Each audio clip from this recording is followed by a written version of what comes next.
The Jell-O program starring Jack Benny with Mary Livingston, Phil Harris, Dennis Day, Rochester, and yours truly, Don Wilson. And now, ladies and gentlemen, let us take you back to last Wednesday night and show you how Jack and the rest of us celebrated New Year's Eve.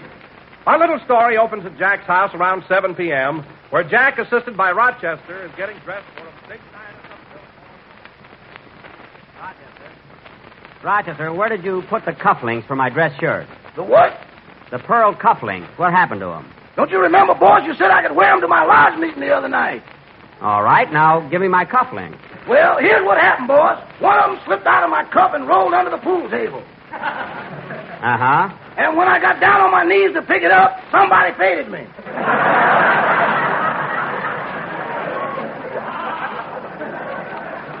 Well, I'll be... So you lost one of my links in a crap game. What happened to the other one? That lasted for about 3 passes, then bingo. Well, that's a fine fix you put me in. What do you expect me to do, keep my hands in my pockets all evening? Why don't you stick one of them in your vest like Napoleon? Napoleon? He was Emperor of France. I know what he was. You don't have to tell me about Napoleon. My cousin Boo Boo's worn his hat sideways since he was 12 years old. Oh, well, I'll just have to roll these cuffs up a little and hope they stay there. Pardon me, Mr. Benny, but what conveyance are you planning on to take you to the Biltmore Bowl? You're driving us there in the Maxwell, of course. Then afterwards, the evening is yours. Are you going to celebrate tonight, Rochester? Yes, sir. I'm going to a ball at the Central Avenue. You walk in. If you're not carried out, you get your money back club.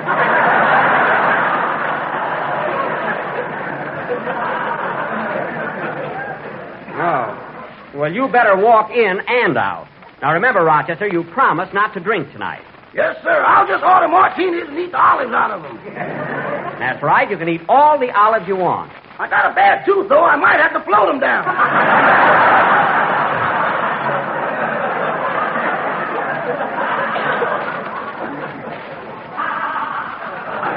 What was that? Now, Rochester, I'm warning you for the last time. When you come to work tomorrow, if you're not... Oh, hello, Mary. Hello, Jack. Aren't you dressed yet? I'm just finishing up. Well, hurry. Dennis is waiting outside for us in a cab. A cab? Mary, I told you Rochester's going to drive us down to the Biltmore and the Maxwell. I am not riding in that smudge pot with this new evening gown. You're going to take the Maxwell. You're not the only one that's dolled up, sister. I've got my tuxedo on. You can burn that under an orange tree, too. All right. We'll take a cab. Then come on, let's go. I can't leave until little Carolyn Lee gets here. I promised to let her see me all dressed up. That kid is sure crazy about you, boss. Well, I have a way with the ladies, I guess, whether they're 6 or 60. But in between, you can't get one unless they're hungry.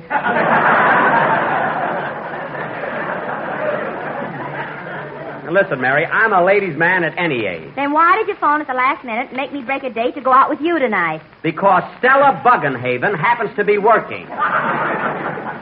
And I sent her an orchid this afternoon before I found out. Like a darn fool. How do you know she's working? Because she canceled her date with me. She got to do retakes on her new picture, The Sweetheart of Gopher Gulch. Well, she looked like a gopher if I ever saw one. Mary, if you ever looked a gopher right in the face, you'd see that they have beautiful, soft brown eyes. And so has Stella. Anyway, I'm hooked for an orchid. Oh, well. Come on, Jack. That's Dennis waiting for us in the cab. Well, run along. I'll join you in a minute. Here, take my violin with you. Oh, Jack, you always have to drag that fiddle every place you go. Mary, Phil's orchestra's playing there, and Phil may call on me to entertain.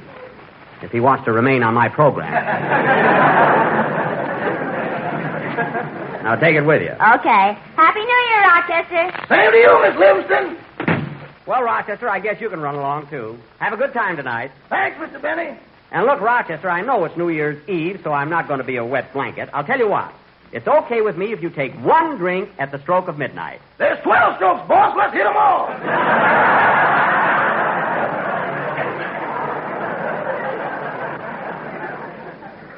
Well, I'm not going to argue about it. You can go now, Rochester, but remember, I'm putting you on your honor. That'll take care of everything. Happy New Year.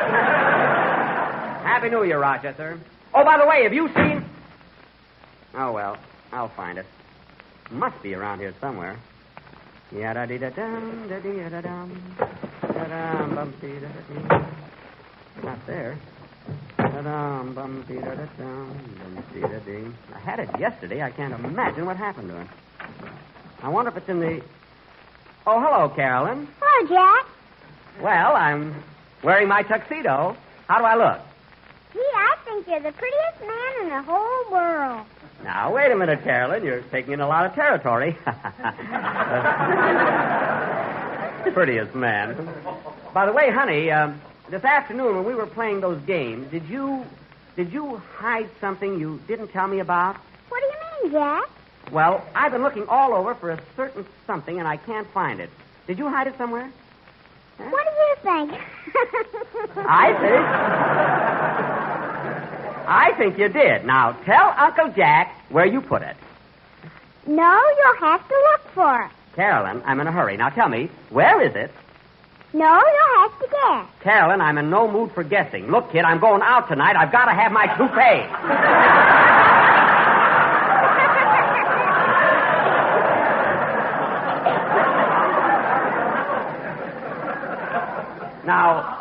Now, Carolyn, please tell me, where did you put it? Well, I was out in the yard, and a poor little bird didn't have any nest. Oh, fine. Well, I'll just fluff my hair up a little. That'll have to do, I guess. I have to leave now, Carolyn, so kiss me goodnight, and I'll see you tomorrow. I thought I was going with you. Carolyn, I didn't say tonight. I said when you're 18 years old, I'll go out with you on New Year's Eve. But when I'm 18, you'll be 35 or 40. I'll take that.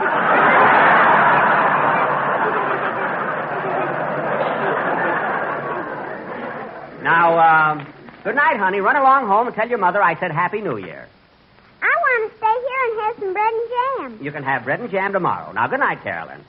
Good night, Jack. Happy New Year. Happy New Year, sweetheart.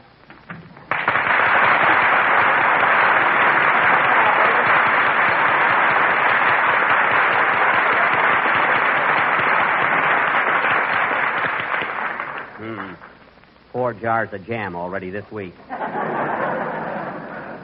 Not only that, my toupee is up in a tree somewhere. Oh, well. I'm coming.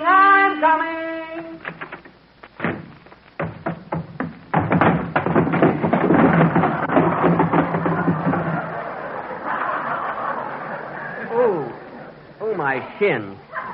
Darn, these dress shoes are too slippery. Gotta wear them more often. Oh, hello, Mr. Billingsley. Good evening, Mr. Benny. A little cockeyed, I see.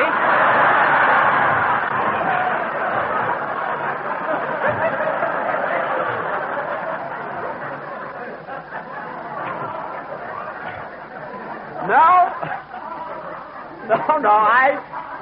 I just tripped and fell down the steps. Say, you're home rather early, Mr. Billingsley. Aren't you going to ring out the old and ring in the new? Not tonight. I always do my laundry on Monday.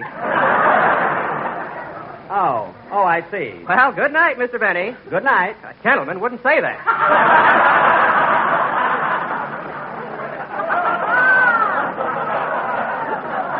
Well, I never saw one that didn't.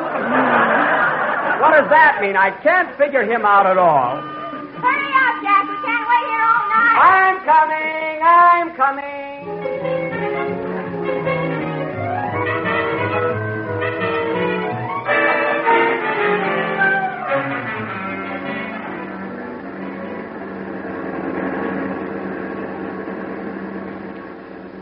Click, click, click, click, click, click. Listen to that meter. 3:35 already. Wow. Say, Dennis, how come you haven't got a date? I thought you were going to bring a... Whoop, 3:40.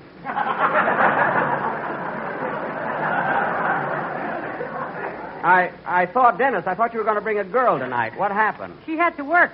Oh, is she a chorus girl? No, she's a welder at Lockheed.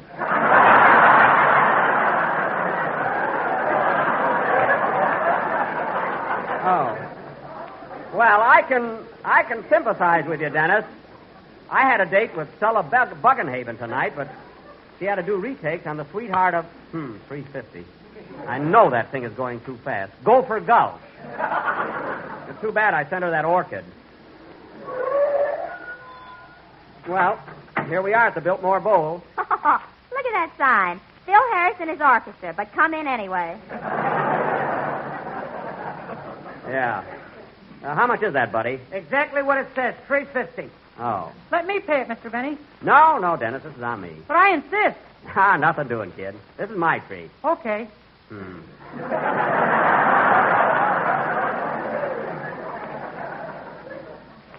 Here you are, buddy. Thanks. Come on, Mary. Oh, boy, I'll bet we're going to have fun tonight. Oh, boy, if you can't talk sense, shut up.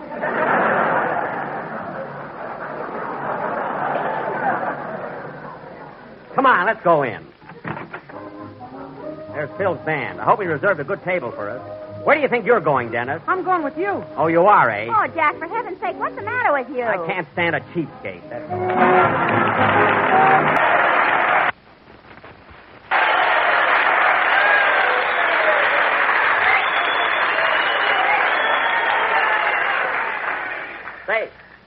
Say, Phil got us a nice ringside table, didn't he? Yeah, right near the orchestra. Yippee! Dennis, have fun, but don't kick my violin. It's right there by your foot. Gee, I wish I had a paper hat like everybody else. What do you want with a paper hat? You're supposed to wear one on New Year's Eve.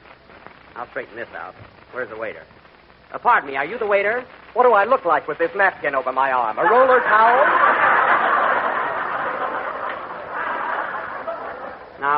Now, just watch your step, bud. I happen to be a very good friend of Phil Harrison. You can have him, too.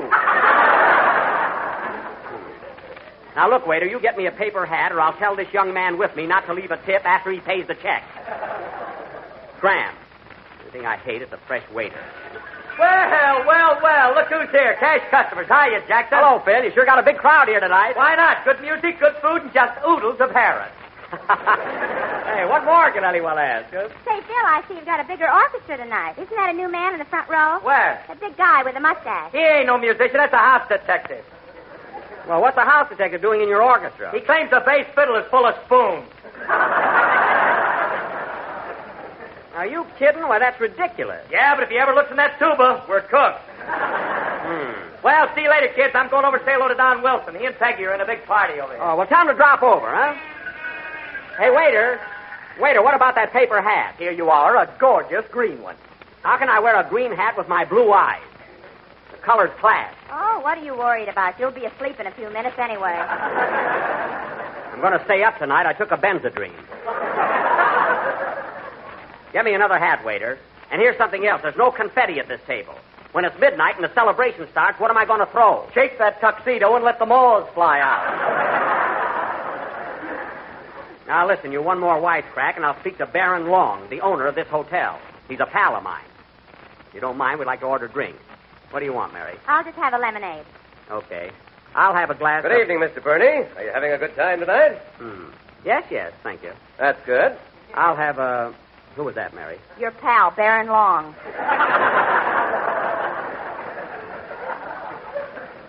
Oh. Waiter, I'll have a glass of muscatel.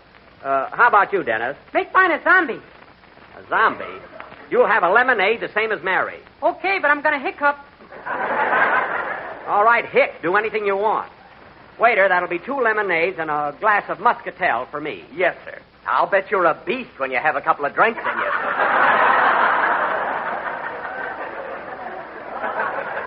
Quite the contrary, I'm very jovial. And don't forget that confetti. Come on, kid, let's blow our horns and have fun. For heaven's sake, it's New Year's Eve. Hey, Jack, look who just came in. Where? He's coming down the steps. It's Rodney Dangerfield, that corny cowboy. Oh, yeah. And look who's with him. Who? Well, I'll be Stella Buggenhaven. So she was working tonight, eh? Imagine ditching me for that. Hello, Rodney. Howdy, ma'am. A mighty happy New Year to you. Same to you, partner. And Jack, how be you? I be fine. Now, who's the young lady with you, Rod? Hello, Jack. Well, it can't be Stella Buggenhaven. She's working tonight. And where did you get that lovely orchid, as if I didn't know?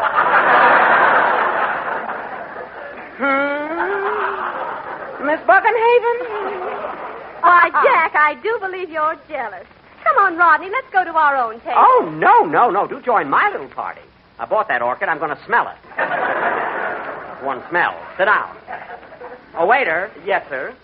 What do you have, Stella? A champagne cocktail, please.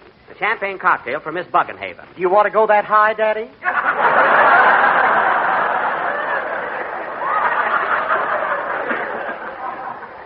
Just bring it. And what do you have, Mr. Dangerfield? I'll have a great big tall glass of carrot juice.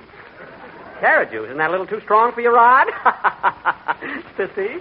Oh, Jack, you say the funniest things. Well, I've always got an answer, ain't it, Phil? Hey, kids, they're still back in the bandstand. Looks like the show's going to start. Oh, I hope he doesn't ask me to stand up and take a bow. Get the fiddle out of the case, Dennis. Okay. Ladies and gentlemen, it's about time for our second show. And I see we have a lot of sobrilities sitting in our audience.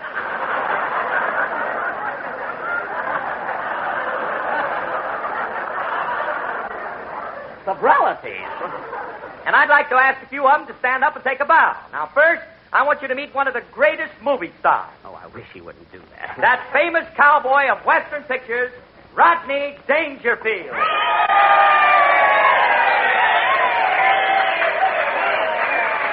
Thank you, folks. Thank you. I'm sure sorry I didn't bring my guitar. Had to bring his gun along. What a ham. And sitting right next to him is his lovely leading lady, that charming girl of the Golden West, Miss Stella Buggenhaven.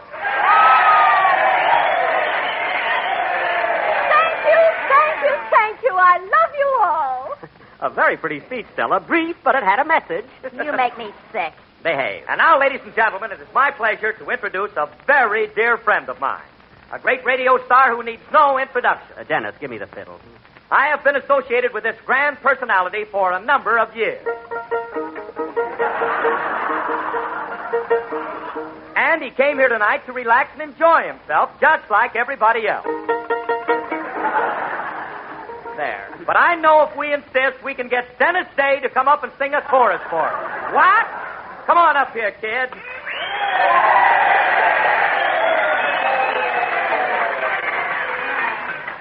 Well, I'm glad it wasn't me. I came here to relax and enjoy myself, like he said. Well, sit down. You look like a sap with that violin under your chin. Oh, yes. How are you, Dennis? What's it going to be, kid? I'm going to sing a song I did on the Jello program a few weeks ago, Rose O'Day. Well, hit it, Pappy. Hand me his lemonade, Mary. I'm going to put pepper in it.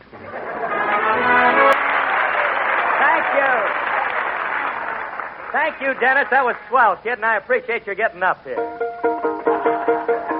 Hey, Phil! Don't be so obvious. If you can't see your violin, the heck with them. Yeah, that's right. The heck with him. And now, folks, sitting at a table on the other side of the room is my old pal and one of the greatest announcers in radio, Don Wilson. Come on, Don. Say something, will you? Okay, Phil. Hello again. This is Don Wilson speaking. Hello again. He stole that from me. And I hope you're all having as much fun as I am tonight. I've been saying hello again for years. It's mine. In a few minutes now, it'll be 12 o'clock, and I want to wish you all a very happy and prosperous New Year.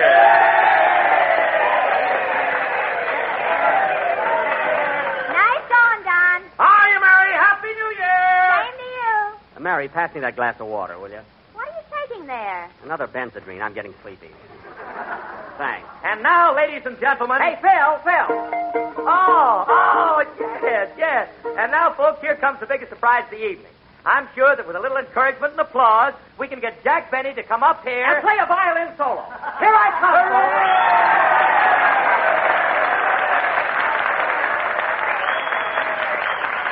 Well, I'm a little embarrassed here. Thanks for asking me to come up here, Phil, although I'm really not prepared. However, ladies and gentlemen, I've had many requests... Sit down, you bum! Sit down!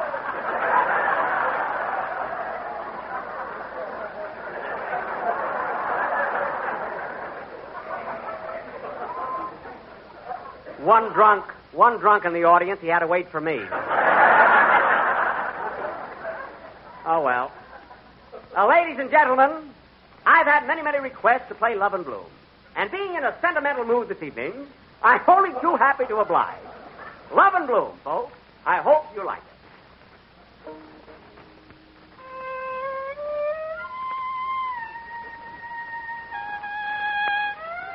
It's 1942, folks. Happy New Year!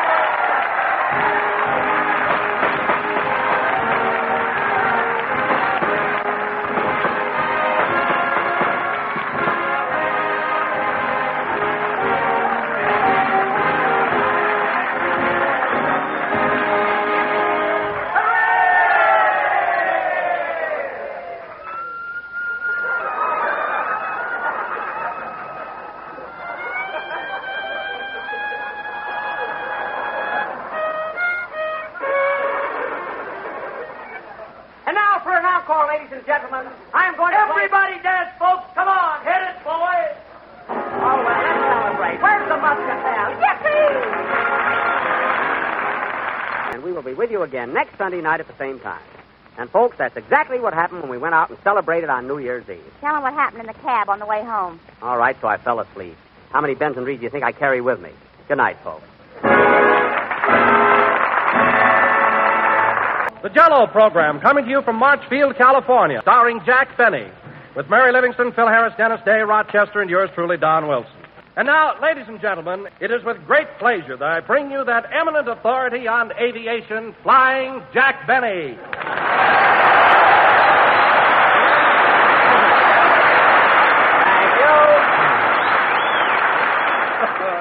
Thank you. Hello again. This is Jack Benny talking. Flap, flap. I'm flying, boys. And, Don, that was really a lovely introduction. I mean, calling me an eminent authority on aviation. How'd you ever find out about that, Don? Why, don't you remember, Jack? Just before the broadcast, you told me to introduce you that way. Oh, yes. But that's the truth, Don. It isn't commonly known, but years ago, I was the first person to ever think of the airplane. Only it so happens that a couple of other fellows perfected it before I did. The Smith brothers, Orville and Wilbur. They beat me to it. Pardon me, Jack, but you must mean the Wright brothers. The who? Oh, yes, the Wright brothers. The Smith brothers perfected the cough drop before I did. Everybody has the jump on me, you know. Well, that's very interesting. But tell me, Jack, whatever gave you the idea for a flying machine? For the airplane? Well, I was sitting on a fence one day when a flock of pigeons flew over my head, and a thought struck me.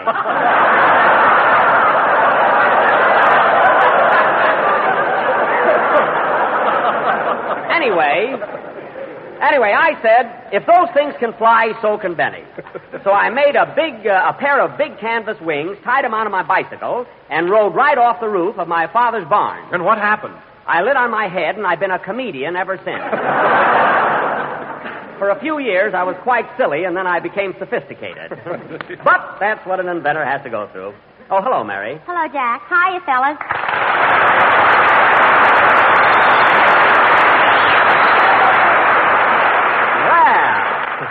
Well, that's some hand you got there, Mary. The boys here seem to know you. Why not? I met most of them at the plantation last night. Oh, at the plantation. Oh, yes, that's that nightclub over at Riverside. How'd you happen to be there? Well, I had a date with the cutest soldier. And you know, Jack, he was the most bashful fellow I ever met. What do you mean, bashful? He said as soon as there was a blackout, he was going to kiss me. Well, Mary, as I look out over this sea of faces, I would say that you got the only non-wolf in the outfit.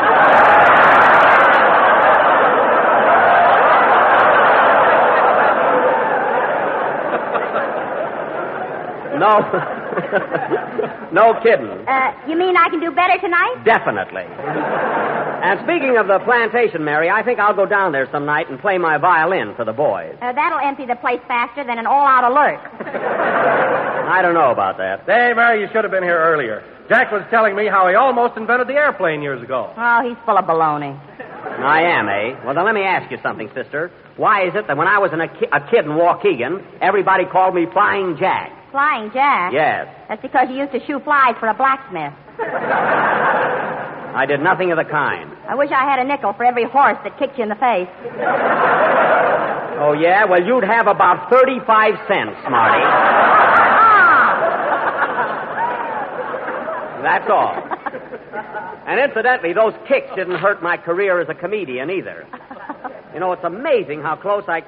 Well, look who's here, if it isn't Piano Teeth. Hiya, Jackson. Well, here I am, fellas. Make Harris happy.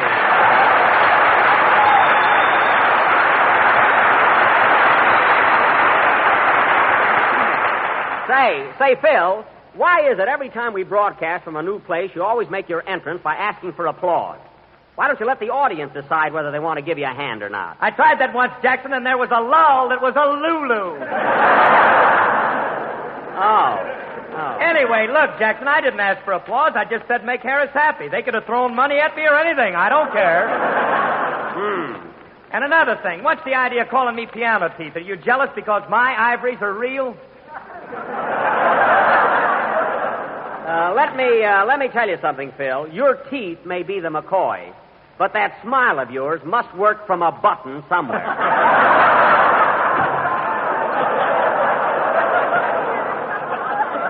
I mean, that can't be on the level.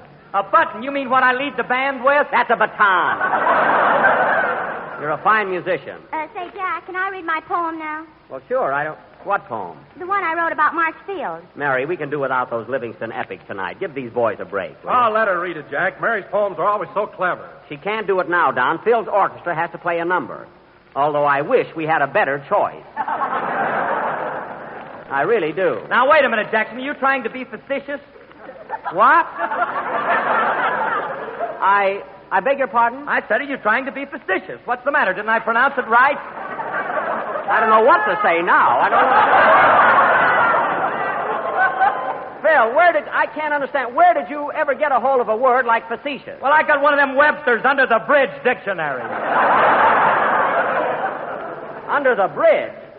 Phil, nobody could make that mistake but you and my writers. That word is unabridged. Anyway, Phil, let's have your band number. This is war, and we can take it. So go ahead. Oh, all right, Jackson. But look, I meant to tell you, the boys got here so late that we didn't have a chance to rehearse. Oh. Do you think it'll make any difference? Are you kidding?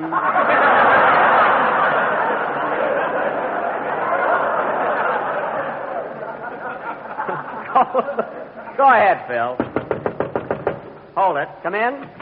Mr. Benny? Yes? On behalf of the officers and men of Marchfield, I'd like to present you with this lovely 100-pound bomb. A bomb? Well, thanks, but gee whiz, isn't it liable to go off? Yes, I'll see you around.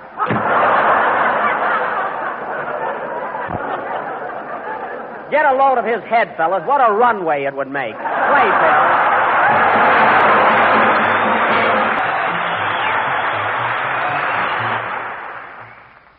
Played by Phil Harris and his... Hey, Phil, you can tell your bass fiddle player to stop. The number's over. Oh, yeah. Stop beating it out, Fletcher. I knew we should have rehearsed. Thanks, Phil. That was Tonight We Love, played by Phil Harris. I got a good mind to fire that guy. What for? He made a little mistake, that's all. He probably started late, so he finished late. Say. Well, he ain't going to get paid overtime. All right, forget it. That was Tonight We Love, played by Phil Harris. That burns me up, and it's a blot on my record as a great conductor. Phil, forget it, will you? Forget it. Would Leopold forget it? Would Stokowski forget it? That's Leopold Stokowski. He's one man. My goodness. Well, holy smoke, how can one man lead such a big orchestra? He works on a bicycle and shut up. That was Tonight We Love, played by Phil Harris. Oh, the heck with it. Say, Jack, can I read my poem now? Mary, never mind the poem. Doris and Edie are listening in. Tear it up, will you? You let me read it, or I'll tell all these voices you still owe $8 on your toupee. Now, just a minute, young lady. In the first place, I don't wear a toupee. In the second place, it's paid for. Then take the tag off. That's not a price tag. That little ticket says this side up. I can go along with a gag. Sister.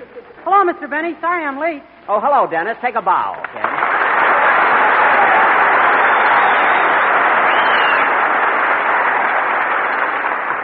Well, where have you been, kid? What delayed you? Oh, I've been having lots of fun. You know, Mr. Benny, I walked all around the field. You did? Yeah, I was in the hangars and up in the buildings and inside the planes and all over the place. Well. You think I'll ever get my camera back?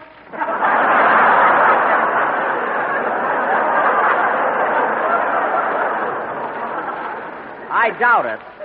Don't you know, Dennis, you're not supposed to take pictures at any military encampment. Who was taking pictures? The camera wasn't loaded. Well, then what's the idea of carrying an empty camera around? My lunch was in it. Oh. The United States government owes me 1 hard-boiled egg and 2 ham sandwiches. All right. I'll take it up with the colonel. I'm having lunch with him tomorrow. A lot of good that'll do me. I'm going to be shot at sunrise. You're not going to be shot at all. I never saw anyone with such an imagination. Don't pay any attention to him, kid. He's just being facetious.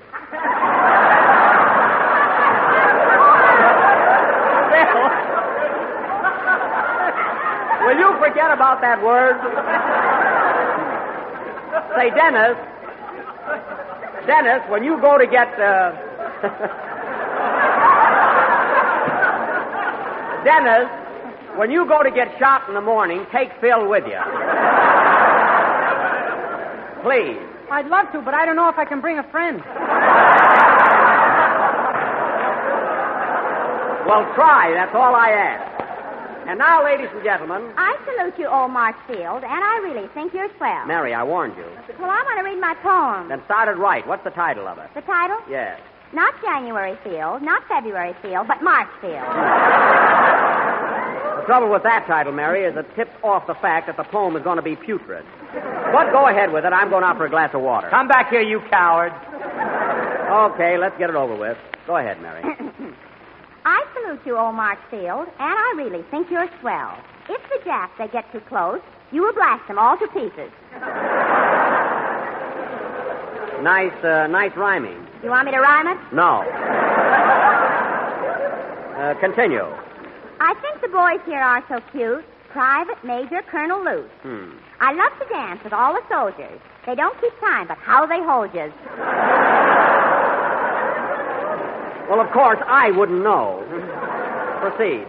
Here you are near the town of Censored, in the state of I ain't talking. And your hangar's full of, don't ask me, because I'm not squawking. Well, what's that for? Why all the mystery? Military secrets, Daddy. Wake up. Oh, yes. Continue. Your boys get leave to go to town to have some fun and clown around. They jump in their cars and fill up with gas. But what can you do on a 6-hour pass?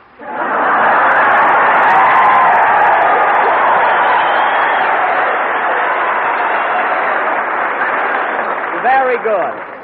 You ought to stop, Mary, after that big laugh. How about doing your song now, Dennis? Okay. Oh, wait a minute. I'm not through yet. Oh. Last verse coming up. Go ahead. Before I close this lovely poem, I have a word for those at home. Now get this, folks, and keep on trying, because the bonds you buying will keep 'em flying. The end. Oh, that's very good.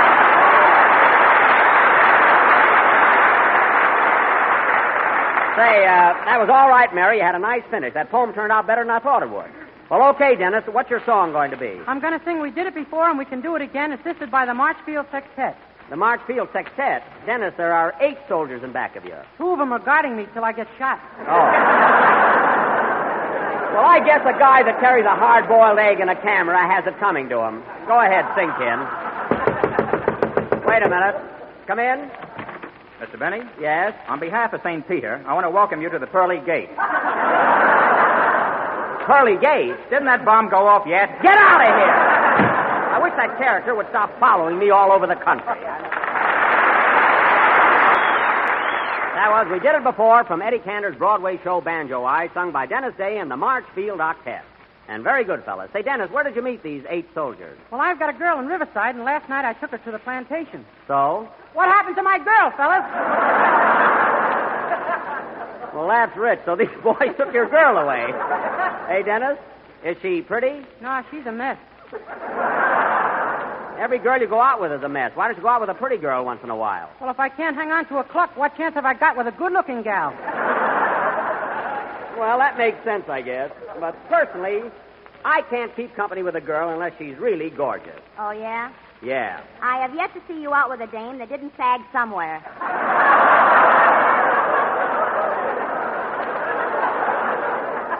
Is that so? I've been out with some pretty hot-looking babies, haven't I, Phil? Lay off, Jackson. I'm a married man. Well, for Pete's sake, you can talk about pretty girls, can't you? Nope, no talking and no looking. No looking? Not even on a windy day? On windy days, I'm not allowed out of the house.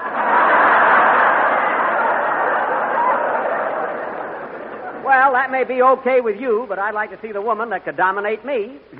And now, ladies and gentlemen, Mary, stop looking at me that way.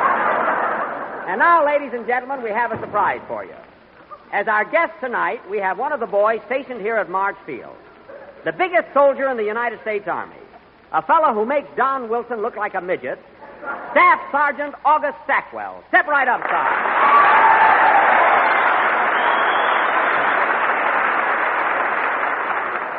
Wow, what a physique. You ought to see him, folks. He looks like Boulder Dam in a khaki uniform. Tell me, Sergeant, how much do you weigh? 407 pounds, not counting lunch. Oh, 407 pounds. Well, Sarge, I want you to meet a fellow we used to think was pretty hefty until you came along. Don Wilson, our announcer. How do you do, Sergeant? Hi, Skinny.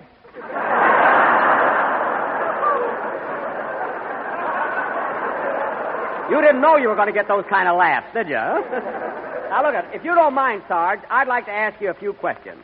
To begin with... If a little woman hadn't put me on a diet, I'd make this guy look like a toothpick. Don, please, don't be so jealous. Now, Sergeant, I'm sure our listeners would like to know something about your history. To begin with... If I hadn't cut out potatoes, I could look like Boulder Dam, too. Don, stop mumbling.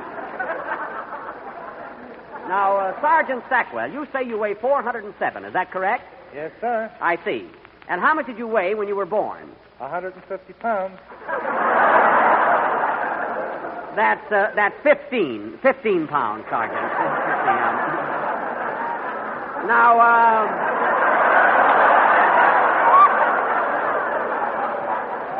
he looks like Wilson and he reads like Phil Harris. Now, of course, Sergeant, being so large, must present certain problems. For instance, you don't sleep on a regular Army cot, do you? No, I use the king size. Good. That's all right. Now, Sergeant... I'll bump stomachs with him any day. Wilson, calm down. My goodness. Well, Sergeant, I want to thank you for coming up here and saying hello. Thank you, Mr. Benny. No hard feelings, Don. No, not at all. That's how I feel about it. So long, Fright.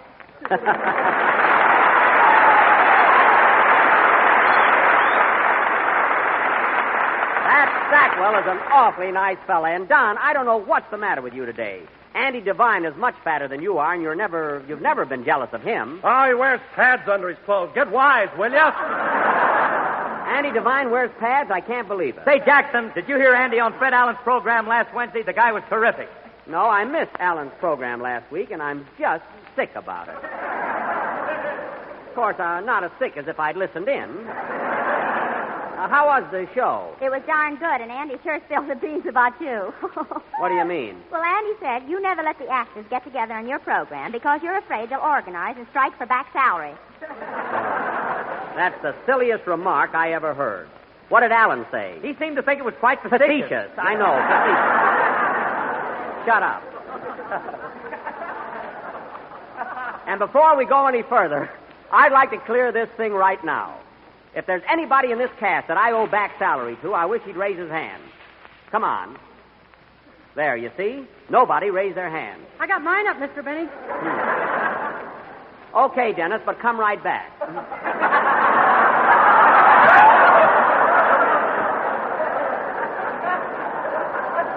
I'm tired of these rumors that Allen started about me. But, Mr. Benny... Never mind. Put your arm down or I'll yank it down. Now, let me tell you something about Allen. I remember once in Toledo... I'll take it. Hello? Hello, Mr. Benny. This is Rochester.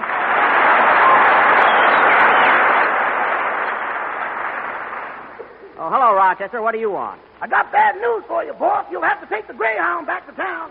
Why? Well, here's what happened. I filled up the gas tank this morning and started out from Beverly Hills like you told me to. Am I Maxwell? Huh? It was a beautiful day. The sun peeping over the snow-capped mountains gave one the feeling that all was serene. Rochester, forget the mountains. What happened to my car? Well, I was driving through Ontario when a big truck ahead of me full of oranges suddenly stopped. And what happened? Marmalade.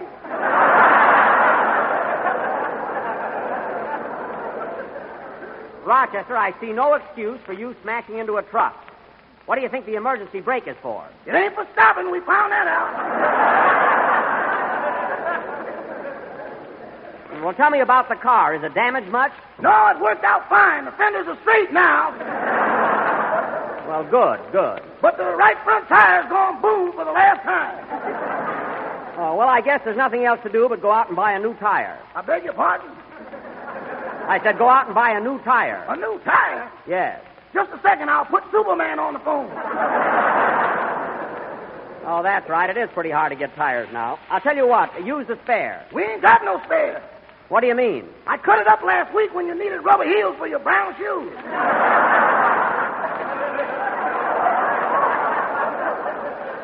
Oh, yes, darn it. Well, look, Rochester, I'll ride back to town with Mr. Harris and the boys in their bus. Meanwhile, you stay with the Maxwell. You mean for the duration?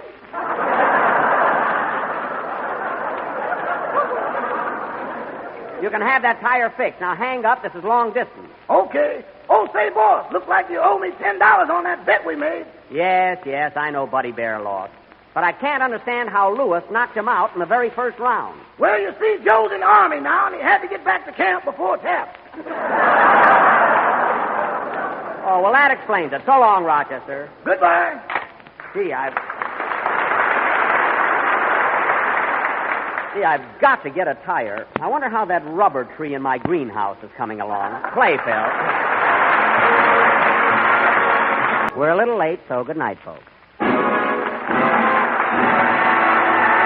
The Jell-O program starring Jack Benny with Mary Livingston, Phil Harris, Dennis Day, Rochester, and yours truly, Don Wilson. Now, ladies and gentlemen, once again, I bring you our master of ceremonies, a man who... Hold it, Don. Jack isn't here yet. Well, where is he? I just left Mr. Benny a nickel to make a telephone call. Oh, he's probably talking to his lawyers again. His lawyers? Yeah, Harrington, and Droop. It's about that accident Rochester had with the Maxwell a couple of weeks ago. Remember when we were up at Marchfield? Oh, but that was Rochester's fault. He was driving along and smashed right into a truck. Well, Jack claims the truck cheated. It had brakes. Let's open the door and listen. Okay. Gee, I hope I get my nickel back. It's my life savings. Quiet. Yes, Rochester was on his way to Marchfield to pick me up. But the accident wasn't his fault. The truck driver didn't stick his hand out. Yes, but...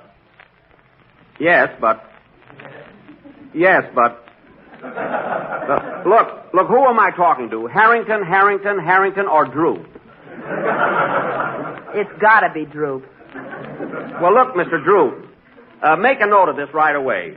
The damages to the Maxwell amount to $158.64. What? How can I lend you my pencil? We're talking on the telephone.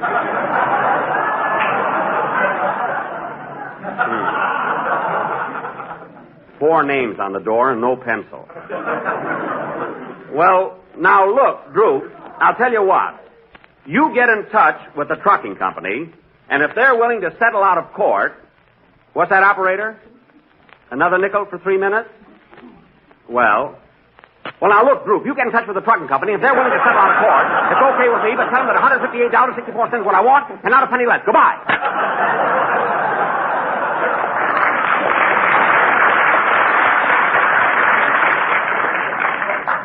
Phew.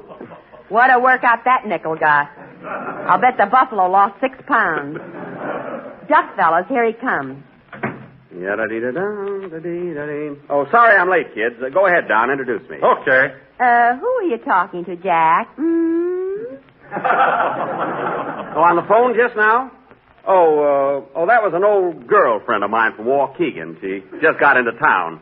Boy, was she a hot mama. Then why did you call her Droop? The years have taken their toll.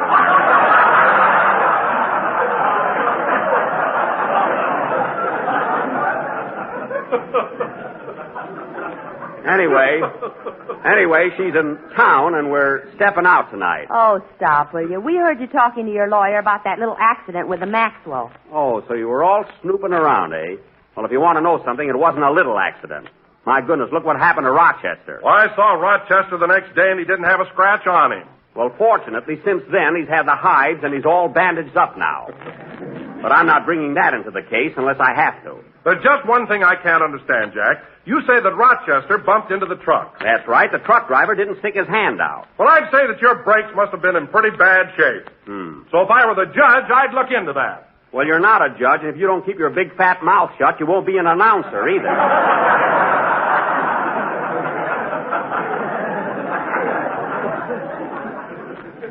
Now, let's settle down and get on with the program. You'd think that... Oh, hello, Phil. Hiya, Jackson. Well, kids, I did it. Harris done it. Congratulate me.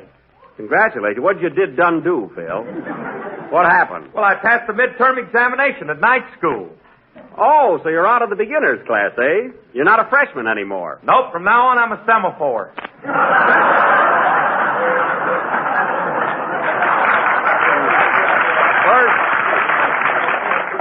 First you're a freshman, and now you're a semaphore. Let me ask you something, Phil. When are you going to be a sophomore? Who knows? I may quit school before then. Well, I give up. I'll just let semaphore ride. How were the examinations, Phil? Were the questions very tough? I'll say, here's a sample, Mary.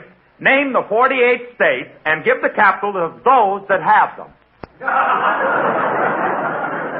Those that have them, Phil, every state has a capital. And I doubt very much that you answered that question correctly. Oh, yeah? Well, try me out. Ask me one. Okay, what's the capital of Idaho? Boys Town. That's Boise. Boys Town. It's Boise. The reason I remember that is because when I was in vaudeville, Boise, Idaho was one of my best towns. They loved me in Idaho. Then why did they throw baked potatoes at you? They didn't throw them at me. I got paid in potatoes. Get it straight. Say, Mr. Benny, did you get a big salary in those days? Well, I don't like to brag, kid, but I haven't played Boise since 1927, and I've still got half a sack left.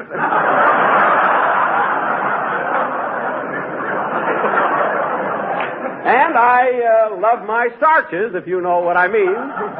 By the way, Phil, what other subjects did you have in your examinations besides geography? Well, we had arithmetic and history. Uh-huh. Hey, fellas, here's a tough question I nearly missed. Who crossed the Delaware, Washington or Lincoln? Oh, that stumped you, eh? Yeah, so I flipped the coin, it came out Washington, and now I'm a semaphore.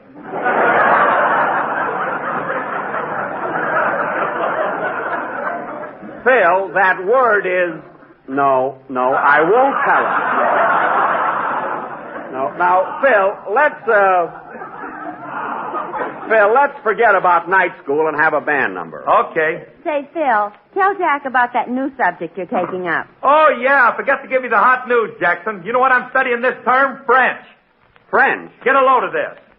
Je mange la fenêtre. Oh, very good.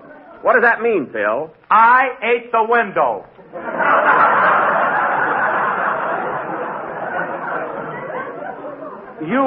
You ate the window? Yeah.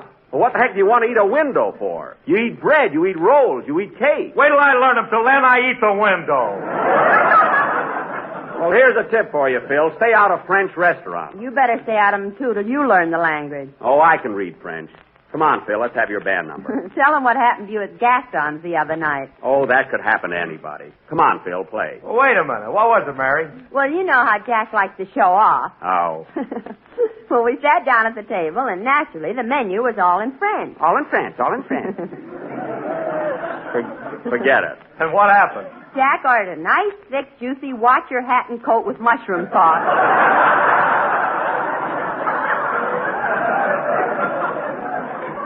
Well, eventually, I got a steak. Go ahead with your number, Phil. I've got to go out in the hall and call up my lawyer. Has your lawyer got a phone? There's a phone in the barber shop downstairs from his office. They'll call him. Don't worry. All right, hit it, Phil. Yes? Yeah? Now, look, Mr. Drew, you tell the trucking company that if they don't settle right now, I'll take them to court first thing in the morning. Postpone it till Wednesday. What do you want to postpone it for? Oh, Harrington is wearing your suspenders. Well, you can try the case with your pants at half-mast. Be there tomorrow morning.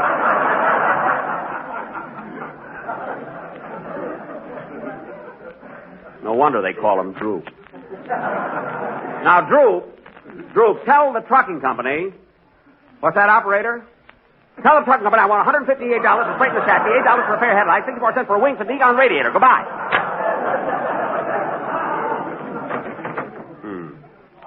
People don't stick their hands out. They've got to pay. What are you mumbling about? Oh, this darn case has got me all upset. Anyway, that was High Neighbor, played by Phil Harris and his orchestra. Very good, Phil, although it was a little loud. Phil? What? I say it was a little loud. Well, how do you know it was loud? You were out in the hall and couldn't even hear it. I couldn't hear your band? Phil, you play in the Biltmore Bowl of the Biltmore Hotel here in Los Angeles, don't you? Yeah. Well, I know some people who live at the Biltmore that haven't been able to sleep since you opened, and the Biltmore I mean is in Phoenix, Arizona.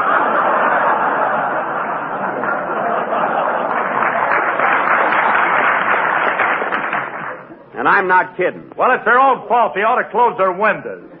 Oh, fine. You know, like I said, they ought to manger la fenêtre. That's eat the window, you semaphore. We're 2 words ahead of that semaphore there. Now, let's get on with the show.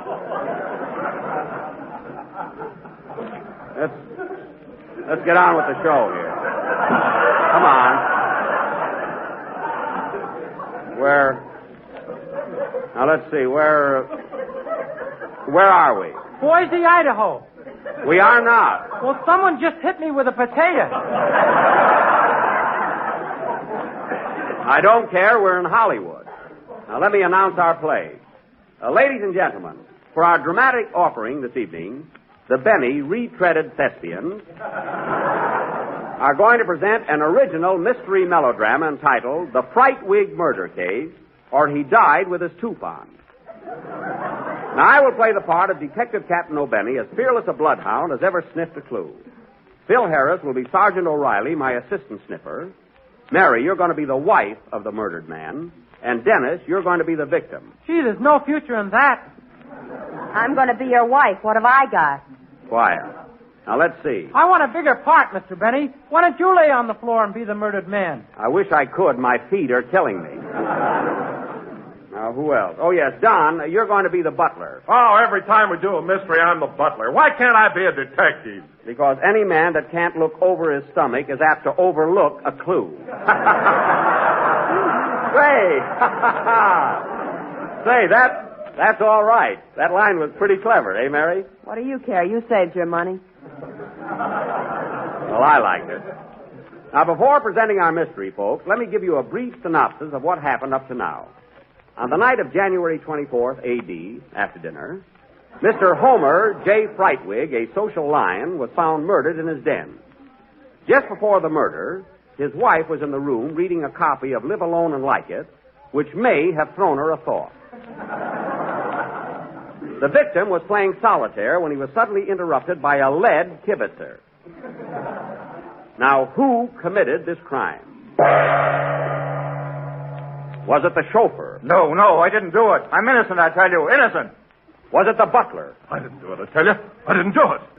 Was it suicide? No, I didn't kill me. I didn't kill me, I tell you. What? Me is my best friend. I love me and me loves I. You gotta believe me.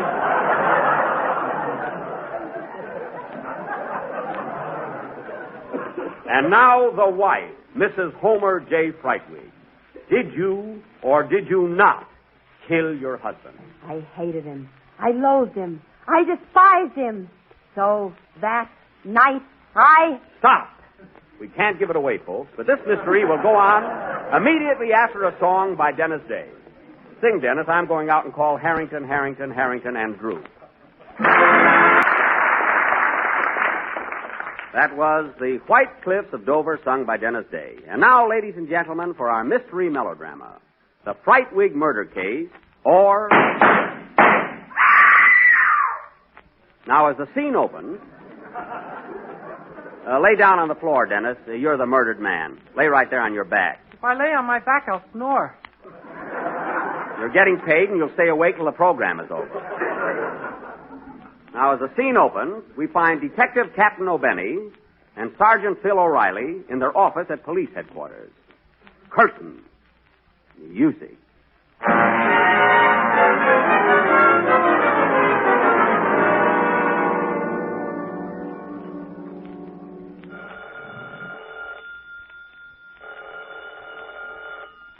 There's the phone, O'Reilly. Oh, really?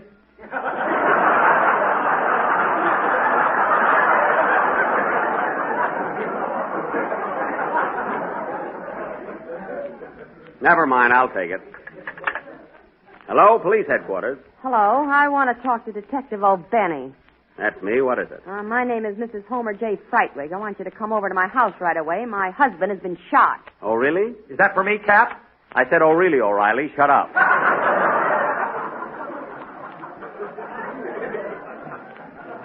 Now, madam, what makes you think your husband was shot? He's laying on the floor, and there's an extra buttonhole in his shirt. There is, eh? Well, I'll be right over. And don't make any more buttonholes till I get there. See you in a few minutes. Okay, Cap. Bring some White Rock. I ought to bring some aspirin for that cold of yours. Goodbye. What happened, Cap? Homer J. Frightwig has just been murdered. It's up to me to find out who did it. I think there's a woman in the case. A woman, eh? Well, you know the old saying, manger la fenêtre. That's cherchez la femme. Now, you stay here, Sarge. I've got work to do. I'll take the patrol wagon. You can't. The boys are delivering beer in it. Oh, then I'll take the squad car. And I'll solve this case, or my name ain't...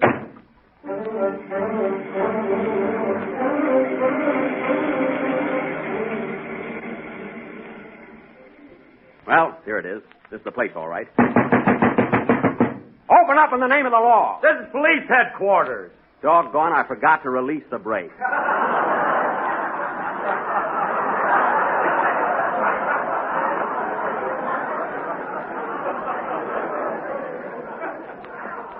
Well, I'll try it again. Better come with me this time, Sarge. Let's go.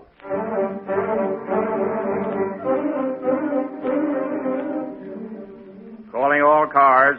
Calling all cars. Pick up some pretzels. We got a barrel left over.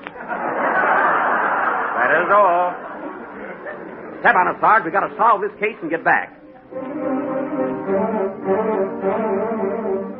This must be the place, Sarge.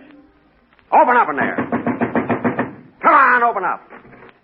Good evening, gentlemen. Good evening, eh? Make a note of that, Sarge. Okay, Cap.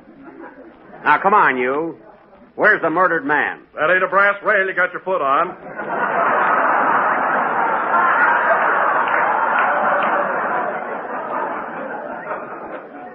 Oh, yes. Pardon me. That's okay, Mr. Benny. Shut up. Now, the first thing we got to do is grill the suspect. I thought the Frightwigs lived here. They do. Suspects can be anybody. Now, wait a minute. Are you the butler here? Yes, sir. What's your name? O'Rooley. O'Rooley? Shake hands with O'Reilly. O'Reilly, O'Rooley, O'Rooley, O'Reilly. Now, let's get on with the case. Wait a minute. Who's this? Are you Mrs. Frightwig? No, I am the French maid. The French maid, eh? Well, tell me, where were you at the time of the crime?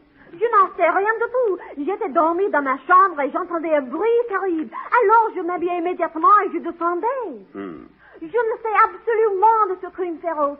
Je suis innocent. Je vous affirme, complètement innocent. Il faut que vous me croyiez. Translate that, Sarge. Are you kidding?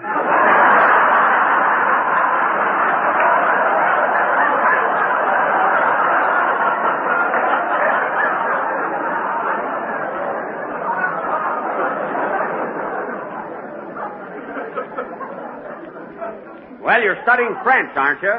What was the maid doing tonight? She didn't eat the window, that I know. A fine help you are. Now, let's get to work here. Where is Mrs. Frightwig? Here she comes now.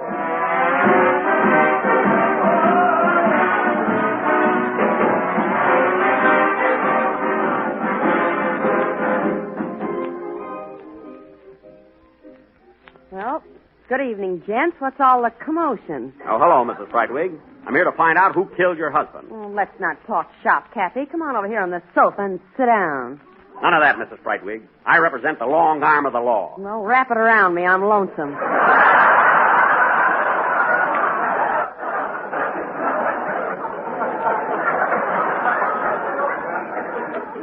I haven't got time for that. I have, but I'm a married man. Quiet, Sarge. Now tell me, madam, where were you at the time of the murder? Back of a gun, minding my own business. Back of a gun, eh? Then you admit you killed your husband. Sure, I admit it. Aha. And why did you kill him? He was always singing shortening bread. Oh. Mama's little baby loves shortening, shortening. Mama's little baby I know loves how it goes. Well, I don't blame you, Mrs. Frightwig, but I still have to arrest you in the name of the law. Wait a minute. Hold everything. Nobody leave this room. Come in. What do you want here, fellas? Pardon me, but we're looking for Jack Benny. I'm Jack Benny, but you'll have to wait. I'm right in the middle of a play. Well, you'll have to stop your play. This is important. Now, wait a minute, fellas. What's going on here? Who are you? I'm Harrington. I'm Harrington. I'm Harrington. I'm Droop. Oh, my lawyers, eh? Now look, fellas. We're here to tell you, my good man, that you are in the soup. The what? You're in the soup, the soup, the soup. You're in the soup, the soup, the soup. You tell him, Droop. You're in the soup. You're in the soup. What do you mean I'm in the soup? Well, let's review the facts. Whereas you've got to admit that a truck was hit at a certain arterial junction.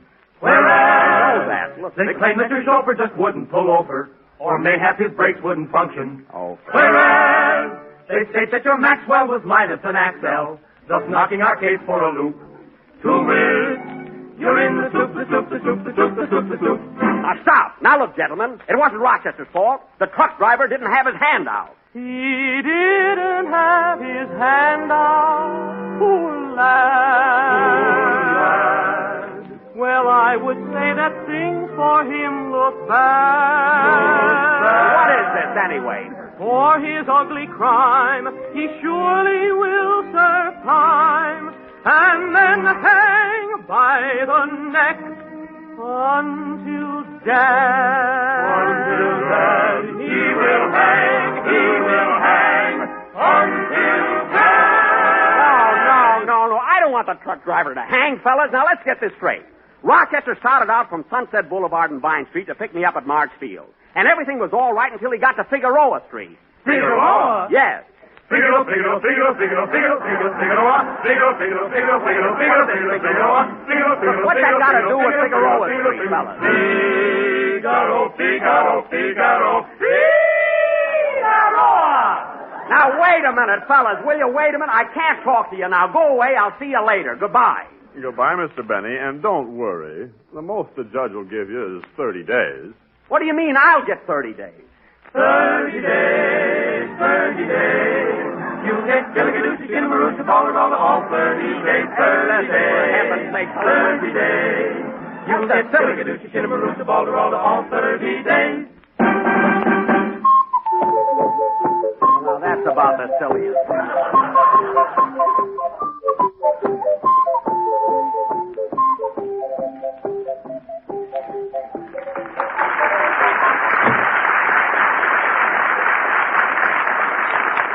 I'll be darned. Fine lawyers I've got. Come on, let's finish the sketch. Yeah, who killed me? We'll never know, Dennis. Play, Phil.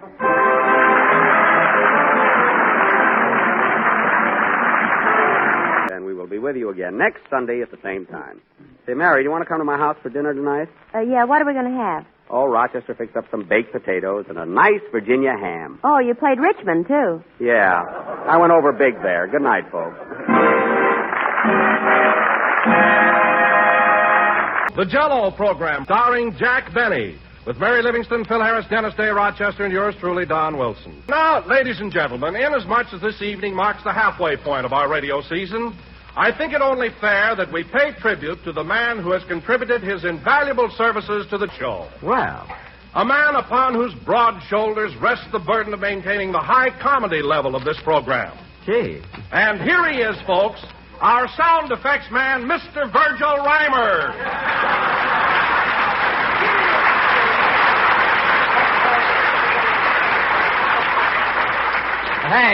Hey, what is this? Hello again. This is Virgil Reimer talking. And, folks, I want to tell you this is the happiest day of my... Wait a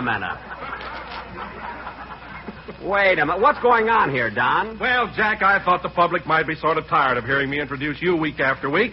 So, for a switch, I thought I'd introduce one of the men behind the scenes. Oh, you thought you'd pull a little surprise on your old boss, huh? And you certainly fell for it. I did at that. Well, Don, I've got a little surprise for you, too. Remember one day in New York when I was having lunch with Harry Von Zell? Uh-huh. And you got all upset about it, and I told you not to worry? Yes? Well, knit your eyebrows, brother. The heat's on again.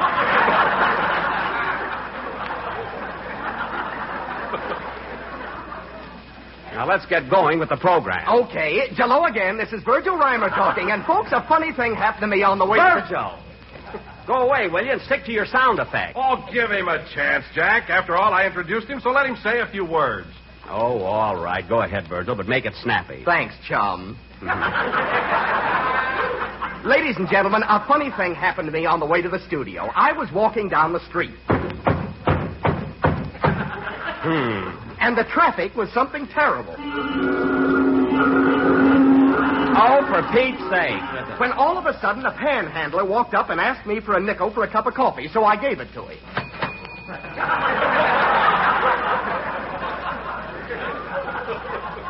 Oh, fine. Now listen, Virgil. Just then, it started to rain. Rain? It's a wonder it didn't thunder. Now cut that out! All right, Virgil, you gave the panhandler a nickel, so what happened? It was a lead nickel, so he took out his gun and killed me. I thank you.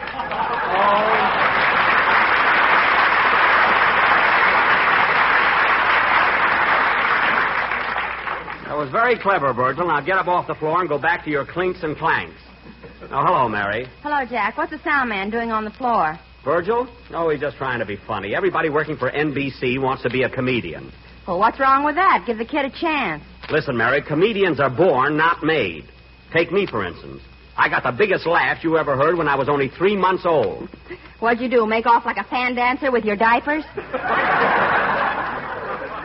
You know, I used to stick my feet in my mouth and roll around like a rubber ball. I can go along with a gag, sister. Jack, you say comedians are born and not made. Now, did you get into show business as a comedian? No. As a matter of fact, Don, I started out as a concert violinist. You started out as a janitor at the Barrison Theater in Waukegan. As a janitor? Yes, I found an old picture of you, and you were holding a broom. I was holding that broom because I was cast as a witch in a Halloween play. That takes care of the broom. Good. Now explain the dustpan.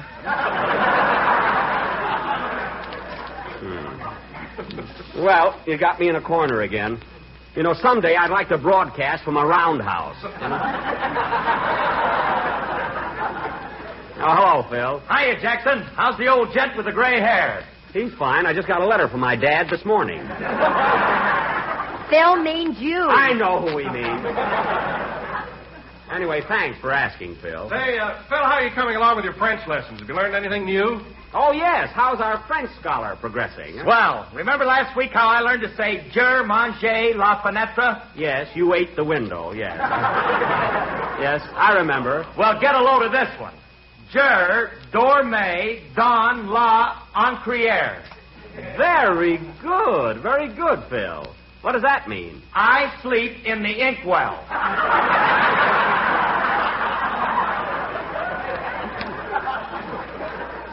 What? What are you talking about? You sleep in the inkwell? You must have had a fight with Alice. Look, Phil, as long as you're studying French, why don't you learn something that makes sense? Jackson, it's a tough language. I got to take it any way I can get it. All right, sleep in the inkwell. Eat the window. It's your life. All I ask is that you don't show off when Humphrey Bogart gets here. Humphrey Bogart? Is he going to be on the program tonight? Yes, we're going to finish the murder mystery we started last week. And Bogart has had a lot of experience along that line in pictures, so I thought he'd be just the right guy for my assistant. Let me get this straight. Humphrey Bogart is going to be your assistant? Yes. That is, he's going to be one of my assistants. Phil will be my first assistant, and Bogart will help Phil. It'll work out fine. Now, Dennis... Yes, please? You, of course, are going to be the murdered man, and you'll have to lay on the floor again tonight. I figured on that, so I wore my old clothes. You can't wear old clothes. You're supposed to be Mr. Homer J. Frightwig, a wealthy stockbroker. Have you seen the market reports lately? That's not the point. Anyway, take this carnation and put it in your buttonhole so you look a little more convincing. And here's another thing. Say, Jack, he's here. Who? Who's here? Oh, well, hello, Humphrey. Hello, Jack. Glad to see you. Ladies and gentlemen, that star of Warner Brothers Pictures, Mr. Humphrey Bogart.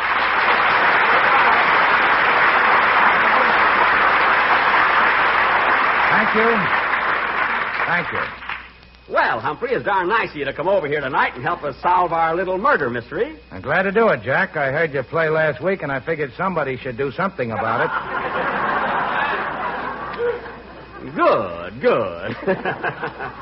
Say, Humphrey, we'll start casting in a minute, but First, I want you to meet the members of my gang. This great big fellow here is Don Wilson. It's a pleasure, Don. Put her there, Humphrey. Out! Watch out, Don. He's as strong as a 3-cent cigar. You ought to know. Quiet. And, Humphrey, this is Mary Livingston, our little comedian. Say something funny for Mr. Bogart, Mary. Oh, shut up. Well, shake hands with him anyway. Okay. Glad to know you, Miss Livingston. Put her there. Ouch!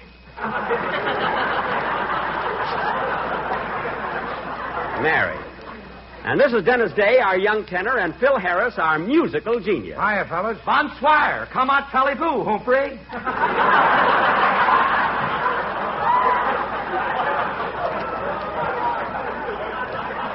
Humphrey? Is that French, Humphrey?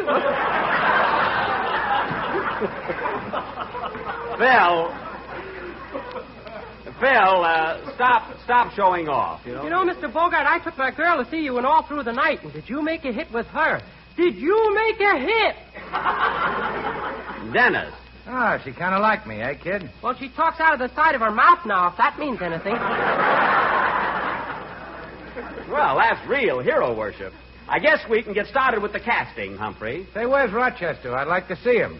Oh, he won't be with us tonight, Humphrey. He has a cold. He'll be all right next week, though. He's got the strongest cough medicine. Well, let's get started. You've met everybody. What about me? Am I an old shoe or something?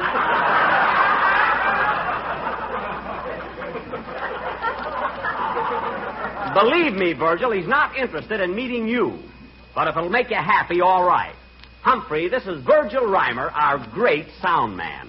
Pleased to meet you, Mr. Reimer. I've admired your work on this program for a long time. You see? Okay. Now, let's get on with our sketch. This evening, ladies and gentlemen, we are going to present the second episode of our mystery melodrama, The Fright Wig Murder Case, or That Rug Will Have to Go to the Cleaners. Now, Dennis Day will be Mr. Frightwig, the victim. Howdy, folks. Lay down. Mary will be his wife, who misses him now but didn't when she shot him. And Don... Yes, Jack? You're going to be Jurgen, the butler. Only this week, I wish you'd be a little more highbrow. Can you talk with an English accent? Well, I'll try. Good. I, of course, will play the part of Detective Captain O'Benny of Police Headquarters. Phil Harris will be my assistant. And Mr. Humphrey Bogart will be Phil's assistant. Now, in this drama... Just a minute, Jack. Hold it. Would you mind repeating that? Why, certainly. I said, I'll be Detective Captain O'Benny, Phil will be my assistant, and you'll be Phil's assistant. Oh, I see. Yeah, well, I'd like to speak to you about that. Uh-oh. What are you uh-ohing about? Why, what's on your mind, Humphrey? Well, frankly, I don't like the idea of being Phil's assistant. Well, all right, then you can be my assistant, and Phil can be yours. Now, in this drama... Just a second, Blue Eyes.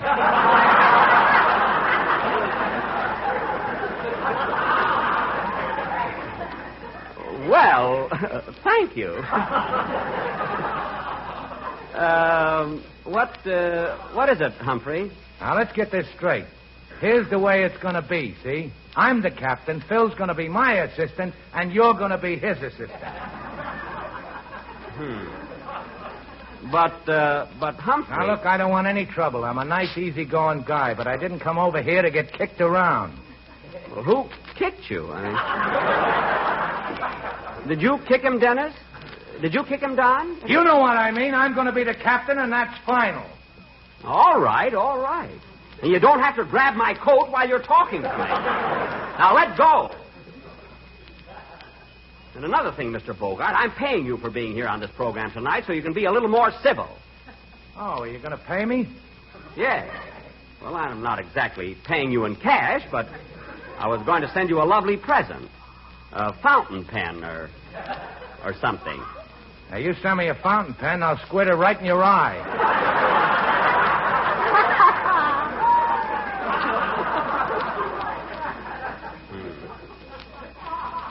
Is that so? Oh, Jack, let him be the captain. What else can I do?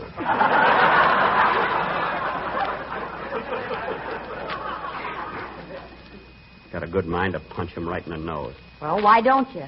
Because he's carrying a gun. He's what? A gad. He's packing a gad. Well, anyway, ladies and gentlemen, Mr. Humphrey Bogart will play the part of Detective Captain O'Benny. I want my own name. All right, so be O'Bogart. And Phil, I will be your assistant. Are you happy? Yes. Well, then let go of me. How many times do I have to tell you? Now, this exciting drama, ladies and gentlemen, will go on immediately after a number by Phil Harris and his orchestra. Play, Phil. Here's my part, Humphrey. Get familiar with it. That was Popocatepetl, rendered by Phil Harris and his orchestra. Render meaning to tear apart. That's the Lulu! Virgil! Now, Virgil, get away from that mic. And stop trying to be funny on my program. What's the matter? Do you see the handwriting on the wall?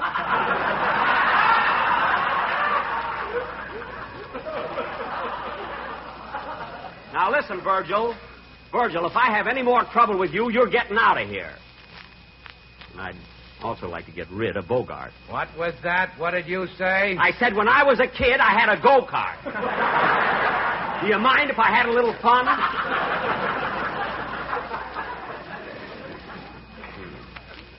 If I hadn't given a quart of blood to the Red Cross, I'd tear him to pieces.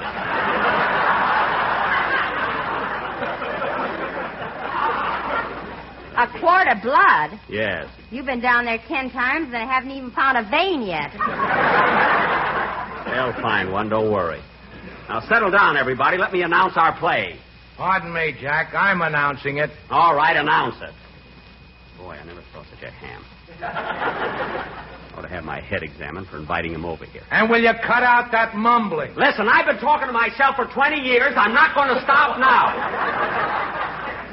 Go ahead, announce the play. And now, ladies and gentlemen, we are going to offer the second episode of our mystery melodrama entitled The Fright Wig Murder Case, or All Through the Night. Had to give his new picture a plug. I like the picture, though, but what I could have done with his part, boy. Jack, pipe down. Oh, poof. Now, as you may remember, last week, Mr. Homer J. Frightwig was found murdered in his den. He was shot several times. In fact, his chest looked like a well-patronized punchboard. Boy, I'd have gotten a yell with that line. A yell. They'd have screamed at me. Virgil!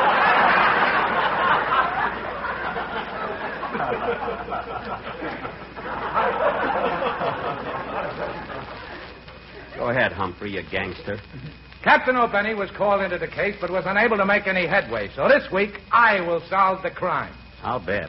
Go ahead, you thug. As the scene opens, we find Detective Captain O'Bogart and his two assistants. Had to make a mistake.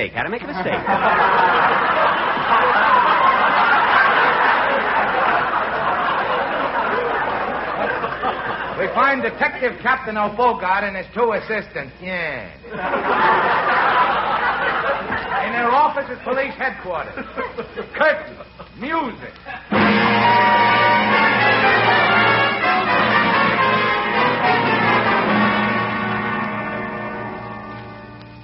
Oh, Sergeant O'Harris. Yes, Captain. What's new on the Fenchel robbery? Did you find out if the chauffeur had anything to do with it? Well, it couldn't have been the chauffeur, Cap. He had an airtight alibi. Alibis. This is the third month of the investigation, and we're no further than we were when we started. Something has got to be done, I tell you. I want action. Do you understand? Action. Yes, sir. Not scaring me, I can tell you that. Now, listen, O'Harris. What makes you think the chauffeur is innocent? Well, at the time of the robbery, he was out of town. We traced him as far as Altoona, Pennsylvania. Altoona, eh? Boy, what a hit I used to be in that town. Stop the show every night. Well, what happened after he left Altoona? Well, we traced him as far as Chicago, and then we lost track of him until last week when he turned up in Los Angeles with a blonde. With a blonde, eh? Shut up! All right, but if you ask me... There's a phone. I'll take it. I'll take it. I'll take it. All right, take it. Such a little guy, I can't understand why I don't slug him. You're a coward. Oh, yes.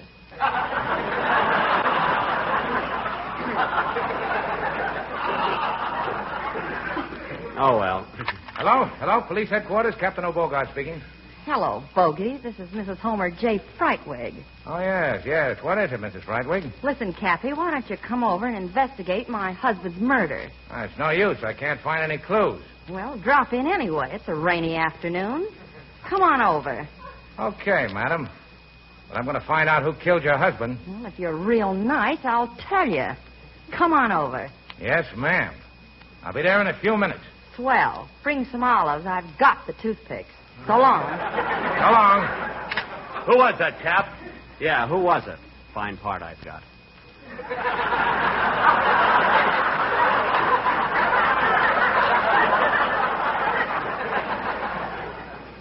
Wish I had my violin with me. Well, who was it? That was Mrs. Homer J. Frightwig. Come on, men. We're going over to her house right away. And I'm going to solve this crime, or my name ain't Go Bogart.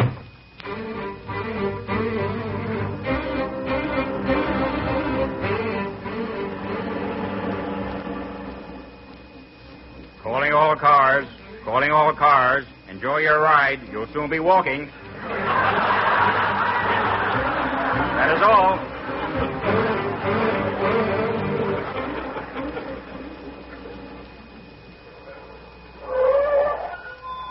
Well, here we are, Cap. Yeah, this is the place, all right. Break the door down, O'Benny. Yes, sir. Stand back. Open this door, I'll break it down. Open this door, I'll break it down. Well, what are you waiting for, Virgil? Break down the door. Please. You won't hear a single splitter until you apologize.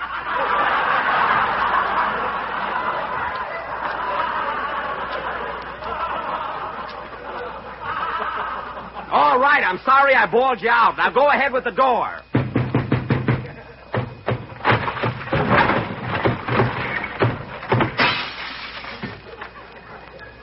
Very good.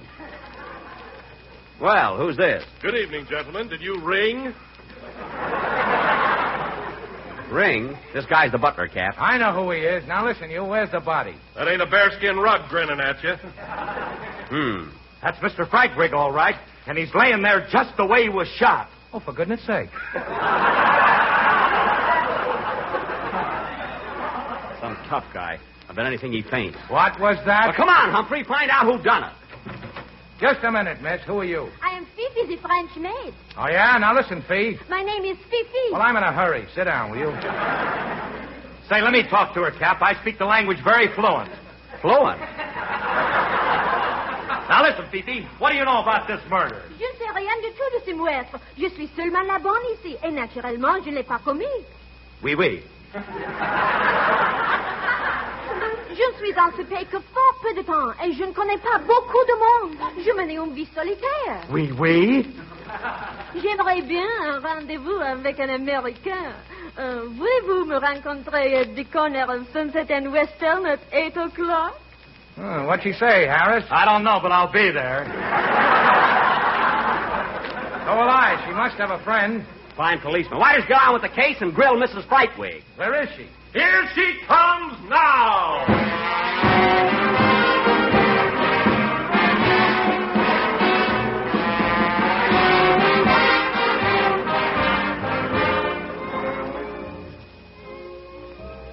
Well, good evening, gents. Pull up my husband and sit down. Now, listen, Mrs. Frightwig. You keep out of this. All right. I'm going to take a look around this house, see if I can find some clues. Now, tell me, Mrs. Frightwig, what do you know about this murder? Grill me, Cap. Grill me. What's on your mind? Now, I want the truth. Did you shoot your husband? Couldn't have been Cupid. There's no arrows in him. I don't believe you killed him, Mrs. Frightwig. And we're going to stay right in this house until we find out who committed the crime. Okay, boys. How do you like your eggs? Say, Cap, I just heard a noise in that closet. A noise? Yeah, there's somebody hiding in there. It might be the murderer. Let me have your gun. I didn't bring it with me. Here, take mine. Now, thanks. Now, listen, you. We know you're in that closet, so come out. And come out with your hands up. Come out. Do you hear? Hello, fellas.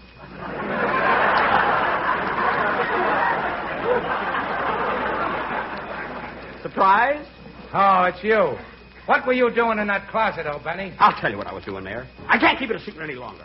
I committed that crime. I murdered Mr. Homer J. Frightwig. What are you talking about? I killed him, I tell you. Killed him. He was a dirty rat and he had it coming to him. And I'm glad I did it, I tell you.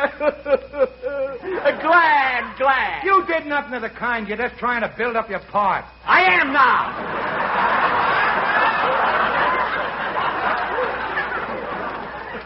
Come on, fellas. I confess. Slap the handcuffs on me. Take me to jail. What are you waiting for? What a ham. Come on, Mrs. Frightwig. Let's you and I go out and have a cup of coffee. Okay, Kathy. I'm going with you. No, you can't go until you arrest me. I'm a killer. Do you hear? A killer. And I also committed the... Oh, nuts. Well, I'll be darned. Hey, where did they go? They went out for some coffee, Mr. Frightwig. Oh. That stupid Bogart doesn't believe I killed you. Well, that's the way it goes. Yeah. Say, do you play gin rummy? Sure. Well, lay down and start dealing. Okay, hit it, boys. And we will be with you again next Sunday at the same time. Well, Humphrey, thanks very much for coming up here tonight. You kind of took over the program, didn't you? I did at that. No hard feelings, Jack. No. You were very amusing. Take him out in the alley and give him a couple of pokes. What was that? I said good night, folks. I always say that. Good night, folks.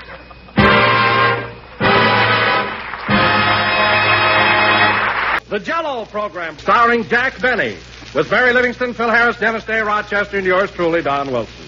And now, ladies and gentlemen, as you all know, daylight saving time goes into effect tomorrow, and clocks throughout the country will be moved 1 hour ahead. That's right. So, without further ado, we bring you a man who will have only 11 hours sleep tonight instead of his usual 12, Jack Benny.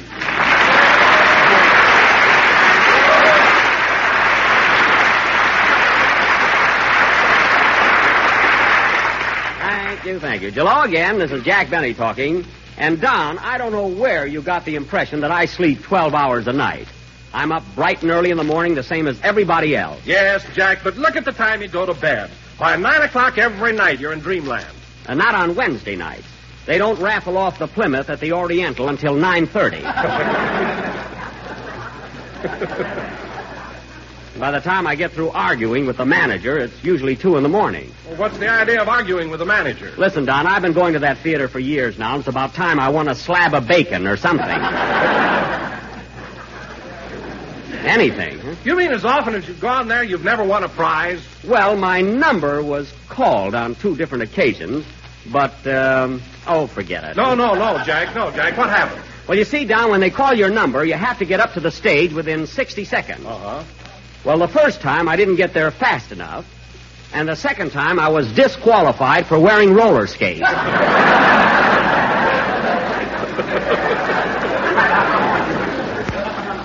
I missed out on a case of minute tapioca. Anyway, Don, getting back to your introduction, you'll have to admit that it was hardly fair. Oh, come now, Jack. Just because you get to bed late on Wednesday nights, that doesn't make you a night owl. Well, it's not only Wednesday, big boy. You know what time I hit the hay last night? 4 a.m. 4 a.m.? My goodness, were you out night clubbing? No, it was Mr. Billingsley's fault. He was playing soldier outside my bedroom door, and just because I didn't know the password, he wouldn't let me in.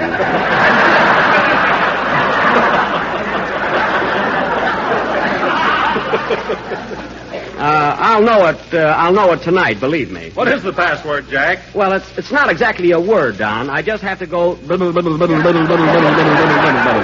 a couple of times. Oh, hello, Mary. Hello, Jack. What are you booing about? Oh, it's just a password. Thank heaven. I thought radio had finally smacked you down.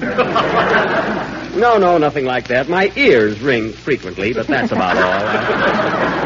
That's good. Say, Jack, did you tell Don the bad news?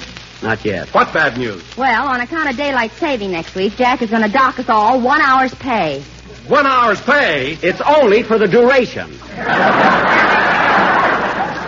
You'll get it back as soon as the war is over. The hour or the money? Both. It's wartime. And if there are any more objections, just read your contract. Who can read it? You've got 1 whole page written in Eskimo. Well? Mine, too. Now, what's the big idea? Because when the contracts were drawn up, my lawyers happened to be Smith, Smythe, Mullen, and Mooseface. Now, drop it.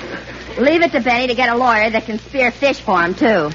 Mary, I retain Mooseface by the year. What's he going to do when someone isn't suing me? Just sit around? Be reasonable. Say, Jack, what does that Eskimo clause in our contract mean? I've never had it translated. I have. It says, actor who want raise can put high heels on snowshoes. Well, that's not a literal translation, but that's the gist of it. And I don't want you all reading your contract. If I hear another word about contracts, I'll scream. Virgil, just make with the noise and no dialogue. You're only the sound man here. Well, I get more fan mail than you old tintype. Get away from that microphone. I'll beat it. Oh, Jack, stop picking on Virgil. He's very important to our show, and you know it. Important? Yes, in all our plays, he opens doors, rings bells, shoots guns. Oh. And when you're supposed to walk down the street, Virgil walks for you. Virgil walks for me? Well, any sound man can do that. With your flat feet, that's hard, Daddy.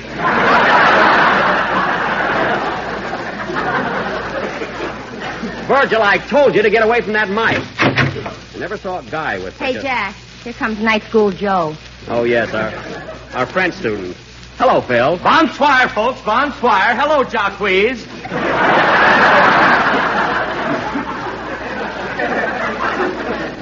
Jacques. And Marie and Dune.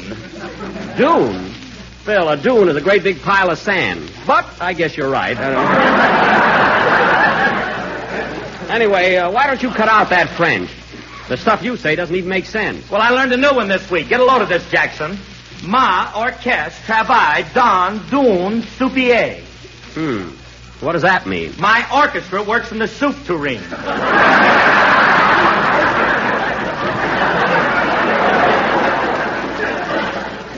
Your orchestra works in the soup tureen? Yeah, that's as close as I could get to Biltmore Bowl. Oh, well, Phil, don't you think that before taking up a foreign language, you ought to learn how to speak English? And what's wrong with my English, may I ask? You're kidding, of course.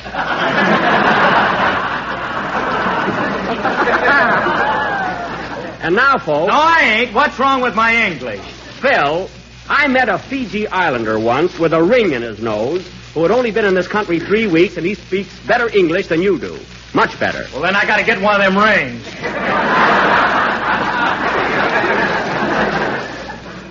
It won't help you, believe me. Let him get one. This is an emergency.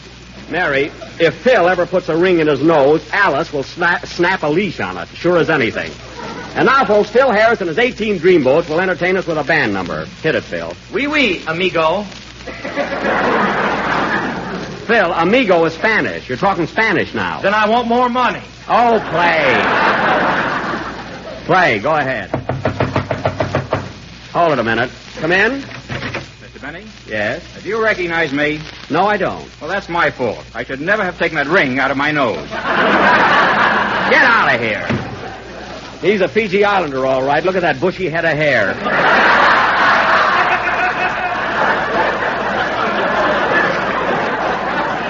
Play, amigo.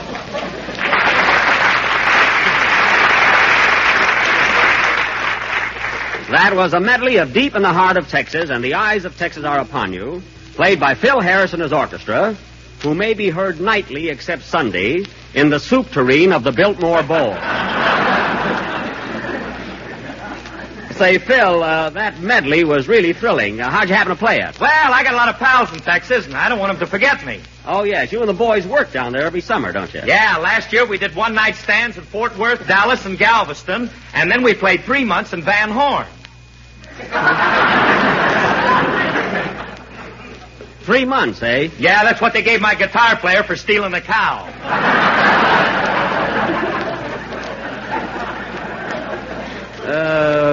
Stealing a cow? Well, he didn't exactly steal it. He tried to elope with it. You know how Frank is when he drinks.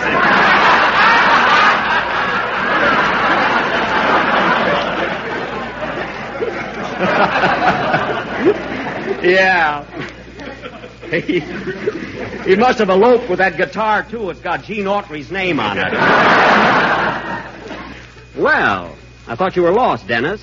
Where were you, kid? I'm not a kid anymore. I just fell in a manhole.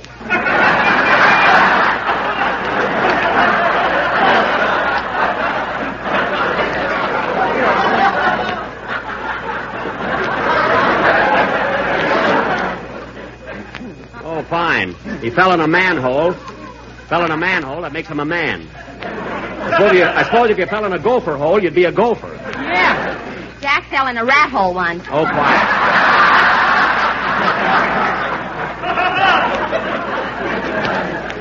Anyway, I'm glad you got here, Dennis. And now, ladies and gentlemen... Oh, say, Mr. Benny, have I got a surprise for you? Have I got a surprise? Later, kid. For our feature attraction, this... What do you mean, surprise? Here, read this. I cut it out of a radio column. Let's see it.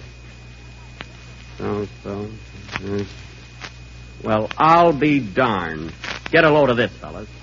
It is reported officially from New York that starting March 8th, Fred Allen will switch the time of his broadcast from Wednesday to Sunday night. Imagine. Well, I knew that. He's replacing the Sunday evening symphony hour. Allen's replacing the symphony hour? Well, they better tell everybody in advance, or when they hear Allen's voice, they'll think it's an old bassoon left over. Anyway, if Allen goes on the air Sundays, I'm going off. I can make a darn good living out of pictures. Oh, how many postcards of your house do you sell a week? Plenty, sister. Anyway, I don't want Allen on the air the same day as I am. But, Jack, there are a lot of comedians besides you on Sunday night. One more won't hurt. A lot of comedians. Name one. Edgar Bergen and Charlie McCarthy. That's two. Name one.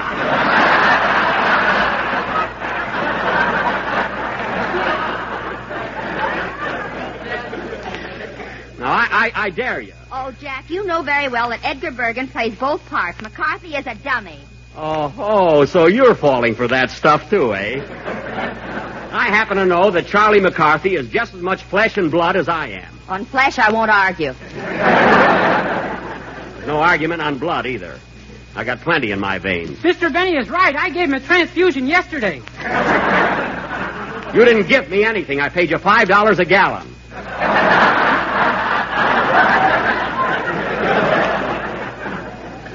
Now be quiet. Gee, I'm so weak I can hardly stand up.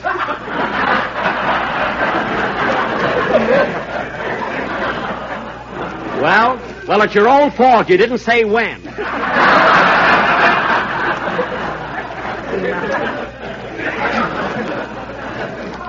Anyway,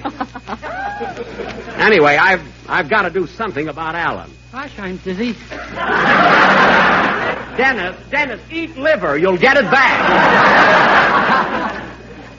I know what, Mary. Mary, get me Mr. John Swallow on the phone. His private extension is 309. Okay. I'm going to nip this in the bud. He's the program manager. I'm going to straighten out this Allen Sunday night situation. I don't get mad often, but when I do... Hello? Hello, Mr. Swallow. Oh. Hello, Mr. Swallow. When did you get back from Papa's practice? Give that phone.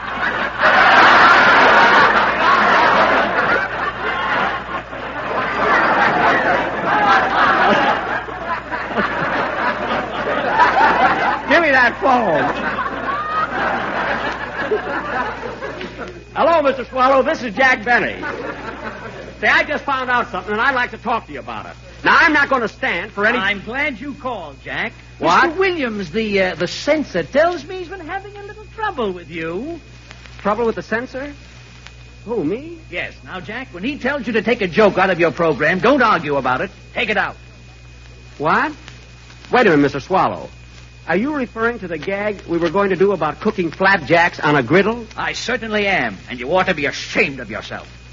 Well, for heaven's sake, what's wrong with cooking flapjacks on a griddle? The word griddle sounds exactly like girdle.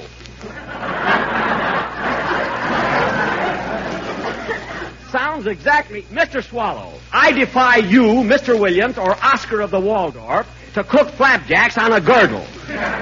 It can't be done. That's not the point. The line is still double entendre. And don't pull that Phil Harris stuff. I like that griddle gag very much. Well, it's definitely out. All right. Goodbye. Goodbye. Harmless little gag about hotcakes, and I can't even do it. Well, come on, Dennis, sing your song. Well, what'd you do about Fred Allen? Who? Oh, my goodness, I forgot all about him. I'll take it up later. Well, come on, Dennis, let's have a song. Okay. Get so burned up lately, I must be getting high blood pressure. With my blood yet. Oh, quiet, sing. There must be some way of fixing that Sunday night thing. That was This Love of Mine, sung by Dennis Day. And very good, Dennis. Sure, and it was wonderful, Bigorra. And now, ladies and gentlemen... Well, Dennis, your blood is working on him. Yes, it is at that. Gee, I wish I wasn't such a tightwad. We'd all get a raise. Hooray, I've got an alibi. And now, folks... Hey, Jack, what are you going to do about the Fred Allen situation? Yeah, you gonna let that guy get away with it? Well, I've been thinking it over, gentlemen, and I'm going to form a little group that'll take care of him. The SAALC. What's that stand for? Sunday Artists Against Low Comedy.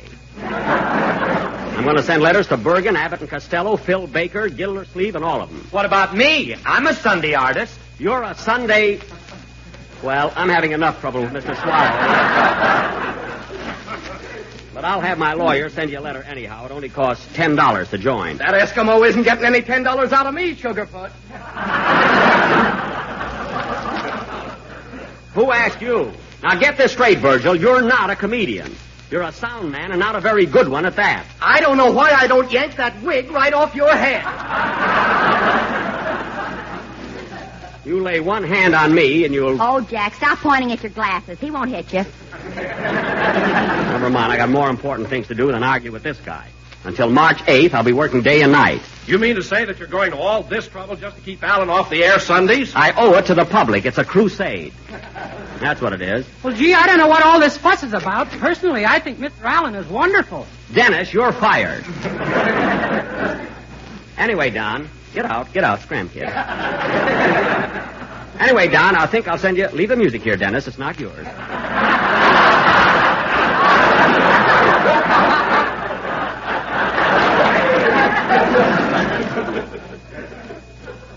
Anyway, Don, get back in the manhole cover. I think I'll send you an application blank too. And then if we all stick together, I'll take it. Hello? Hello, Mr. Benny. This is Rochester. What do you want? Boss, I always thought that boarder of ours was cuckoo, and now I know it. Mr. Billingsley, what's the trouble now? He's playing soldier again. This morning he locked me in my room for 3 hours. Well, why didn't you give him the password? It's little. That was yesterday. Today is...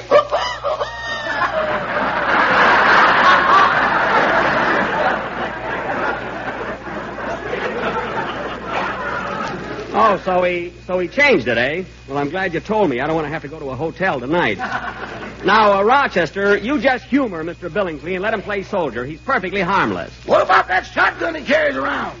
That shotgun isn't loaded. It ain't, eh? No. You know that big picture we got in the library of George Washington crossing the Delaware? Yes. Well, he'll never make it in that boat. It's full of holes.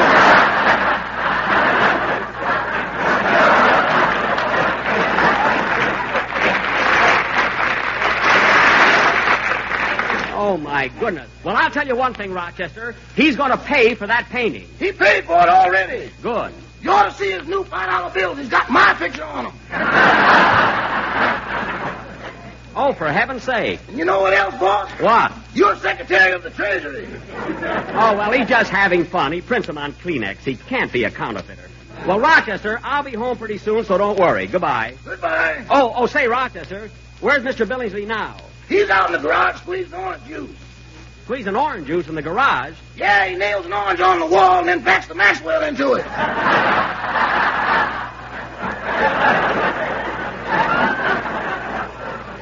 Oh, well, I'll see you in a little while. So long. So long. I was wondering where those yellow spots on my garage wall came from.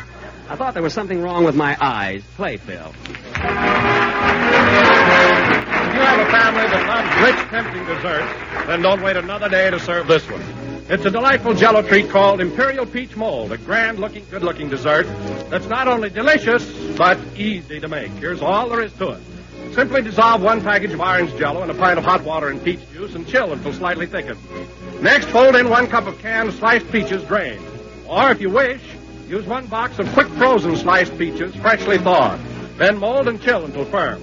And there's a really special treat, a rich, shimmering combination of juicy sliced peaches and sunny orange Jell-O. So get a can of sliced peaches or a box of quick frozen sliced peaches from your grocer tomorrow and treat yourself to this swell dessert. When you make it, be sure to use genuine Jell-O, because Jell-O is extra delicious thanks to its new locked-in flavor. We're a little late, so good night, folks. The Jell-O program, starring Jack Benny, with Mary Livingston, Phil Harris, Dennis Day, Rochester, and yours truly, Don Wilson. And now, ladies and gentlemen, yesterday, February 14th, was not only Valentine's Day, but also the birthday of Jack Benny, who was exactly years of age. So, let us show you what happened. The time, 7 o'clock last night. The place, Jack's home in Beverly Hills. Take it away. My mama done told me when I was in knee pants, my mama done told me, son, a woman will sweet talk and give you... Gee, it's my birthday, and I don't know what to do tonight. Why don't you go to a movie, boss? That's an idea. Let's see. I'll look in the paper and see what's playing around. A woman will sweet talk and give you a big eye. But when the sweet talking's done... Maybe there's a bank night someplace. No, not on Saturday. Now, let's see. A woman's a two-faced, worrisome thing to leave you to sing the blues in the night. Gosh, I don't know where to go. Now the rains are falling here, the train a calling, woo-wee. My mama done told me. Hear that lonesome Say, here's a movie I could see. I could see Ball of Fire. Yeah, Miss Barbara Stanley's in that. Oh, yes. I saw her in the Brown Derby today, and she walked right by me. Well, what other picture can I see? Hear that lonesome whistle blowing across the trestle. Hoo-wee! My mama done told... Oh, here's Ida Lupino in Ladies in Retirement. No, she never speaks to me either. Now, what else? From Natchez to Mobile, from Memphis to St. Joe. St. Joe. What a hit I used to be in that town. Boy. Wherever the four winds blow. Very good, Rochester. I wish Johnny Mercer could have heard that. Now sing Rose O'Day. Oh, boss, come now. Rochester, I said sing Rose O'Day. Well, Mr. Benny, if you're in the mood for entertainment, why don't you turn on the radio? The radio's out of commission. Did you kick the tubes out of that thing again? Well? What a temper you got. Every time Mr. Allen has a funny program, crash, bang, zowie.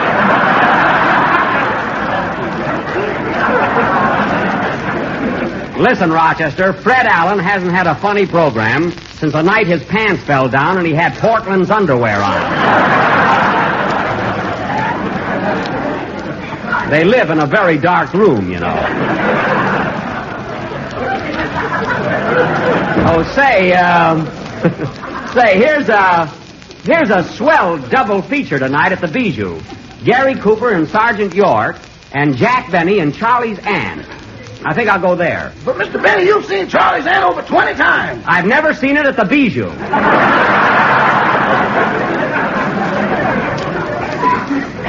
I might as well take a girl along with me. Give me my little red book, Rochester. The one Mr. Harris sold you when he got married?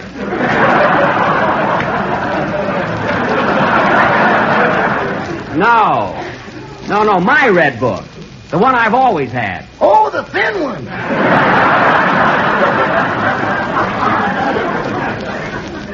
Never mind the book, Rochester. I know who I'll call. She'd like to go to a movie. From Natchez to Mobile, from Memphis to St. Joe. St. Joe, they love me there. Wherever the winds blow, I've been in some... Hold it, Rochester. Hello? LaBelle Tour Apartments? I'd like to speak to Miss Scheherazade Crump.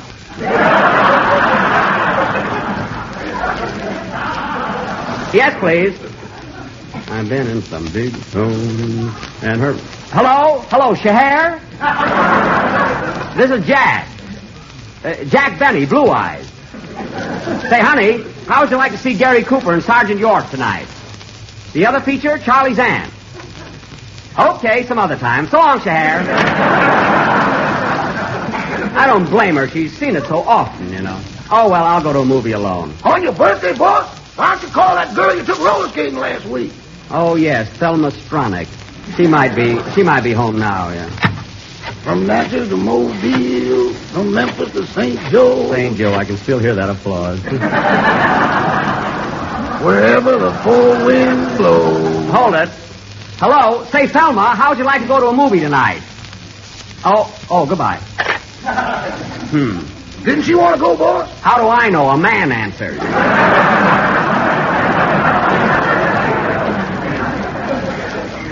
Oh, well, I'll think of somebody to take along. Hello? Hello, is this Ginger Rogers' house? Good. I'd like to speak to Miss McGuire, please. Jack Benny calling.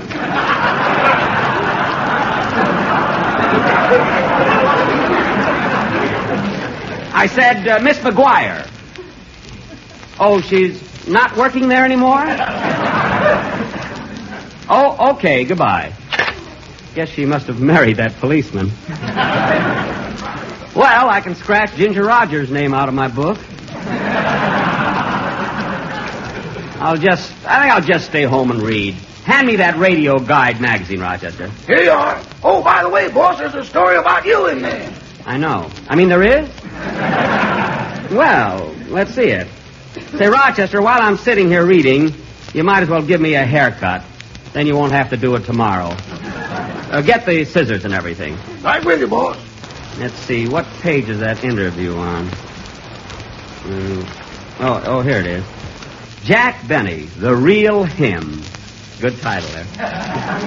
All set, boss. Hold still. Okay, don't take too much off the sides. Get a load of this, Rochester. Jack Benny, the sophisticated comedian, is in real life just an assuming country boy from Waukegan. That's me, all right. And this may come as a surprise to you readers, but Mr. Benny is so modest that he has yet to see himself on the screen. Well, Rochester. When interviewed at his Beverly Hills home, we found... Oh, hello, Mary. Hello, Jack. Many happy returns. Thanks. Well, for heaven's sake, what are you doing with that bowl on your head? I'm getting a haircut. What do you think? Rochester, leave my sideburns long. I'm taking rumba lessons. Oh, Jack, will you stop trying to look like Cesar Romero? I'm not trying to look like my Romero. My goodness, just because I'm an unassuming country boy from Waukegan, I don't have to look like a hick.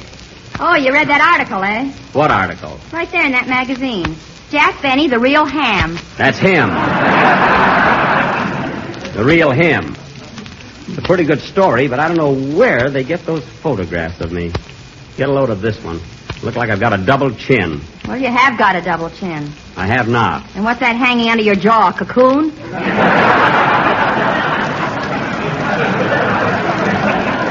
No, it's not a cocoon.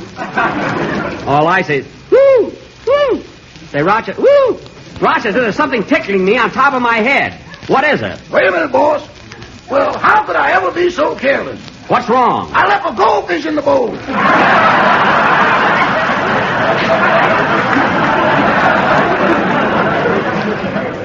A goldfish? Well, get him out. Take the bowl off. If I do that, I'll lose my place.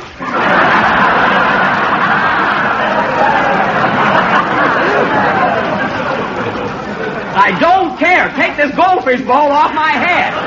It's stuck, boss. Stuck? Well, take the handle of the scissors and tap it a little. Yes, sir. Well, you did it. Are you happy? Now, where'd that goldfish go? Never mind the goldfish. Finish cutting my hair. I can't understand how that bowl got stuck. I can. Every time you read an article about yourself, your head swells 2 inches. That all depends on whether the article is good or bad, Miss Livingston. Hurry up, Rochester. I want to go to a movie. A movie? Oh, Rochester, will you please come in the other room? I want to talk to you a minute. Yes, Miss Livingston. What do you want to talk to him about? Never mind. Look for the goldfish. I'll be right back. Now, Rochester, the gang's coming over here pretty soon, and we're going to throw a surprise party for Mr. Benny. A surprise party? Yes. Now, it's up to us to see that he stays right here in the house. Oh, he won't go out tonight unless he gets a date. And what am I worrying about? Come on, let's go back. All right, Mitzi, if you gotta work, you gotta work. Goodbye. Oh, say, Mary, would you like to go to a movie tonight and see Gary Cooper and Sergeant York? I saw that. What's the other feature? Oh, I don't know. Let's take a chance. I thought so.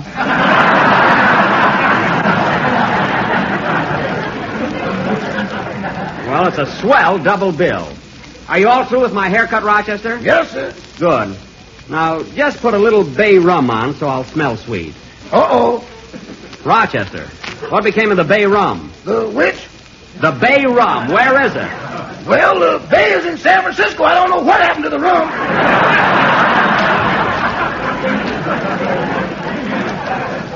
Oh, my goodness. I wish you wouldn't drink everything in this house. Well, I'm going to the movies even if I have to go alone. Oh, wait a minute, Jack. Why don't you let me give you a manicure? I don't want a manicure. I'm going to a movie. It's Saturday night, and I... Oh, hello, Dennis. What are you doing here? Happy birthday, Mr. Benny. Surprise, surprise. Dennis! Am I too early? Dennis! Surprise? What are you talking about? Well, he's surprised because you've got long sideburns and you look just like Caesar Romero. Oh, thanks, kid. You're welcome. Gee, I nearly spilled the beans, didn't I? Quiet! What are you doing here anyway, kid? Oh, nothing. Say, Mr. Benny, you and Abraham Lincoln both have the same birthday, don't you? Well, not quite, Dennis. You see, my birthday is February the 14th, and Abe Lincoln's is February the 12th. Yeah, Lincoln is 2 days older than Jack.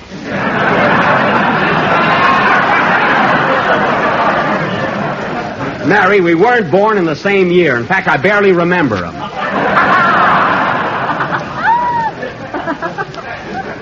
Well, thanks again, Dennis. Oh, say, that reminds me, Mr. Benny. You know what I'm going to sing on the program tomorrow? What? Jerome Kern's new song, Abe Lincoln Had Just One Country. Well, that's very appropriate, Dennis. Well, so on, kids. I'm going to a movie. Wait a minute. Don't you want to hear the song? Sing it for him, Dennis. I can hear it tomorrow. You'll hear it right now. Come on, Dennis. Okay. I'm sure sorry I let the cat out of the B.A.G. Dennis, will you please sing your song? What's all the mystery about, for heaven's sake? Oh-ho! I think I get it. I smell an R.A.T.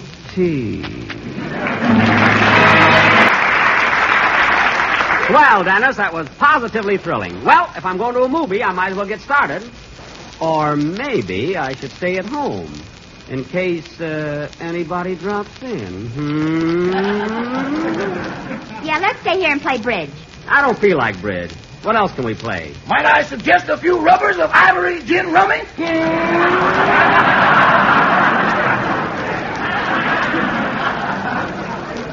Rochester, put those dice back in your pocket. Let's go to a picture, Mr. Benny. Come on. I am not going to leave the house until the gang gets here and surprises me. So there. Well, you see, Dennis, you spoiled everything. Oh, yeah, I was wise. Well, then there's no use keeping it a secret. The gang will be here in a few minutes and bring you a present. Oh, a birthday present, eh? Well. Say, Rochester, go out in the kitchen and fix up a big tray of sandwiches. Yes, ma'am. Don't you cut one slice of bread. Listen, Mary, when your friends give you a surprise party, they're supposed to bring the food.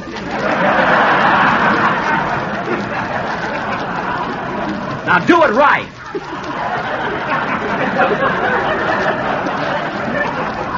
Gonna do it tall.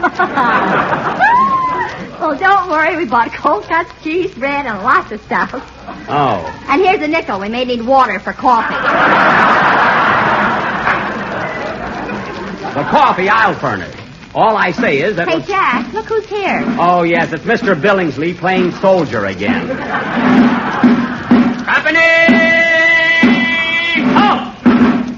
Well, good evening, Mr. Billingsley. Good evening. Good evening, Mr. Benny. Still up and about, I see. Yes, I didn't feel like going to bed. I'm a little disappointed in you. I blew taps over an hour ago. Yes, I know, but you see, some visitors dropped in, and we... Visitors, eh? May I see their passes? Oh, they're on our side, Mr. Billingsley. They know the password and everything. Give them the password, Mary. I am not going to bray like a jackass for anybody. All right, I'll do it for you.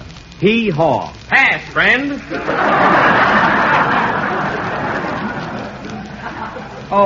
Say, Mr. Billingsley, I notice you're wearing a sun helmet. Are you headed for the tropics? No, I'm eating at Chasen's tonight. Good. Well, see you later, Mr. Billingsley. Good night. Good night. Company, forward, dance. Dance?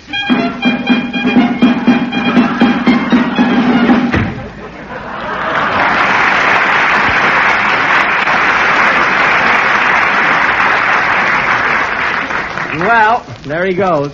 Some soldier is carrying a split gun. It works out, Mary. To him, Moths are airplanes. But it keeps him busy. You know, one thing about Mr. Billingsley. Hey, that must be the gang now. Now, for heaven's sake, Jack, don't spoil it. Act surprised. Don't worry, I'm an actor. Say, I wonder who that is. Come in!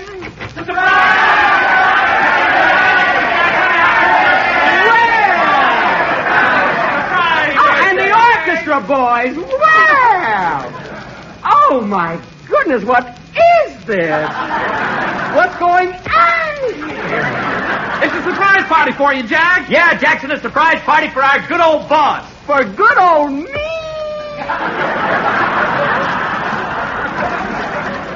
Gee, fellas, I don't know what to say. Here I was, just spending a quiet evening at home, never dreaming that... Don't overdo it. Never dreaming that you fellas were going to throw a surprise party. Just for me. Shall we give him his present now, Don? Nah, let's give it to him later. Give it to me now while I'm sentimental. Hand it over. Not so fast, Jackson. A speech goes with this. Take it, Don. Speech. Where's the present? Jack, on behalf of Mary, Phil, Dennis, Rochester, and myself... Yes. And all the boys in the band, Frankie, Charlie, Mitch, Sam, Skippy... Yeah, look, you don't have to name them. Look, I know the boy. I would like to present you with this lovely token of our esteem and affection. Well. Here you are, Jackson. Open it up. We hope you like it. Oh, boy. See, here I was sitting at home, never dreaming that... Oh, for Pete's sake. Oh, fellas, you shouldn't have done it. You like it, Jack? Like it? Why, it's just what I needed. What is it, boy? A can of crab meat.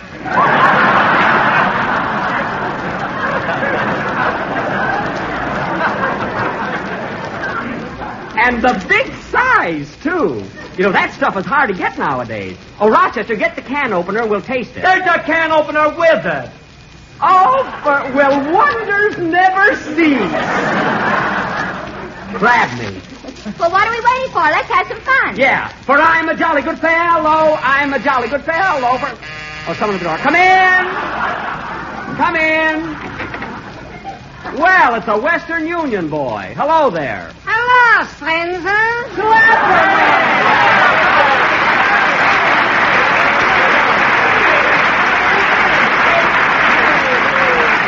Well, Slapperman, this is a surprise I didn't figure on. What's the idea of wearing a Western Union uniform? Quiet. I told my wife I'm drafted.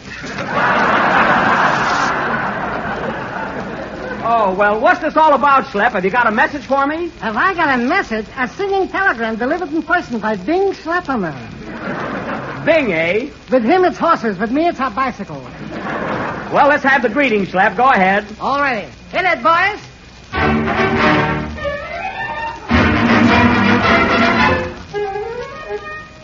Happy birthday to you.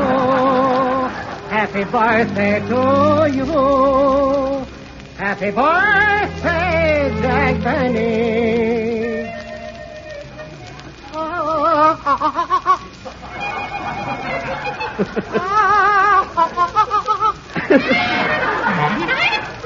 Oh, sabotage, huh? Happy birthday, Jack Benny. Happy birthday to you.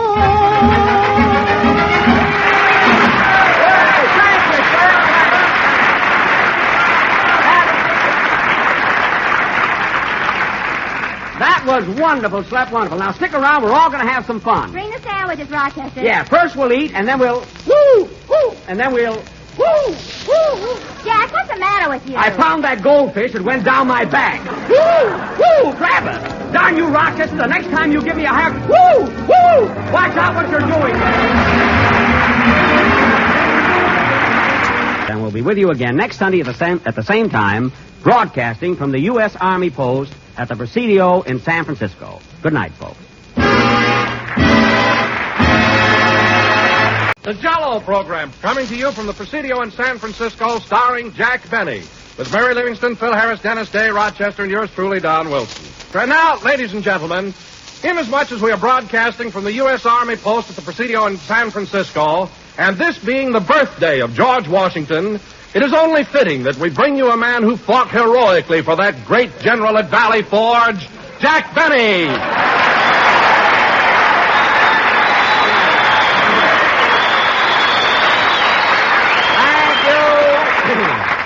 Thank you. Hello again. This is Jack Benny talking. And Don, that was the most ridiculous introduction I ever heard. Imagine saying that I fought at Valley Forge. Why, it's absurd. But, Jack, you told me to mention your war record. I meant the World War. The Battle of Valley Forge took place over 160 years ago. My goodness, that would make me older than Fred Allen. Much. Now, wait a minute, Jack. Fred Allen is younger than you are, and you know it. What did you say, big boy? What did you say? I said Fred Allen is younger than you are. That's a military secret, and I'm going to tell the colonel on you. You heard him, fellas. Allen younger than me. I'd like to have muscles as hard as his arteries.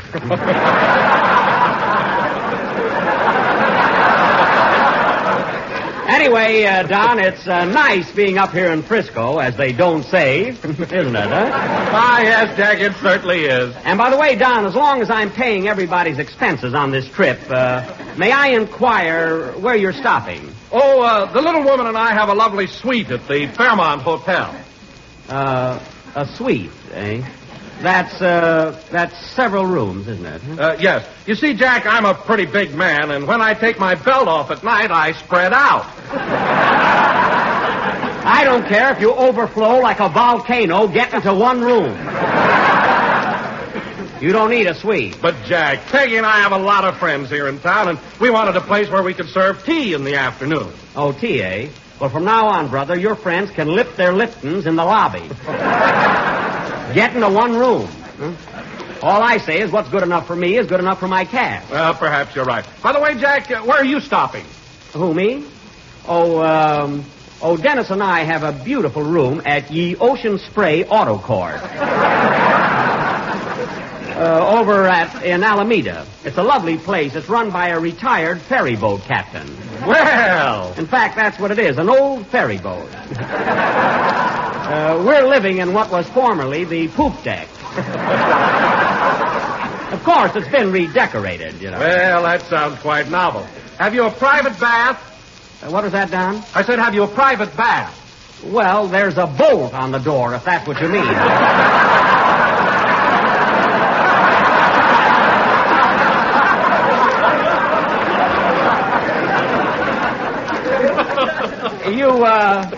You must come over sometime, Don. Huh? Ye Ocean Spray Auto Court. Is that right on the ocean front? No, it's not exactly on the ocean. It's very nice, though. Well, can you see the ocean? No, you can't actually see it, Don. But when the west wind is blowing over those mud flats, you just know it's there. And if the breeze is, well, if it isn't Miss Livingston, say hello to the soldiers, Mary. Hiya, boys. Let's hear some noise.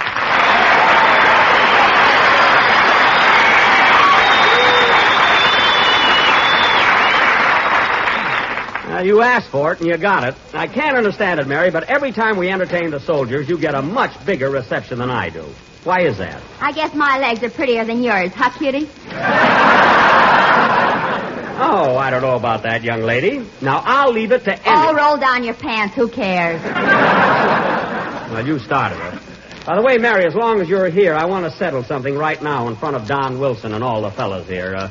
Who is older, Fred Allen or me? I don't see any insurance men chasing either one of you. I can still get fire and theft, Smarty.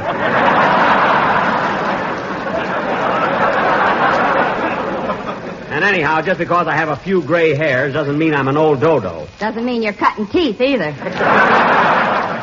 Well, I'm glad you mentioned that, Mary, because it so happens that I have a brand new tooth coming in. So there. Where's it coming in from? Sears and Roebuck? No, it's not coming in from Sears and Roebuck. They don't even handle them. Oh, you checked on it, eh? Now, let me tell you something else. The next one that mentions Fred Allen has to pay his own expenses in San Francisco. By the way, Mary, where are you stopping? Oh, I have a lovely suite at the Sir Francis Drake. Listen, Mary, you could very well have taken one room instead of two. I've got 3. Yikes!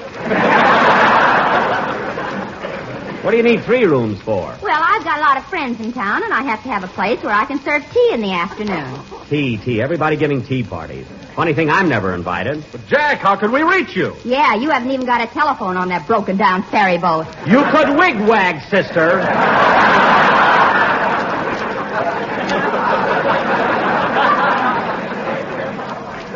You could wigwag. You got the wig. How could we wag it?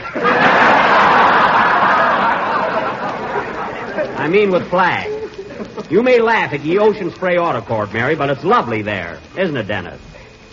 I said it's lovely there, isn't it, Dennis? Do you mind if I take a bow first, Mr. Benny? No, go right ahead.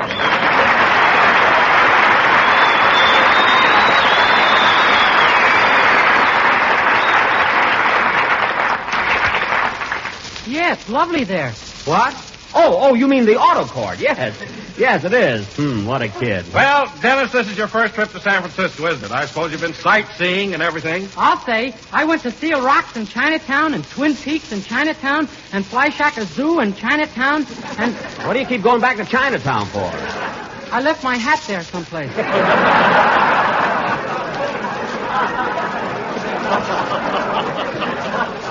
Oh.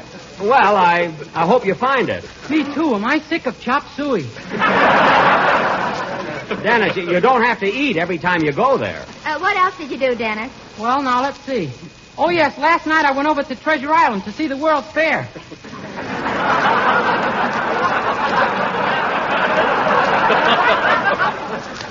The World's Fair? Save your money, brother. It ain't much.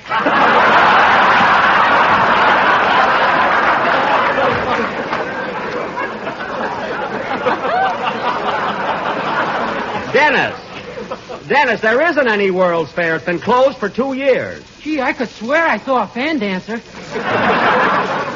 fan dancer. You know, kid, I'd give $1,000 for your imagination. At your age, it's a bargain. Oh, shush. Well, Dennis, now that you're here, I think the boys would like to have you do a song. What's it going to be? I'm going to sing a brand new number called Private Buckaroo. Good. Let's have it, kid. Hold it a minute. Come in. Mr. Benny? Yes? On behalf of the officers and the men of the Presidio, I would like to present you with this regulation Army uniform. Say, thanks. But it's awfully big for me. It's so large.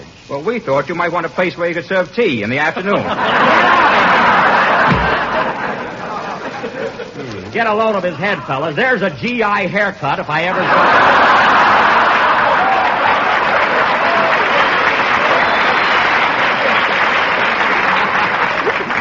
GI means government issue, folks. Sing, Dennis. That was Private Buckaroo, sung for the first time on the air by Dennis Day. Swell, Dennis. And now, ladies and gentlemen... Say, Mr. Benny. What is it, kid? We sure had a lot of excitement at the Streets of Paris Cafe the other night, didn't we? Yes. And now, ladies and gentlemen... Why did they throw you out? You didn't do anything. Forget it, kid. Forget it. And now, ladies and gentlemen... Wait a minute. I want to know what happened at the Streets of Paris the other night.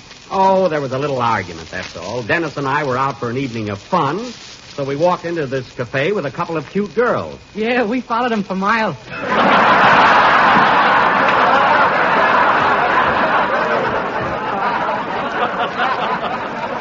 We caught up with them at the bottom of the steps. Well, anyway, we all went inside, and Dennis asked for a glass of milk, and I ordered a lemon phosphate. At the Streets of Paris? They sent out for us. Anyway, as we were sitting there with the girls, chatting and laughing, a couple of great big guys walked over to us, and one of them said, "What are you two punks doing with our girls?" So Dennis jumped up and said, "You want to make something out of it?" Yeah. You little rascal. And the next thing I knew, I was laying out on Mason Street. It could happen to anybody. Say, whatever became of you that night, Dennis? Oh, the boys got a girl for me, and we all went out. Oh, good.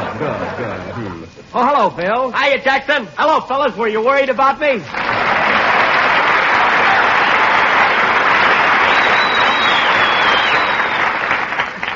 are you worried about me? There's the only marcelled ham I ever saw. Well, Phil, here we are in San Francisco. The old town's as peppy as ever, isn't it? Yes, sir, and I'm sure getting a kick out of broadcasting for the soldiers here at the Presidio.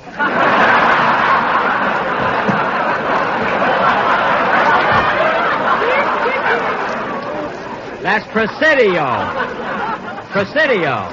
All right, how far did I miss it? That's right. For you, that's a bullseye. By the way, Phil, I'm doing a little checking up around here. Where are you stopping in town? Well, I got a suite over at the Palace Hotel. You got a what? Well, here we go again. You can sing that, sister.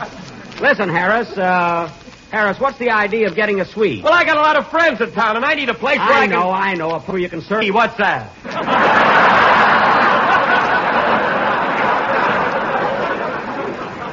Oh, pardon me, you wouldn't know. Tea, Phil, is a beverage that you can serve up in your room all afternoon, and no furniture will be broken. Catch on? They took all the furniture out of my room, wise guy. Oh, yeah, just a carpet and a bucket of ice. That's Harris, huh? Hey, fellas, you want to hear something? This is a town where I started out 15 years ago on my musical career. In the old Rose Room at the St. Francis Hotel. That's the Rose Room, huh? Yeah, and the only guy that's still with me is Frank Remley, my guitar player. No kidding. How come Frankie's been with you so long? Look, Jackson, if I had on you what he's got on me, I'd be the star of this show.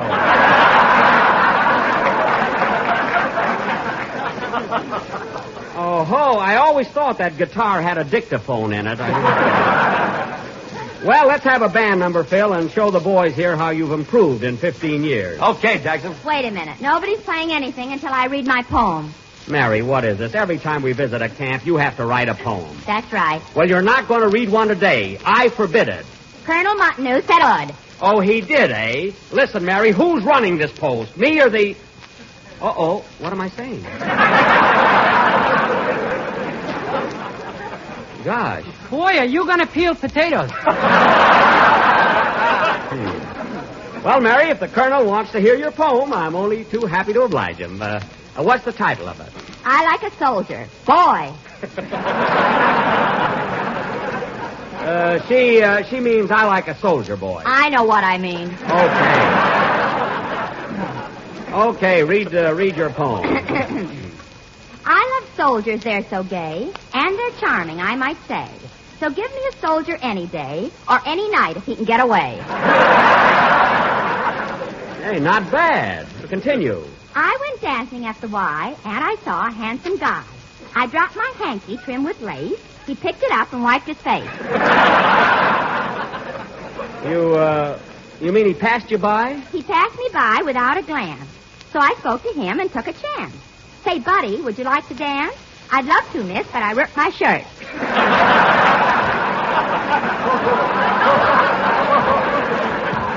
But you ripped it? Yes.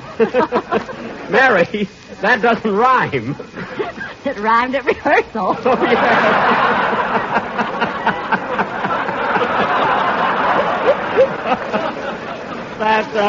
That's a very good poem, Mary. Now, Phil, let's have a... Oh, wait a minute. Last verse all out. Good. If you listeners all could see these young men in front of me, you'd buy some bonds and buy some more and win the war with a great big score. The end.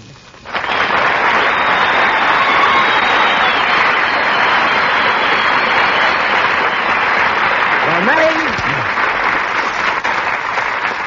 Mary, that last verse really made sense, and I'm sure everybody will dig down and get those defense bonds. And incidentally, ladies and gentlemen, I am proud to announce that our program this evening is being short-waved by radio station KGEI to Alaska, Hawaii, Australia, New Zealand, to the United States Fleet in the Pacific, to the American Expeditionary Force in Java, to General MacArthur and his men, and I do mean men, in the Philippines,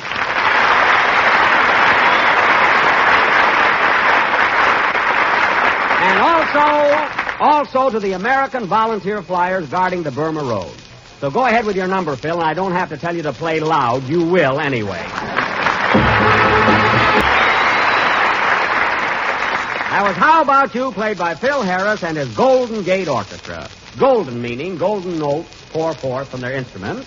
and gate meaning they may soon get same. And now, ladies and gentlemen... Well, that's a fine thing to say after what we went through to get up here. What do you mean? Well, me and the boys work at the Biltmore Bowl in Los Angeles. We worked there last night until 2 a.m., and then tired and weary, we got on a bus and started out for San Francisco. Uh-huh. And 473 miles of tough driving across deserts and mountains. And then we went through rain and storm, little knowing what dangers lurked ahead of us. Danger? And when we arrived this morning hungry and thirsty and disheveled, our first thought was to rush over here and rehearse 3 hours for this broadcast. Gee. Can you imagine all that trouble just for one lousy number?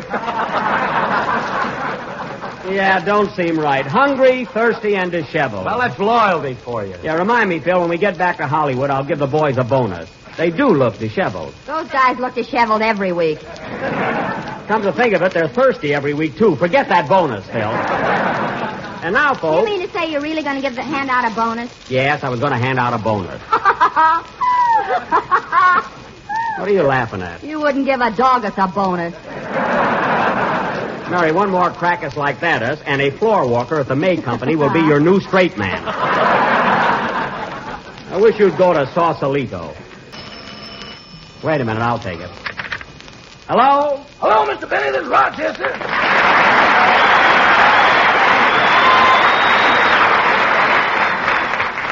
What do you want, Rochester? Say, boss, I think you ought to check into a hotel tonight.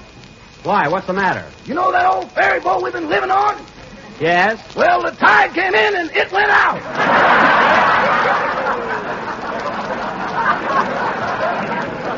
What? Why, that's impossible. That boat was on dry land. It had roses growing around the door. The barracudas nibbled on them now. Well, I guess there's nothing we can do about it. I'll tell you what, Rochester. Bring my trunk and suitcases over here, and I'll go to a hotel tonight. Uh-oh. What are you oh-ohing about? Don't tell me you left my trunk and everything in the boat. Don't tell me I didn't. What do you mean? Well, boss, at the time of the unexpected launching... Yes? Due to no women and children, I got off first.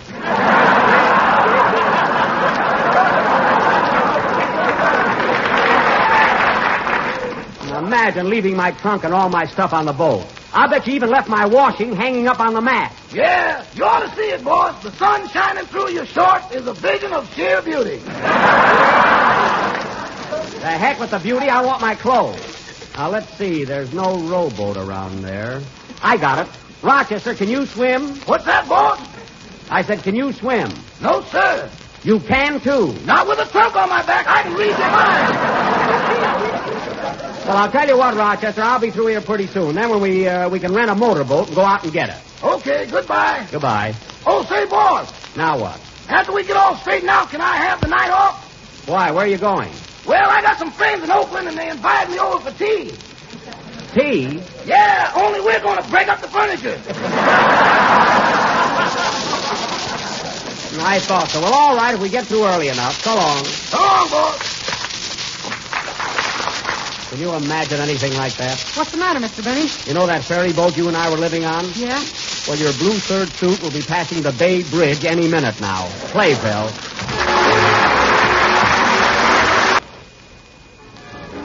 We're a little late, so good night, folks.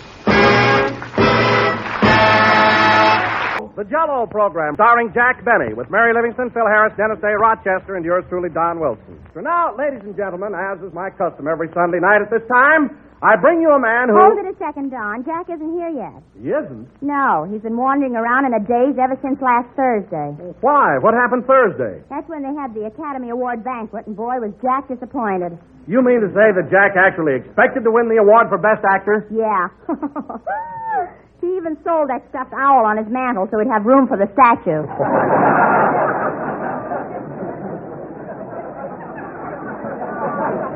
Imagine. So he's still pretty upset about losing, huh? I'll say he is. I was in the drugstore just now, and Mr. Benny was dunking donuts in his coffee. Well, what's dunking got to do with being upset? He was splashing people all around him. See this brown suit I got on? Yeah? Well, it was gray tweed when I went in. Well, personally, I can see no excuse for Jack being so mad. You'd think that... Uh-oh. Quiet, fellas. Here he comes. Well.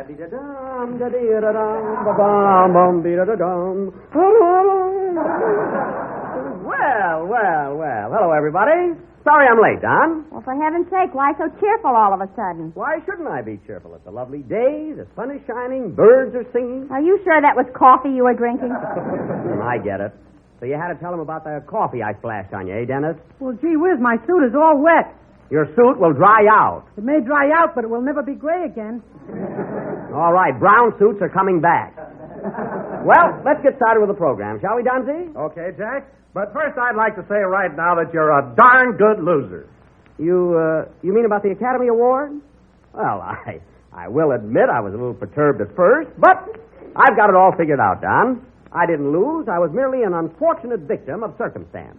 I don't get it. Me neither. Well, look, kid. The picture I should have gotten the award on is Charlie's aunt. Is that right? Yes, but... Let me finish, Mary. Now, if you remember, in Charlie's aunt, I played the part of a man, and I also played a part of a woman. And I was exceptionally good in both roles. Well, for heaven's sake, what's that got to do with your not winning the Academy Award? Simply this, the voters were baffled. They didn't know whether to elect me Best Actor or Best Actress.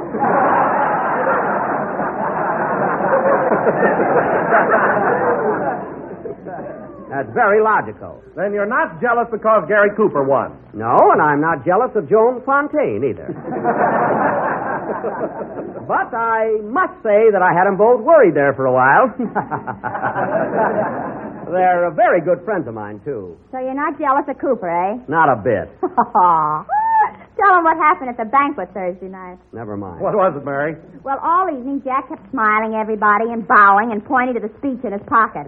Is that so? Anyhow, when they announced that Gary Cooper was the winner, Jack jumped up and yelled, "Nobody leave the room. We're going to do this over." Well, you know how excitable I am. Anyway, I was the first one to congratulate Gary Cooper. I went right over and put my arm around his shoulder. You're telling me I had to boost you up. I could have made it alone, sister. Anyhow, I'm glad he won. Gary and I are pals. Pals? After that silly rumor you started about him? What silly rumor? He's much too tall to be a Jap, and you know it.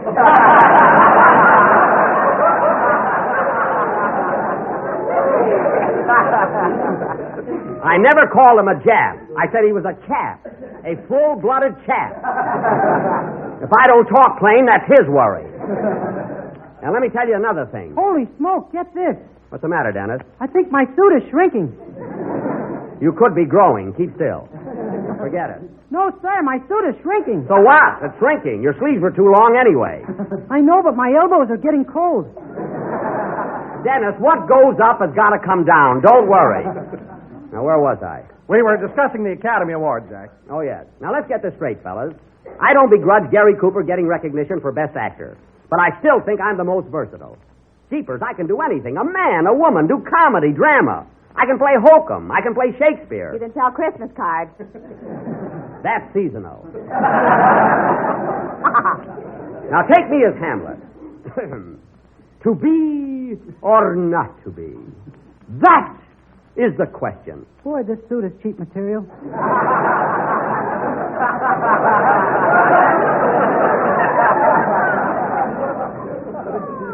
Well, I can see I'm wasting my talent around here. Dennis, as long as you had to open your mouth, how about leaving it open and doing your song? Okay. Hold it a minute. Come in. Telegram for Jack Benny. Take it, Mary. Here's a tip for you, Bud. A brand new defense stamp. Here you are. Thanks. Just paste it on my head. Okay. There's an album if I ever saw one. Now, scram. Who's the wire from, Mary? It's from your father. He says, "My dear son, congratulations on the Academy Award. You didn't do it before, and you didn't do it again."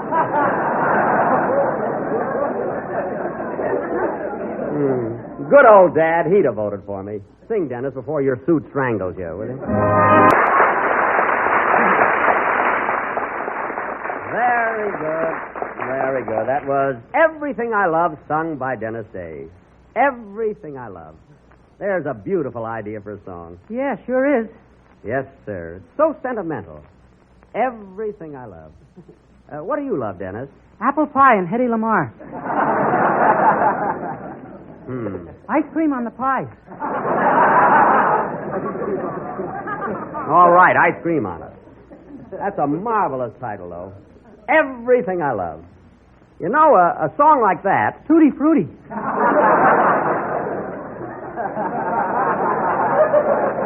Forget the ice cream. I'm talking about sentiment. Oh, hello, Phil. Hiya, Jackson. How's the old gent with the gray hair? Oh, fine. I saw Frank Morgan at the fights the other night. And he looks swell. Phil means you. I know who he means. I'll tell Frank you asked about him, Phil. Okay, I can go along with the gag. You better, brother. You know, Phil, when you... Hey, get a load of the kid. Where'd you get them knee pants, Dennis? I splashed coffee on him. It's a long story.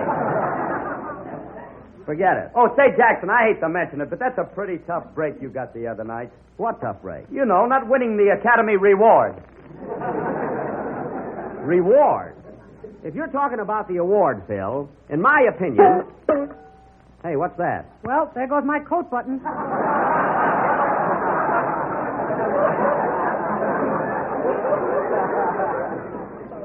Dennis, don't worry about your suit. When you get home tonight, throw it away and I'll buy you another one.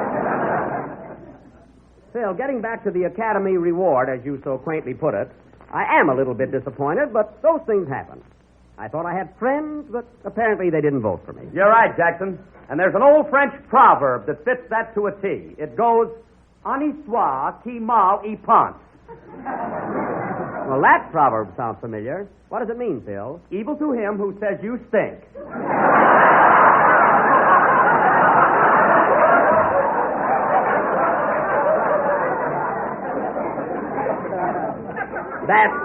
That's evil to him who evil thinks. No one said I Molly Ponce. They just didn't vote for me. That's all. Anyway,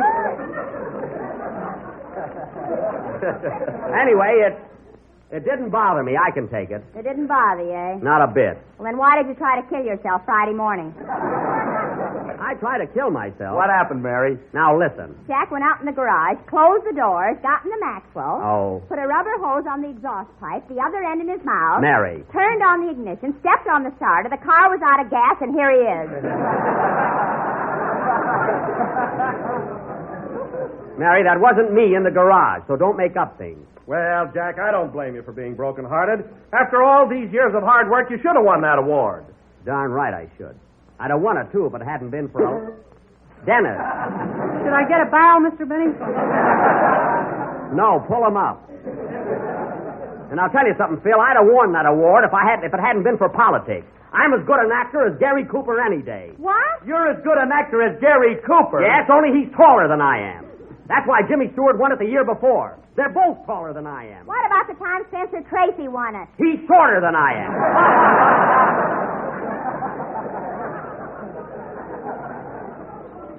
Well, I'm 5'9". So is Paul Muni. Yes, and they gave him the award, brother. Oh, yeah? Yeah. Oh, yeah? Yeah. Well, let me tell you something. Oh, yeah? Oh, nuts, I'm going home. Wow, that Jackson is really burned up, isn't he? Yeah, he takes everything so seriously. What does he want? Every year at this time, he puts that hose in his mouth.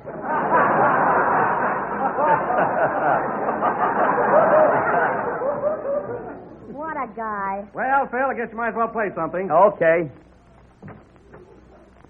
I forgot my streetcar transfer. Oh, here it is. So long.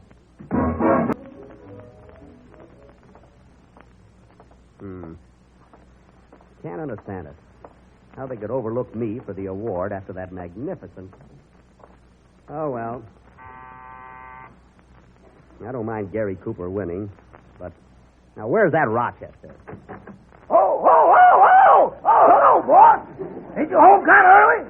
Yes, I am. I'm a little upset, and I... Rochester, what have you got in that cocktail glass? Some water. I was thirsty, boss. Water? With an olive in it? I was hungry, too. Don't kid me. That's a dry martini. Rochester, Is your girl here by any chance? My girl? No, sir. Well, was she here? That ain't Ivy climbing over the back fence.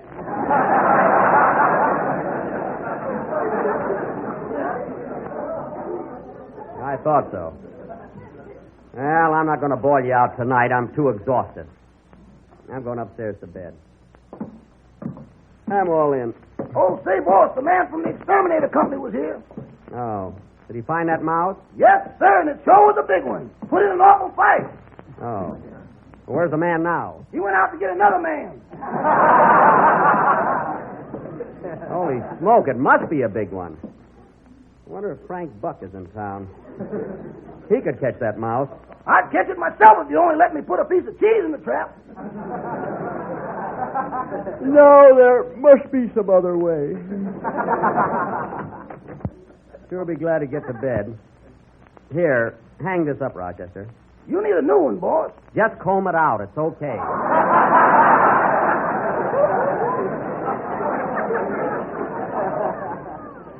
And don't part it in the middle like you did last night. Hand me my... Hey, what's that? What? There's someone under my bed. Who's that under my bed? Come on, you, speak up. Good evening, Mr. Benny. Home a little early, I see. Oh, it's Mr. Billingsley. Now, come out from under my bed, Mr. Billingsley. Come out. All right, you asked for it. Ask for what? If I come out and see my shadow, there'll be 40 more days of winter. Oh, my goodness, today's a groundhog. Now, Mr. Billingsley, you must go to your own room. Very well. Good night, Mr. Benny. Good night. And what's wrong with that, may I ask? Nothing.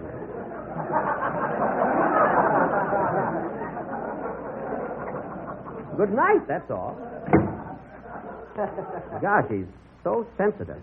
I think I'll lie down and relax for a while, Rochester. The Academy Award has got me all worked up. Gary Cooper, a better actor than I am. That's justice for you. Oh, say, boss. Yeah? I put gas in the Maxwell and the hose is still there. Do you want to have a go at it again tomorrow?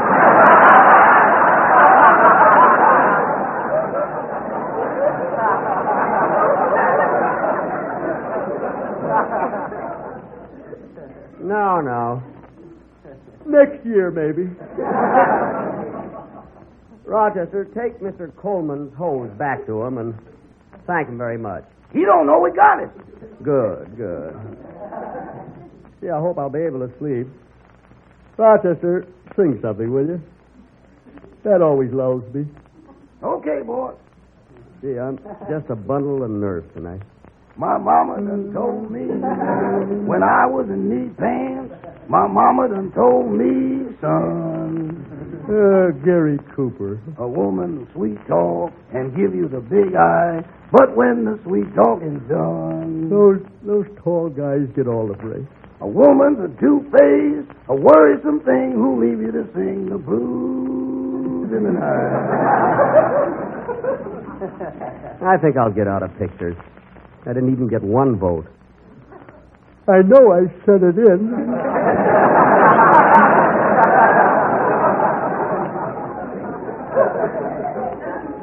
Oh, well. From Natchez to Mobile, from Memphis to St. Joe. St. Joe. How they used to love me there. And the food at the old Busy Bee lunchroom. Wherever the four winds blow.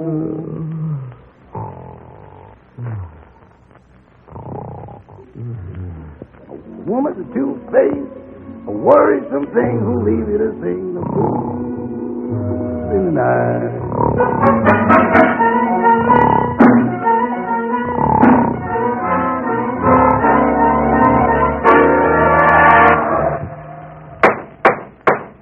Ladies and gentlemen, this is the 12th Annual Academy Award Banquet, and all of Hollywood's glamorous stars are gathered here in the Busy Bee Lunchroom in St. Joe, Missouri.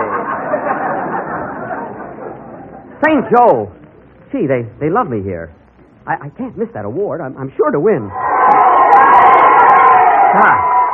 Gosh, look at all those celebrities here. There's Wendell Willkie and Joan Fontaine and Ernst Lubitsch and the Exterminator Man. And look, there's Walter Wanger and Barbara Stanwyck and Mervyn LeRoy. Hey! Hello, Merv! Gee, he knows me. Here's the old busy bee. What do you have, sir? A hot roast beef sandwich with tutti frutti ice cream on it. Hurry, Miss Lamar. I can't hurry. I'm caught in a mousetrap. Gee, you're a big one. God. Ladies and gentlemen, the votes are all in for the best actor of the year, and I'll have the results in just a second.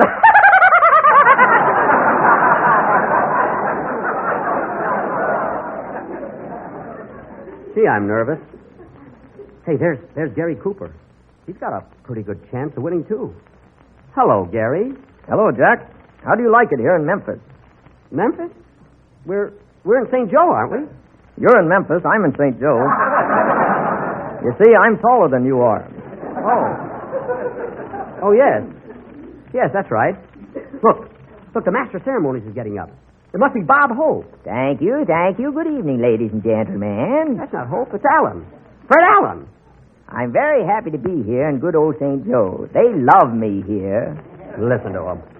That Allen's a two-faced, a worrisome thing who leaves me to sing the blues in the night.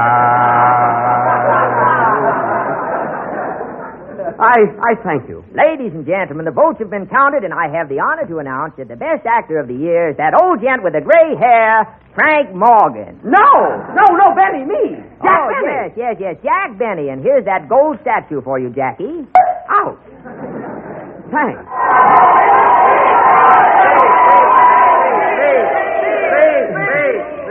How can I speak with this rubber hose in my mouth?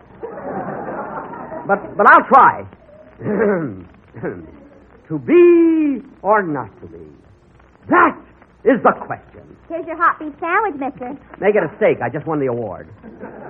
Whether 'tis nobler in the mind to suffer the slings and arrows of outrageous fortune, or to take arms against the sea of... Who's that coming? Who are you guys? Who are you? We're the Warner Brothers, shouting like the others. Benny, our mama does no love. The Warner Brothers? And who are you? I am Darryl Zanuck. Jack, you are a panic. Benny, my horsey done told me. Gee, Mr. Zanuck, all the studios want me. All of them. From Metro to Goldwyn, from Goldwyn to Mayor, from Mayor to Paramount. Paramount? They love me there. Ladies and gentlemen, I can't tell you how happy I am to receive this award. It is the most thrilling night I've ever had. And the most exciting...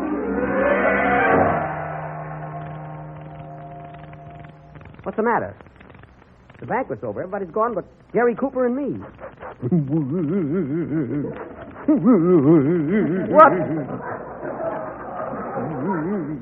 What are you crying for, Gary? I had my heart set on winning that award. It's not your fault, Gary. I won it because I'm taller than you are. Look, I'm 8 feet tall. Not only that, you're still growing.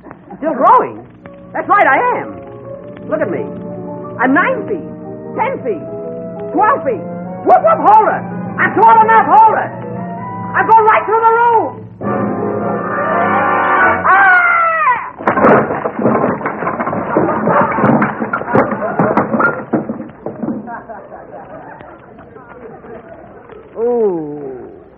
Ooh, my head. Boss, wake up! Gary, where are you? Boss, wake up! You've been dreaming. Dreaming? Yeah, you got your head right through the foot of the bed. Oh, yes. Well, pull me out. Thanks. It was a tough dream, Rochester, but I won it. Do you need me anymore, boss? No. Good night, Rochester. Good night. What a man.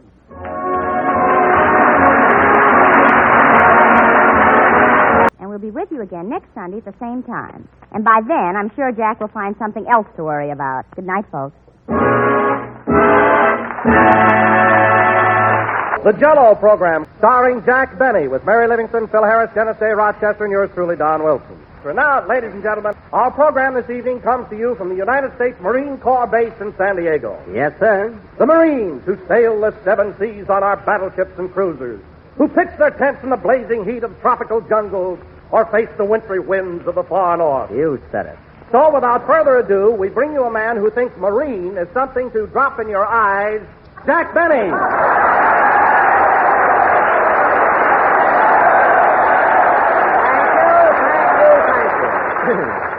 That's murine. I know the difference.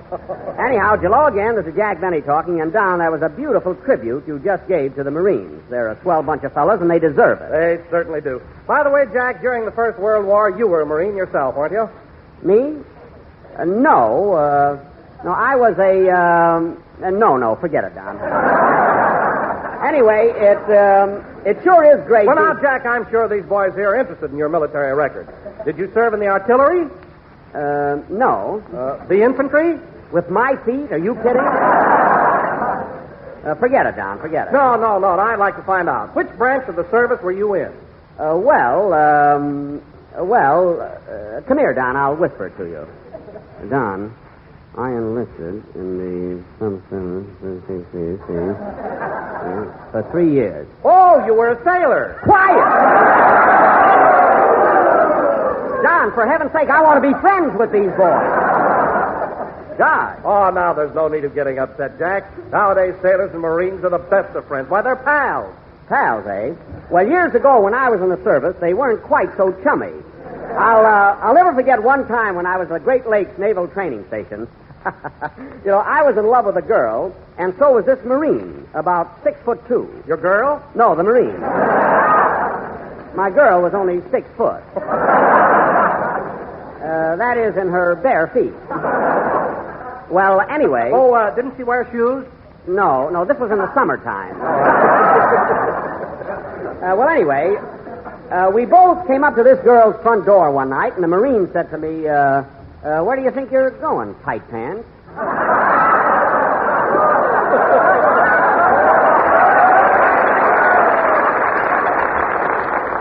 So I said, I'm going to see Eva.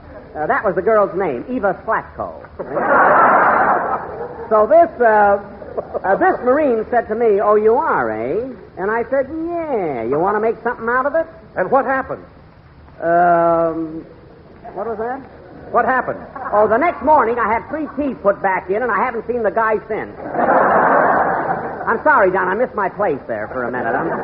But as you say, Don, there's no reason why sailors and leathernecks shouldn't get along together. They're all fighting for the same cause. And after all... Oh, hello, Mary. Hello, Jack. Hi, boys.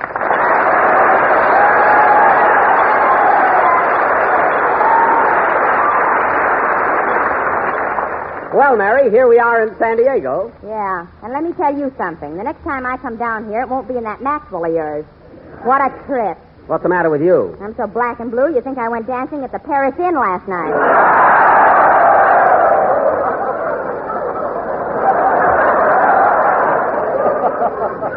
Paris Inn? Oh, a dining and dancing spot, eh? Dining, dancing, and wrestling.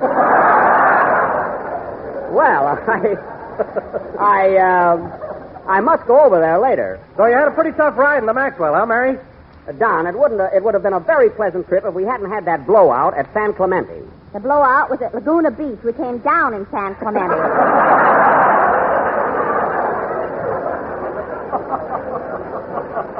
All right, for 10 minutes we were unidentified aircraft.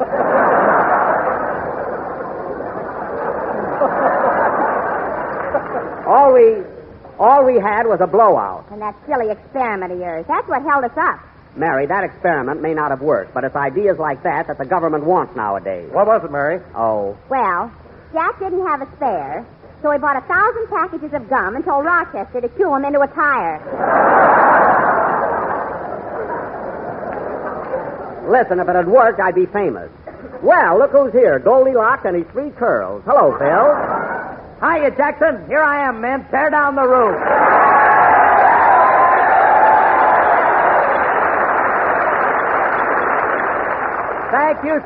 Thank you. Now I'm happy. Then stop bowing. Well, I'm thrilled, Jackson. It's sure great to be down here entertaining all these leatherheads.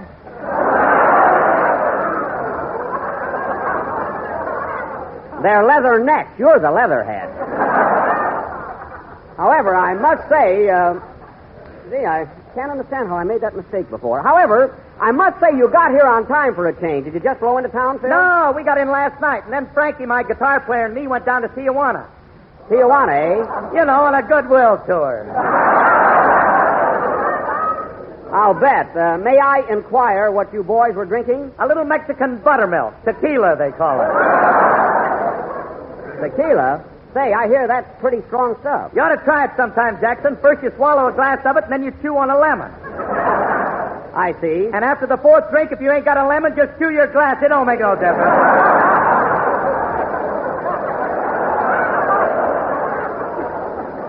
Well, that stuff must pack a wallop. Yeah, and on our way home, we were hit by lightning, and we bent it.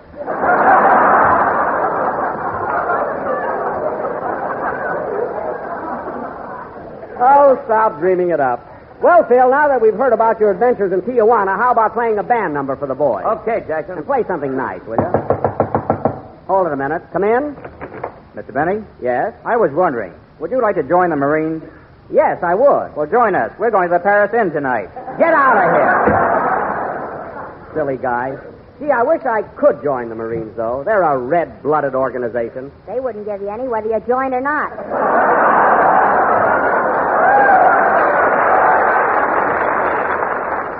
I don't want any. Play, Phil. I can't understand how I made a mistake on that first spot.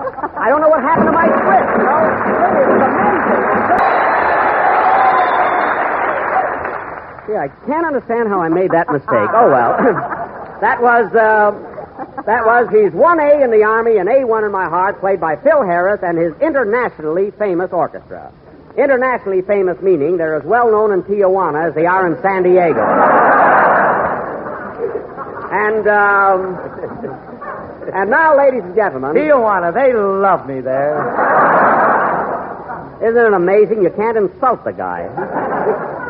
Oh, I made that mistake. And now, ladies and gentlemen... Hey, Jack, can I read my poem now? Mary, I told you that you can't do any more of your silly Oh, poems. Mr. Benny, here I am. Oh, hello, Dennis. Curtsy.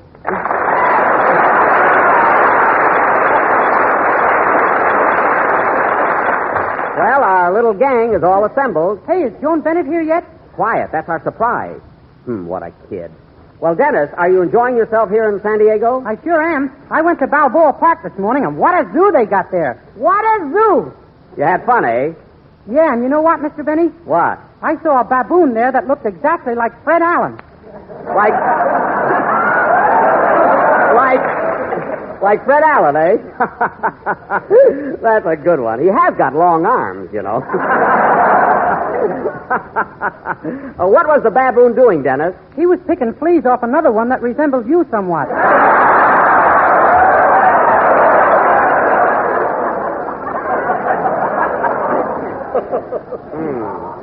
What do you mean? Here's a peanut, Jack. Catch. Thanks. Now cut that out. Say, I must go over and take a look at that baboon that looks like me. I've never seen one with big blue eyes. Must be quite a novelty. What else do you see there, Dennis? Well, I saw lions and tigers and elephants, and then I saw a great big dinosaur.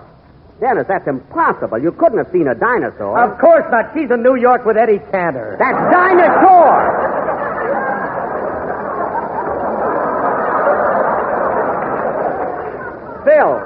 Phil, you're thinking of Dinah Shore. Can I read my poem now? Not now, Mary. I'm leading up to something. And now, ladies and gentlemen, Dennis Day, our tenor, will sing... Wait a minute. I'm going to read my poem to these boys. Oh, my goodness. Well, they can take it. That's one thing. What's the title of your poem, Mary? Tell it to the Marines, but don't get tough about it.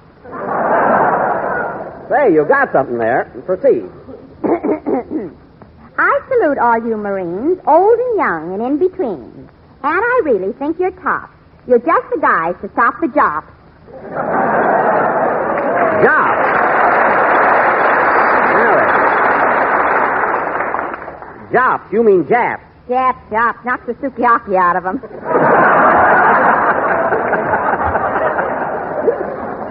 Right. Continue. You fellas fight on land or sea, in the air, up a tree. They can fight anywhere. And when you boys get liberty, you slug it out over girls like me.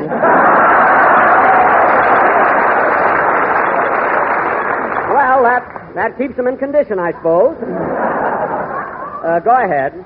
I've gone with boys from Georgia Tech and Yale and Harvard by the peck. But here's one thing I'll say by heck. I'd rather neck a leather neck. Ah, very good, Mary. You know, Mary, See, they're wonderful here, aren't they? You know, Mary, I'm sorry I tried to keep you from reading that poem because this one was really okay. It really was. Come in. Well, who's this? It's a Marine. I know it's a Marine, but who? Hello there. Hello, tight pants. I'm glad to see you again.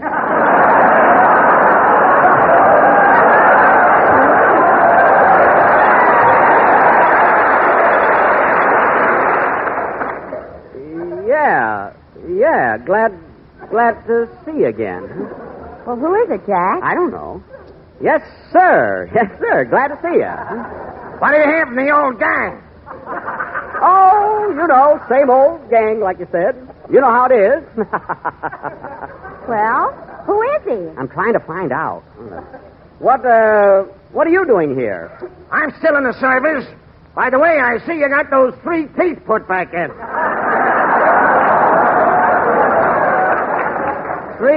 Three teeth? Oh, hey, wait a minute. You're... Remember Eva Slutko? Yeah, that's it. You're Bullface Hurley. Say, do you ever see Eva anymore? How can I help it? We married and got 4 kids. 4 kids? Well, what do you know? Well, sit down. We'll talk things over. Go ahead with your song, Dennis. Okay. Say, Bullface, remember the time I caught you and Eva dancing at the Y and I socked you right in the jaw? You hit Eva. I did? I was running so fast I didn't look back. But I'll never forget the time when I took out Eva to Brown's Lake and the canoe tipped over.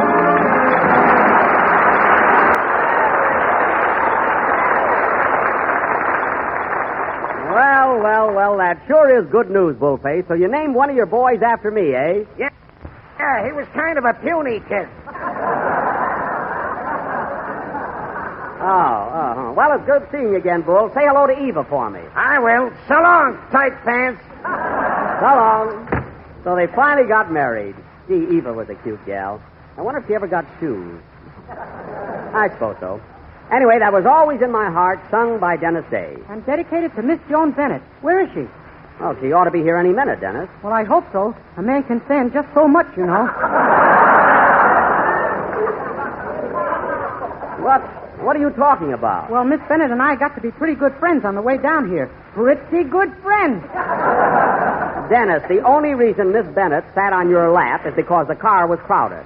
Say, I wonder what is keeping Joan. I doubt if she shows up at all after that trip in the Maxwell. She'll be here, don't worry. Imagine asking Joan Bennett to ride down here in that broken-down jalopy. She's a big movie star. Well, what am I, a manhole cover? Huh? You've got about as much hair as one. All right, I'm a manhole cover. And remember that on payday because I won't be able to sign your check. You keep that up, Miss Livingston. Well, here she is, fellas. Come on in, Joan. We've been waiting for you. Hello, Jack. Hello, everybody.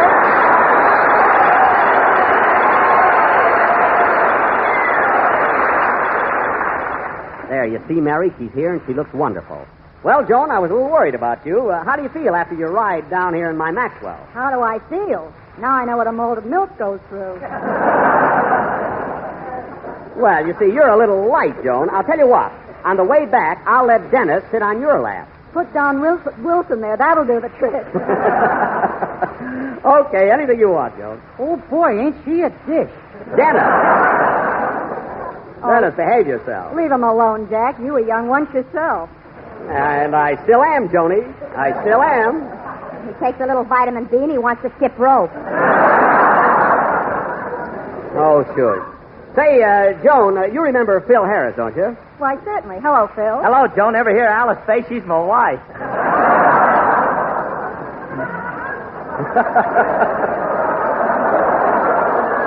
Phil, what a guy. Well, Joan, this is certainly like old times, isn't it? You and I working together again. Yes, Jack. It's been over 3 years now. Remember that picture we made called Artists and Models Abroad? Do I? I'll never forget it. And, Joan, I've got a confession to make. Now, you didn't know it at the time, but you were the first leading lady I ever kissed. What do you mean I didn't know it?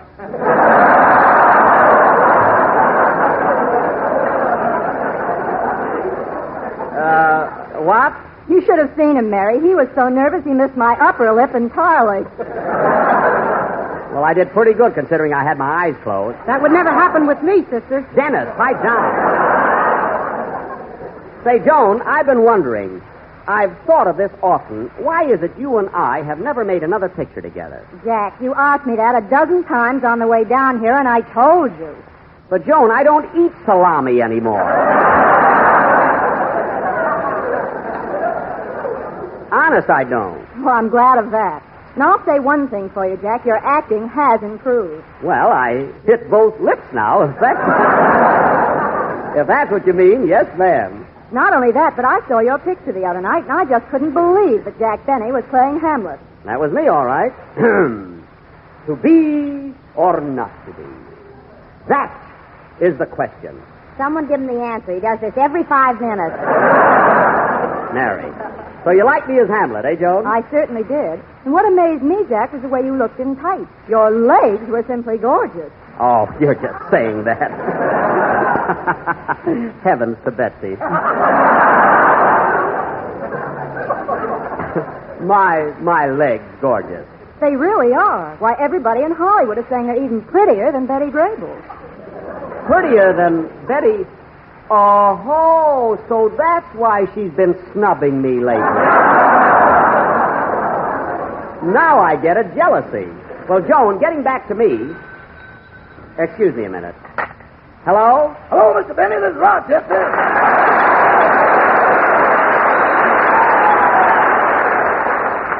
Oh, hello, Rochester. Pardon me, Joan. I'll be with you in a minute. Hello, Rochester. What do you want? I got the Maxwell all gassed up and everything. What time tomorrow morning are we going to take off? Well, we're leaving the hotel at 7 a.m. sharp. But, boss, I won't be getting in till 8:30. Getting in? Now, wait a minute, Rochester. I let you go to a party last night. You don't have to go to another party tonight. Well, this is the same one. Same one? Only we're switching from gin to Mexican buttermilk. Oh, I see. You know, they got a regular little Harlem down here. I don't care. We're leaving tomorrow morning promptly at 7. I don't want to hear another word about it. But, Mr. Benny, I'm asking him now, honey. But, Mr. Benny. Just a second, Rochester. Who did you just say honey to? Me? Yes, you. Who is Honey? He's a cousin of mine, boss. Honeydew Van Jones. What? Junior. Rochester, you're not telling me the truth. You're at a party and you were talking to a girl. And if I don't stop talking to you, I'm a loser. The wolves are closing in. Rochester, sometimes I can't understand you. You've got a girl in Los Angeles, haven't you? Uh-huh. For 2 years now, you've been going steady together. Uh-huh. Well, then let me ask you something.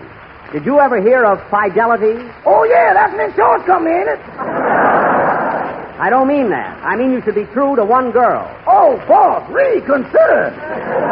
Well, I'm not going to argue any more about it. I want you to be at the El Cortez Hotel at 7 a.m. So long. So long. Well, I tried, honey. I have more trouble with that guy. Always wants his own way. Pardon me, Jack. Yes, Joan? Did I understand you to say that you're driving back tomorrow at 7 a.m.? Yes, I'll have to pick you up bright and early. Well, bring along a first aid kit. I might snap at you. Good. And, Joan, I do want to thank you for coming down here and helping entertain these Marines. I love doing it. And incidentally, our program is being sent every week by delayed shortwave to our armed forces everywhere. It is? Well, then, Jack, if I promise to ride back with you in your Maxwell, will you do me a favor? Why, certainly. What is it? May I say hello to General MacArthur and his men? Of course. Hello, General. Keep up the good work. But who has to tell you? You said it. Play, Phil. Thanks again, Joan Bennett, and good night, folks.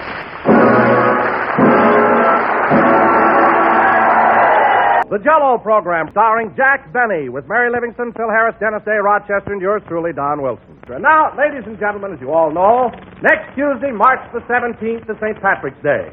So instead of my usual hackneyed introduction this evening, you can sit down now, Jack.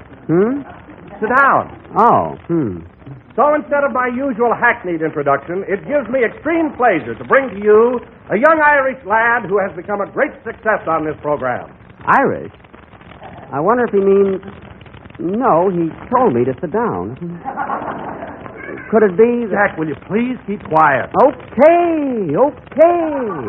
And here he is, folks, that golden-voiced tenor from the Emerald Isle, Dennis Day.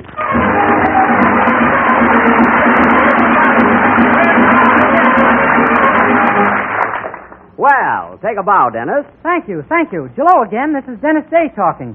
And sure, 'tis a grand pleasure to be addressing all you lovely people.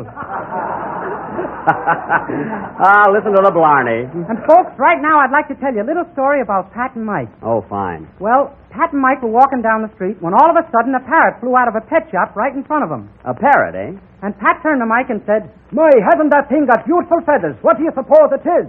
So Mike said, "Sure, I don't know. Let's go and catch it." So? So they chased it, and finally the parrot turned around and said, "What the heck do you guys want?" And Pat tipped his hat and said, "Oh, I beg your pardon, sir. We thought you was a bird."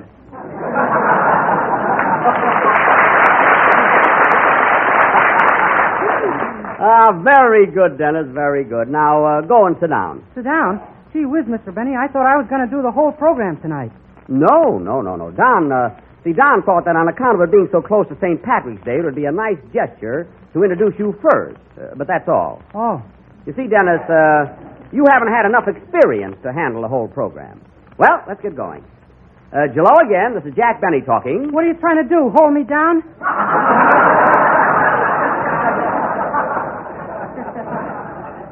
No, I'm not trying to hold you down, kid. But for heaven's sake, you can't be master of ceremonies. You're too young. Hello again. This is Jack Benny talking. He hates me because I'm young.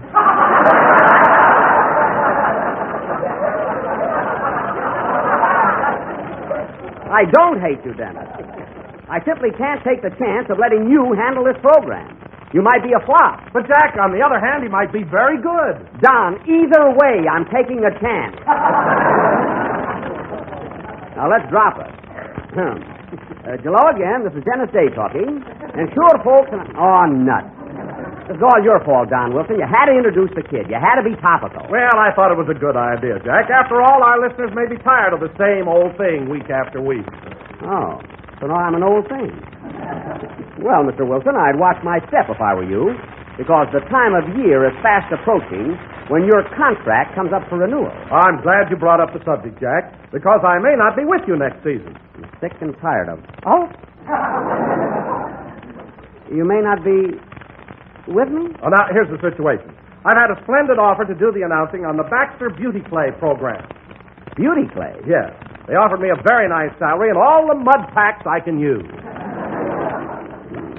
Well, Don, after all these years, if a little mud can come between us, well... There's a difference in salary, too. Mud or money, you ain't loyal. That's gratitude for you. Hello, Jack. How are you? Hello. How do you think I am? Well, what's the matter with you? You look like somebody just stole your rubber heels. They better not, sister. I've got my license number branded on them. I'm taking no chances. I'll bet your hot water bag is safe, too. And so is my teething ring. I can go along with a gag. Anyway, if you want to know why I'm upset, it's because I've discovered that my pal Don Wilson is a traitor. A big, fat traitor. He wants to leave me for the Baxter Beauty Clay program. Well, why not? They made us a swell offer. What do you mean, us? They want Don, Phil, Dennis, and me. What? Can we put in a word for you, Mr. Benny? Keep out of this. Well, Mary, all I can say is that's fine appreciation after all I've done for you. After all you've done for me? Yes. When I first met you, you didn't even have a pair of stockings. What are you talking about? There was a whole counter full. I mean of your own. And another thing, young lady, who put you in show business? Who started you out in vaudeville? I started in vaudeville with my sister Babe. What an act that was. Tumblers, the bouncing Livingston.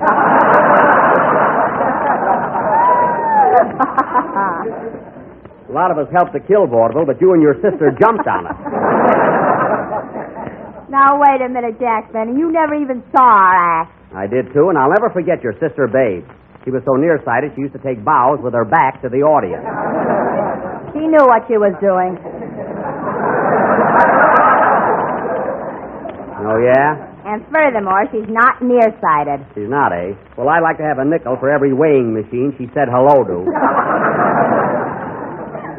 Fine name she picked out, Babe. She looks more like Babe Ruth. Well, we got a program to do tonight, and as long as you're all working for me temporarily, you might as well do your song, Dennis. Okay, I'm going to sing The Garden Where the Praties Grow, and I dedicate it to Mr. Baxter and his beauty clay, who is listening in. Baxter's beauty clay. What burns me up, I've been using that clay for years. You must have been growing radishes in it. I tried it on my face, too. Anyway, I'm talking about friendship and appreciation and gratitude for my own cast. Should I sing now, Mr. Benny? Wait a minute, Dennis. I just happened to think of a little poem that fits this situation to a T. It's entitled Loyalty and was written by Otis J. Cribblecobblers. Now, let this sink in. Loyalty.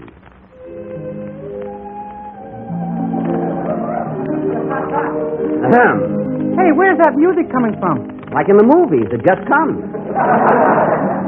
Loyalty. Real friends are few and far between. They'll never tarnish or turn green.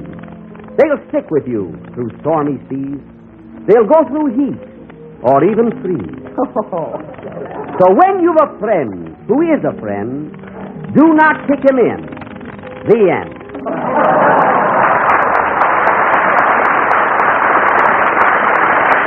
Now remember that, all of you, before you think of deserting me for another program. Sing, Dennis. That poem didn't sink in very well. Maybe I'll have to give the gang more money or something. I don't know. That was I Said No, played by Phil Harris and his Biltmore Bowlers. Biltmore meaning the hotel where the boys are working, and bowlers meaning they should play in an alley.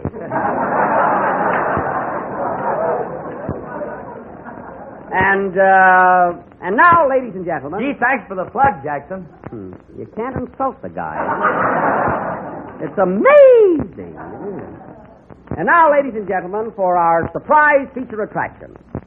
No doubt a few of you heard Fred Allen's program last week, in which Mr. Allen very modestly devoted most of the show to his own life story. Oh, I thought it was very funny. We won't go into that.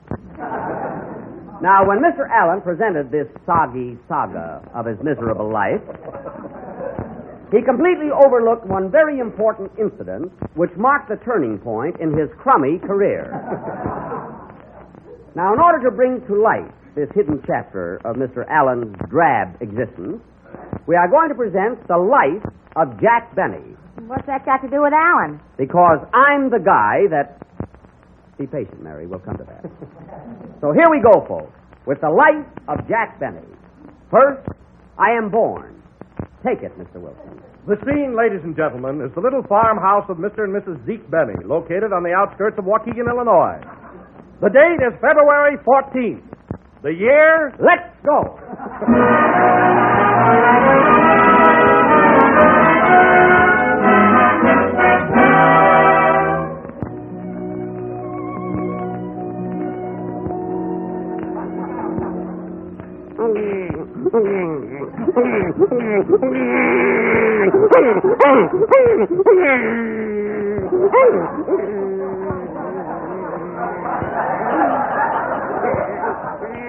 Goo goo. Well, what is it, nurse? Boy or girl? Congratulations. Congratulations, Zeke. It's a bouncing baby boy. Well, what are we waiting for? Let's bounce it.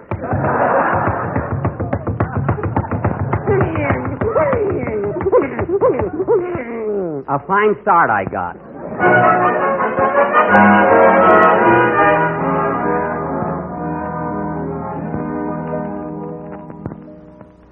Years later, and Jackie Benny, our hero, is now a handsome little fellow with big blue eyes and long gray curls.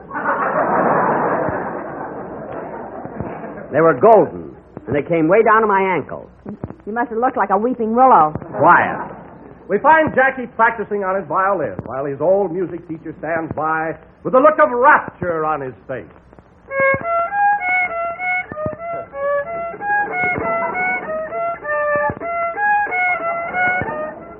How was that, Mr. Lindsay? I said, how was that? Am I getting any better? I said, am I getting any better? Oh, have you been sick? Oh, well, someday I'll be a great violinist.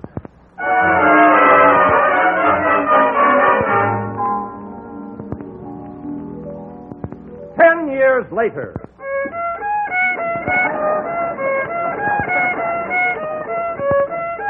I'm playing it by heart now, folks.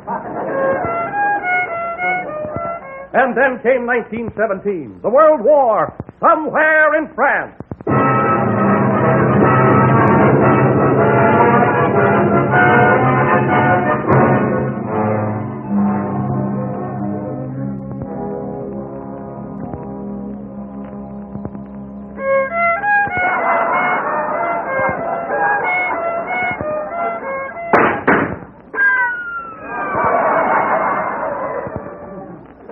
5 years later, and Jack Benny starts his vaudeville career as a concert violinist.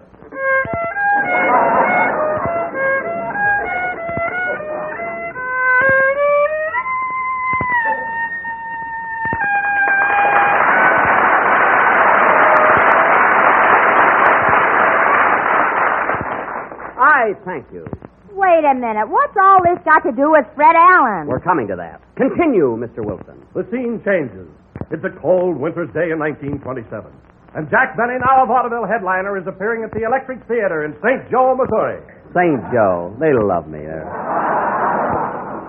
God. As Mr. Benny is about to enter the stage door, a ragged, unkempt stranger with icicles on his adenoids approaches him and says, Pardon me, mister, but would you please give me a nickel for a cup of coffee? A nickel? Yes, sir. I'm hungry. I haven't eaten for days. I'm starved, I tell you, starved. Then a nickel won't help you, my good man. Here's a $10 bill. Oh, thank you, sir. Thank you, thank you. Oh, stop kissing my hand. It's nothing.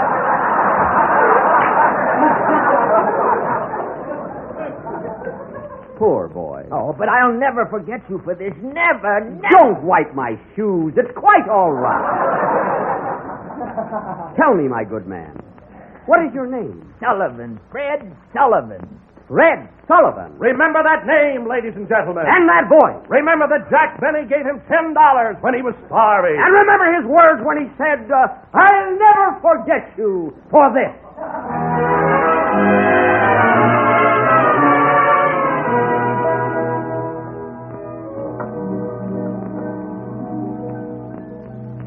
3 years later, and Fred Sullivan is now Fred Allen, a successful juggler in vaudeville. See why I told you to remember that name, folks? And it's a cold winter's day in New York City, and Mr. Allen is about to enter the stage door of the Palace Theater when a ragged stranger with a long black beard and a tin cup approaches.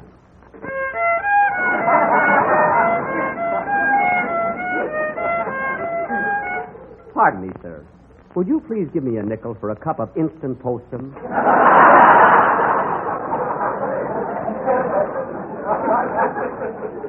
Please, get away from me, you bum, or I'll take my gold-handled cane and give you 2 lumps for your postum.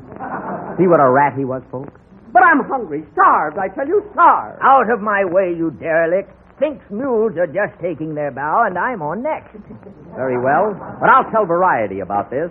Mr. Sullivan? Sullivan? Who are you? Wait till I pull off this false beard. All right, who am I? Jack Benny. That's right, the man who gave you $10 when you only asked for a nickel. And the man who's going to beat you to within an inch of your life. Take that, out, and that, out, and that. Leave me alone. And that. I'll get the money and back. That. Help that, out. Well, have you had enough, Alan?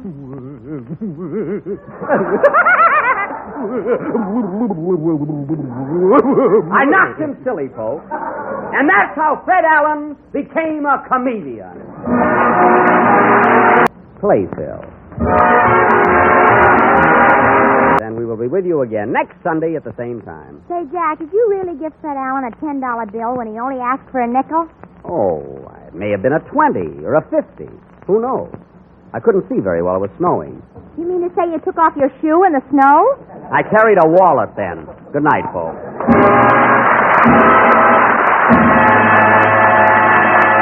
The Jell-O program starring Jack Benny with Mary Livingston, Phil Harris, Dennis Day, Rochester, and yours truly, Don Wilson. For now, ladies and gentlemen, spring is here once again, and warm weather has returned to Southern California. That old sun sure feels good. So without further ado, we bring you a man who every year at this time removes the sleeves and rolls up the legs of his long underwear, Jack Benny.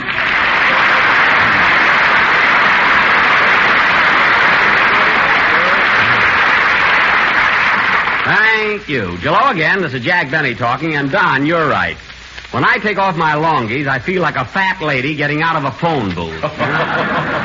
You know, Don, spring does something to me. I'm so peppy lately. What do you mean, peppy? Well, every morning I jump out of bed at 5 a.m., put on my gym suit, exercise with my 100-pound dumbbells, and then Now, wait a minute, Jack. You mean to say that you actually pick up 100-pound dumbbells? Well, I don't exactly pick them up. I just tug at them.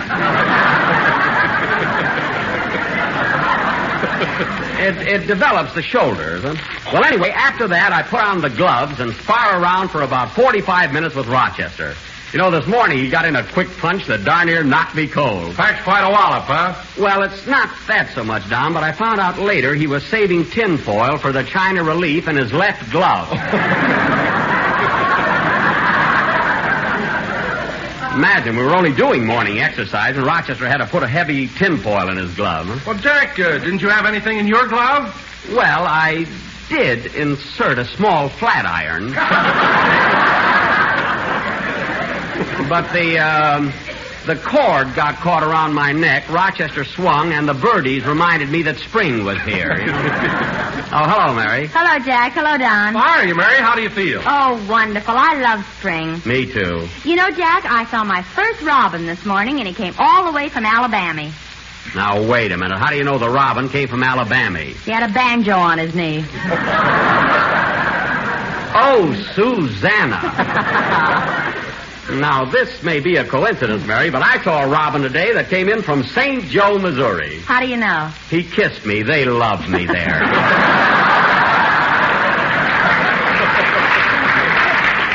How's that for a nifty, huh? Oh, you're a riot. Where are you getting all the pep lately? Where do you think I'm getting it? It's spring. You know, Mary, in the spring, a young man's fancy lightly turns to thoughts of love. Well, I'll be darned. He's got a glint in his eye.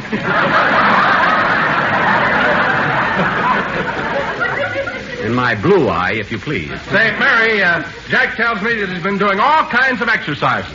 Not only that, he even bought a bicycle. You should have seen him yesterday when he was showing off on us. Cut that out. What did he do, Mary? Well, I saw Jack riding down Wilshire Boulevard yesterday, and he yelled out, "Hey, Mary, look, no hands." And what happened? He hit a lamppost, smack, no teeth. I just did that for a gag. Anyway, I can take those falls, can't I? You're good for about one more, Daddy. Save it. Don't worry about me. I know what I'm doing all the time. Hiya, Jackson. Boy, do I feel good. Ain't spring the nut?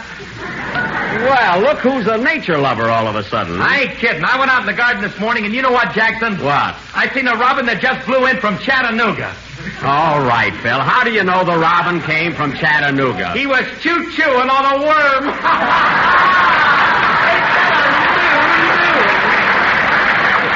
A Lulu? That hair's is ever sharp, like them pencils.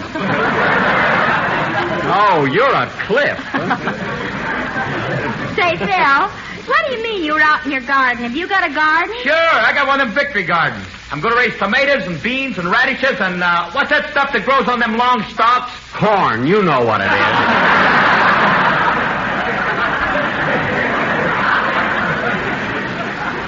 Anyway, Phil, I had no idea you were such a farmer. Jackson, there's nothing like it. You take one of them seeds, you put it in the ground, and the first thing you know, a little green thing shoots up. Do tell. You pull it out, and there's a carrot on the other end. Well. Then you keep on pulling, and there's some potatoes, and then you pull a little more, and there's some beets, and now, then wait a minute, Phil, wait a minute. Vegetables don't grow on top of each other like acrobats. But congratulations, anyway, on your love for the soil. Well, it's about time for a song, I guess. Where's Dennis? Here I am, Mr. Benny. Boy, spring is sure here, all right. You know, I saw a robin this morning that came all the way from... Dennis, we don't want any more robin gags. We've had enough. Oh, let him tell it, Jack. Yeah, this one struck me as rather amusing.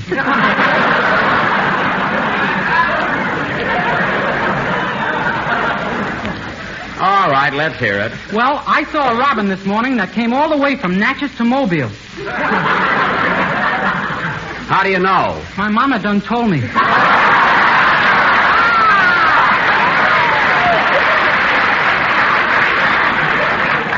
Say, that was all right. Now let's have your song. Yes, sir. And by the way, kid, as long as you mention spring, you better start mowing my lawn next week. Well, I don't think I should mow your lawn anymore. It's not dignified. Oh, it isn't, eh? Besides, I'm a big singer. Would John Charles Thomas mow your lawn? He would if he worked for Jack. You said it. Sing, kid. Let's have your... That was I'll Pray for You, sung by Dennis Day. And now, ladies and gentlemen, I would like to announce that next Sunday, as a special treat for grown-ups and kiddies alike, we are going to present a real old-time minstrel show. Doc Benny will come to town with his troupe of 40 entertainers.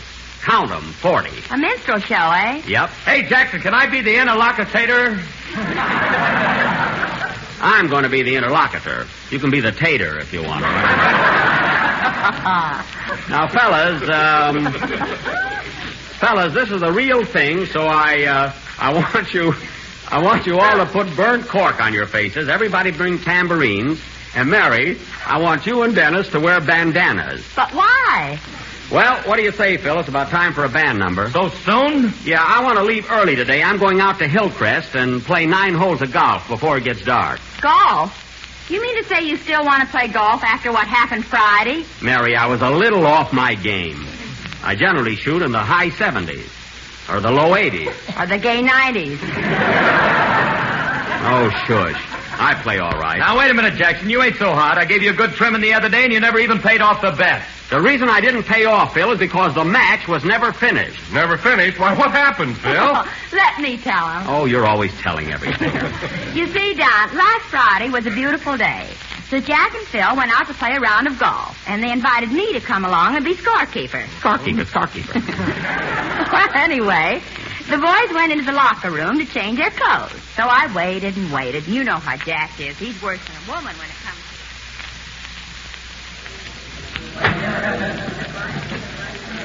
Now, hurry up and change your clothes, Phil. We want to get out and sock that old ball around. But I haven't played in years, Jackson. Oh, you'll get back in the swing of it. I'll give you a few pointers. Rochester, for heaven's sake. What's the matter, boss? Don't wad up my suit and shove it on the shelf.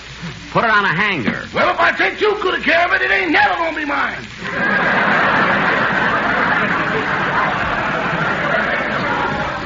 You won't get that suit for a long time. Now, hand me my golf shoes. Here you are. You know, Mr. Benny, you sure look romantic standing there in your long underwear. Romantic? Yes, sir. If you had a dagger around your waist, you'd look just like Hamlet. Hamlet. To be or not to be? That is the question. There he goes again. When Quiet there. Put your pants on. Oh, nobody around here can stand a guy with talent. All jealous at Hillcrest. Oh, Rochester, where did you put my knickers? Right here, boss. Knickers? Hey, Jackson, you still wearing them old-time +4s? When I put on the cap that matches them, they're very snappy. Come on, Phil, let's get out there and hit that old pill. Oh, I don't feel like playing, Jackson. I worked late last night. I'm all in. Oh, tired, eh? Yeah, like I told you, I ain't had a golf club in my hand for over 5 years. Oh, 5 years, eh? Well, I'll tell you what, Phil. I'll bet you $10 on the game. You know, just to make it interesting. Okay, $10. It's a bet. Say, here comes a good golfer. Artie Stebbins. Swell fella, too. Hello, Artie. Hiya, Jack. Who lent you the bloomers, May Robeson?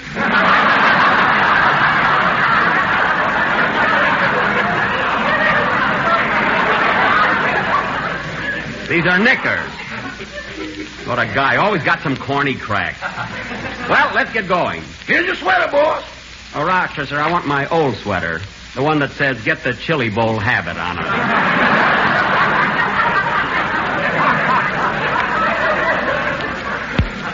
Oh, here it is. Hey, come on, Phil. Let's get started. Okay, but I'm telling you, Jackson, I'm a wreck. A wreck, eh? Now, remember our little bet, Phil. $20. No reneging now. All right, Rochester, pick up my golf bag. You're going to be my caddy. Caddy? Yeah, what do you expect me to do? Leave the clubs here and kick the ball around the course? I wouldn't know, boss. The game I play only involves 3 moves. Get down on your knees, shake gently, and wish them a happy landing.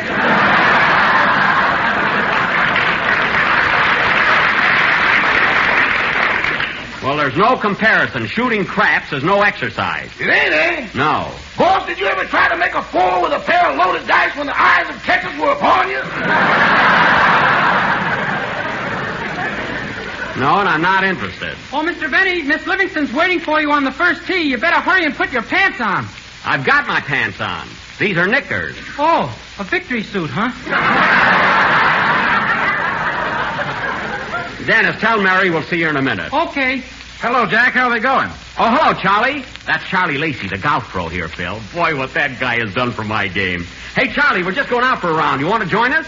I'd love to, Jack, but I got a lesson to give now. Well, you really made a golfer out of me. Only 4 lessons. You think I've been playing all my life, huh? Well, I'm glad you're satisfied. And by the way, thanks for the check. Don't mention it. It's the best investment I ever made. So long, Charlie. So long. Good luck. Thanks. Come on, Rochester. Let's go, Phil. Okay, boy, I can hardly walk.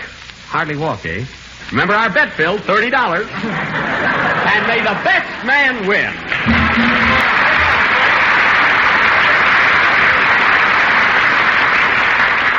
Okay, this way, Phil. Boy, am I raring to go. Hi, Mary. Sorry we kept you waiting. Well, holy smoke. Get a load of those old-fashioned knickers. These knickers are all right. And that cap hanging over one ear. You look like Jackie Coogan in The Kid. All right. Come on, let's play. You shoot first, Phil. Okay. Here's your driver, Mr. Harris. Thanks. Stand back, everybody.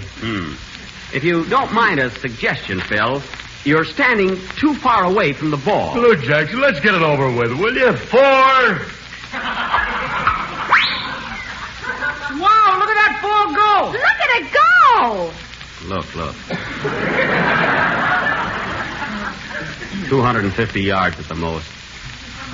Can't understand it after the awful life he's led.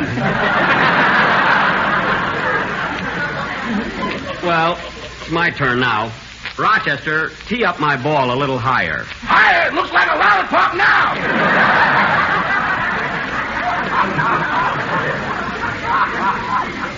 I guess it's all right.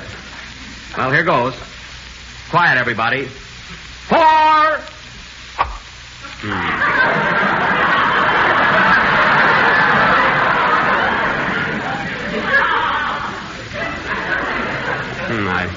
I fanned it. That's 1 stroke. Don't count out loud. I must have been standing too far away. There, that's better. 4.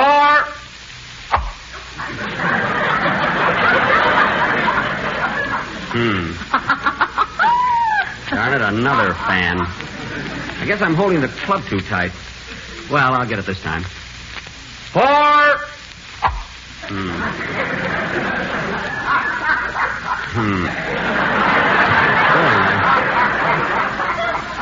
Gee, I fanned it again. You ought to be cool now, boy. Get it.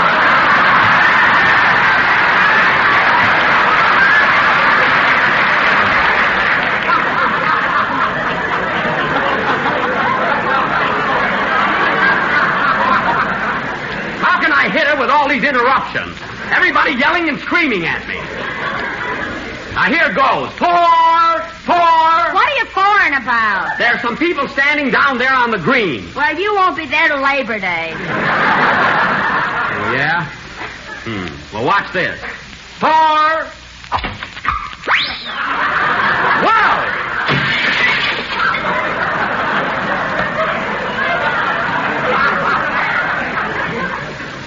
What was that? You broke a window in the clubhouse behind you.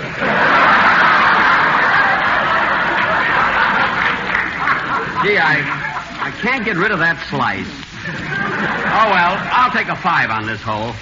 Come on, everybody, let's go. Remember our bet, Phil, $5.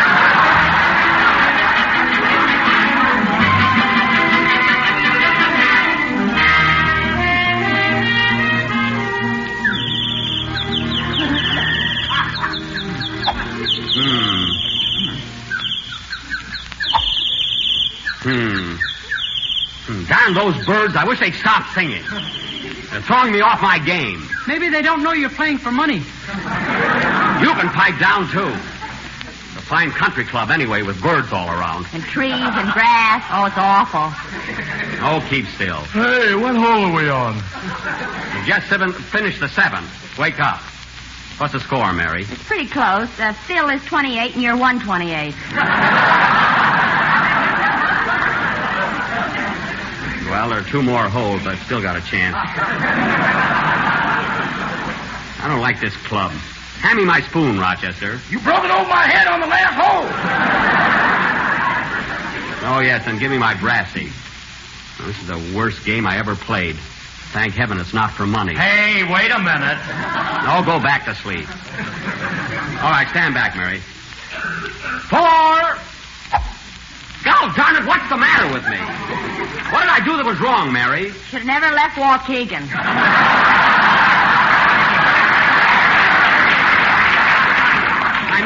I mean, what's wrong with my game?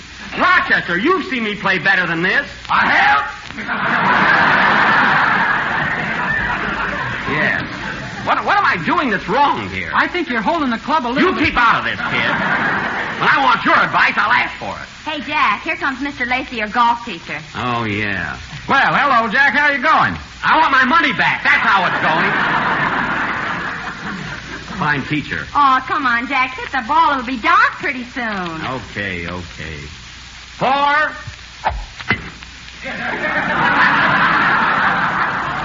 Where'd it go? Where'd the ball go? Here it is by your left foot.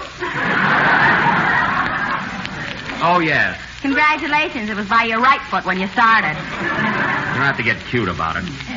Pardon me, boys. Do you mind if I go through? Why, no, lady. Go right ahead. Gee, she's pretty old to be playing golf, isn't she? She sure is. How old are you, lady? 83, and I'm wild about 50 mature. Well, go ahead. Let's see you hit the ball. Take it easy now. Huh?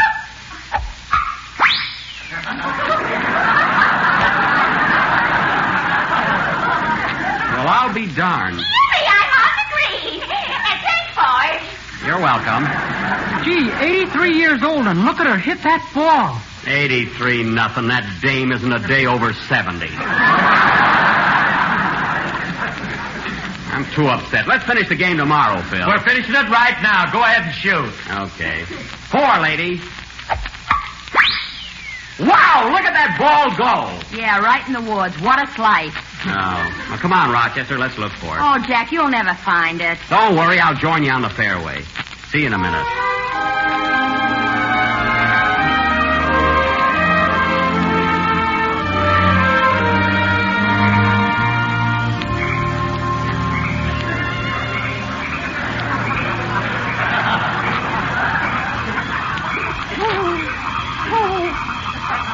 Gosh,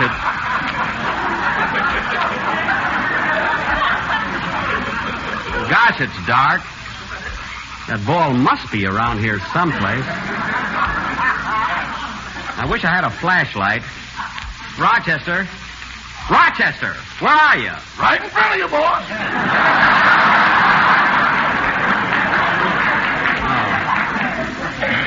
Oh, yes, I thought you were a tree. I know that ball landed right around here. Why don't we go home, get a good night's sleep, and continue the hunt in the morning? We're going to find that ball tonight. Care how late it is. Whoop! Well, there it is. There's the ball. No, it's a moonbeam. Rochester, I think if we bear over here to the left, we can kind of... I just happen to remember, boss, this is my night off. I got a date. You can keep your date some other time. We're going to find that ball if it takes all night. Let's see. When I sliced, I think the ball went outside of that bush. Or was it the other side? Rochester, on which side of the bush do you think it landed? Huh? Rochester, I said, on which side of the... Rochester! Well, I'll be darned, I'm talking to a tree. Darn that guy, he sneaked away. Rochester, where are you? Rochester, you come back here and help me find this ball. Then we will be with you again next Sunday night at the same time. So don't forget to tune in for Doc Benny and his world-famous minstrel show. Good night, folks.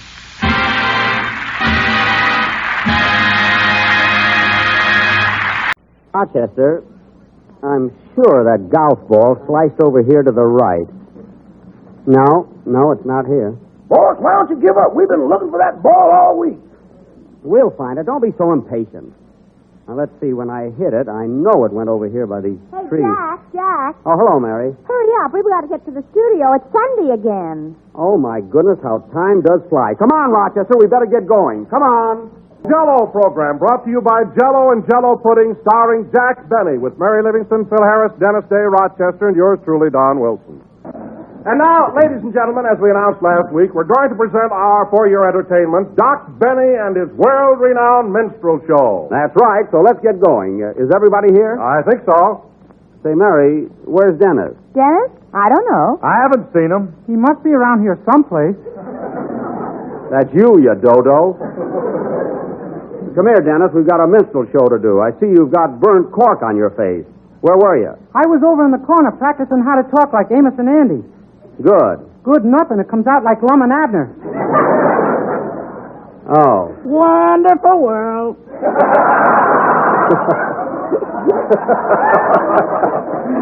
Never mind. You'll get rolling. Now, Mary, we have to do this right. So straighten things out and put the chairs in a semicircle. What's a semicircle? Look, put the chairs in a circle and then take half of them away. Now, Phil, we want some real old-time minstrel music tonight. You know, a lot of loud, corny brass. Do you think your band can do it? Well, it ain't our style, but we can try. Oh, brother. Now, let's see. Where's Virgil? We got to have our props. Is the sound man here? No, I'm in a Turkish bath. Want me to steam some clams for you?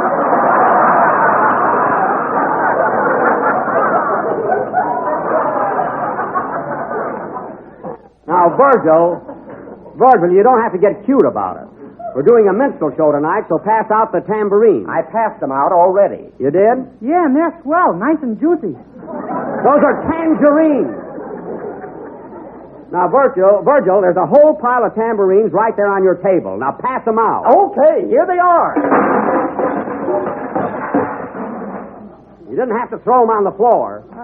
He's mad because you won't let him be an in-man in your minstrel show. That's too bad about him. Well, I guess we're all set, so let's get started. Come on, Don, give us an introduction. Okay.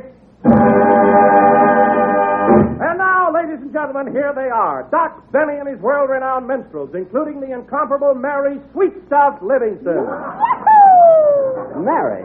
That sentimental gentleman from Georgia, Phil Honey Boy Harris. Take it easy, gals. I'll get to you. Also our own silver voice tenor, Dennis Sugarfoot Day. Very good, Dennis. And last but not least, that ton of fun, yours truly, Don Blubberlip Wilson.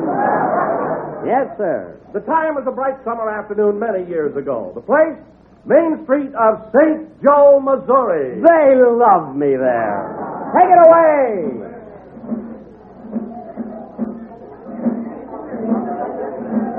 All right, everybody. You'll have to clear the streets. The parade's coming. Keep your little boy up on the sidewalk, Mrs. Farrell. Come here, Charles. Stay right close to your mother. Mom, I want to see a parade. Here it comes.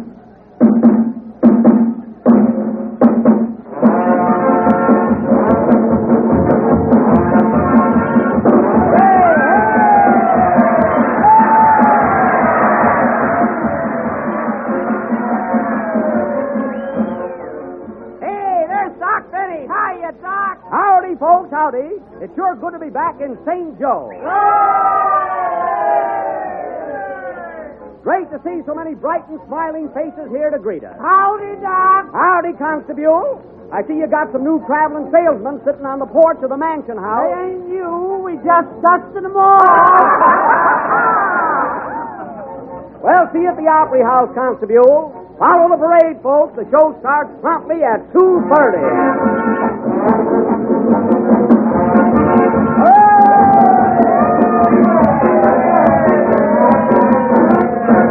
We now take you to Simpson's Opry House, where Doc Benny's minstrels are about to begin.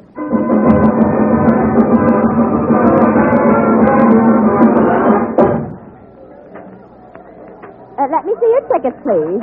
B2 and 4. First two on the aisle. Thank you. Candy, popcorn, and sandwiches. You can't enjoy these hams without a sandwich. Sandwiches? Stop, please. Right this way. Here you are, sir. B2 on the aisle. There's someone sitting there. Oh, yes. I'm sorry, madam. You've got the wrong seat. I've got the right seat. Well, you've got it in the wrong place. Stop, please. Hey, constable, you can't bring your horse in here. I got a ticket for him. All right. Seat 1, stall 2. What's he laughing at? The show hasn't started yet. Stop, please. Ladies and gentlemen, your attention, please, for a few moments before the big show begins. Now, I have here a selection of the latest song hits of the day. Tunes they're all a-whistling. In the shade of the old apple tree. On a bicycle built for two. Only a bird in a gilded cage. Down by the old mill stream. And a zoot suit with a reed fleece. Thank you. Here you are, sir. All the latest songs, folks. Take me out to the ball game. Wait till the sun shines Nellie. Say, have you got that old sweetheart of mine? Yes, and you can have her back. Anyone else have a copy of the big songbook? Last chance before the curtain goes up. Overture!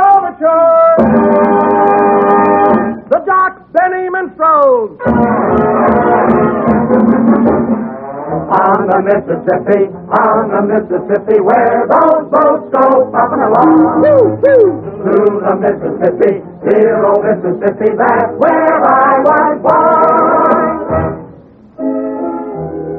I dream of Jeannie with a light brown. Pick 'em up, boys. We're shuffling along, we're shuffling along. So take your bed down, your real gal. Go down to the levee. I said to the levee. Join that shuffle and song. Hear that music and song. It's simply great.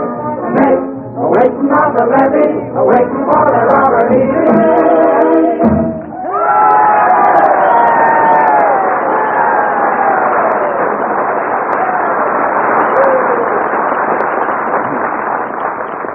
Thank you. Gentlemen, be seated. Well. Tell me, Mr. Harris, how are you feeling this evening? Mr. Interlocutor, I am in the mood to mangle some merriment. Well, I must say, Mr. Harris, that you do look good. Well, boss, why shouldn't I look good? I just had myself a Kentucky breakfast. A Kentucky breakfast? What's that? A big steak, a bulldog, and a quart of whiskey. Well, what's the bulldog for? Somebody's got to eat that meat. Very good. It didn't impress me. Now, Mr. Day, you mean to say you can do better than that? Ask me what's the difference between a man with asthma, a farmer milking a cow, and an Eskimo fan dancer. Well, I don't know, Mr. Day. What is the difference between a man with asthma, a farmer milking a cow, and an Eskimo fan dancer? One is wheezing and one is squeezing. Well, what about the Eskimo fan dancer? She's freezing. Get her blanket. Excellent, Mr. Day, excellent. I ain't convulsed. Why, Miss Livingston? Say, Miss Interlocutor, do you mind if I ask you a riddle? No, Miss Livingston, go right ahead. What's the difference between you and a jackass? I don't know. What is the difference? A jackass wears a collar. Well, so do I wear a collar. Well, then I guess there ain't no difference.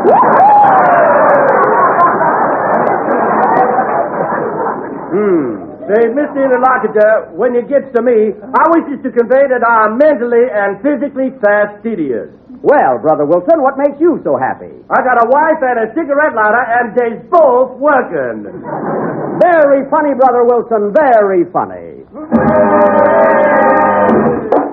And now, ladies and gentlemen, our silver-voiced tenor, Dennis Sugarfoot Day, will favor us with a song and dance. That ever-popular ballad, Can't You Hear Me Callin' Caroline, and dedicated to Mrs. George Primrose.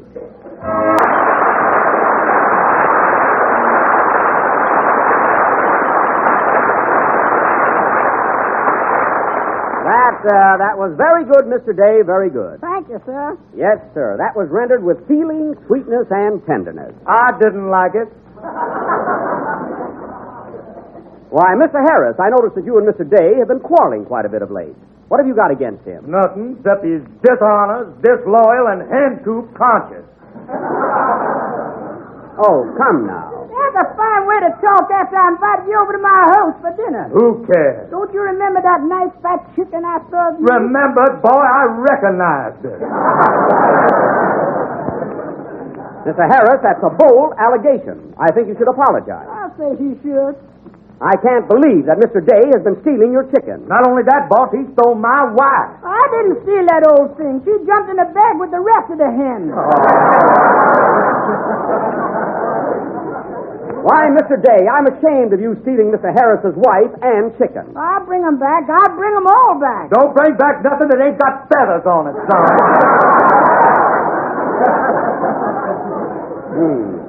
Now, you better watch your step, Mr. Day. That Mr. Harris is a bad man when he gets riled up. That don't worry me none. I'm going to walk over there and put them right smack in the mouth. Who is? I is. How you gonna get back?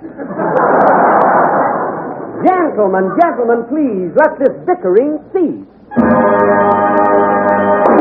And now, ladies and gentlemen, yours truly, Doc Benny, will render that renowned and melodious selection entitled Asleep in the Deep, assisted by the Alabama Four. Music, Professor.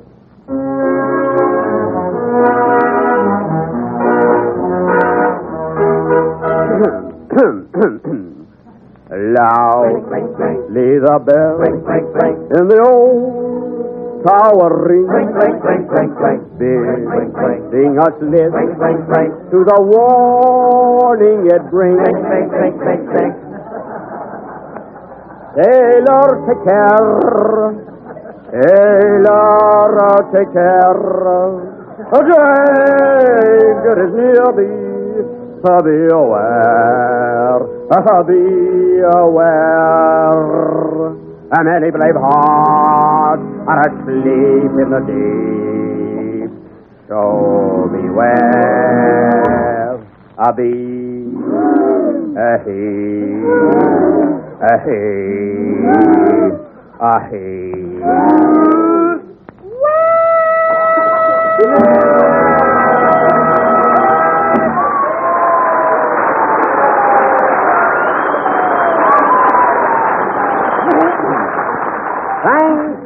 Thank you.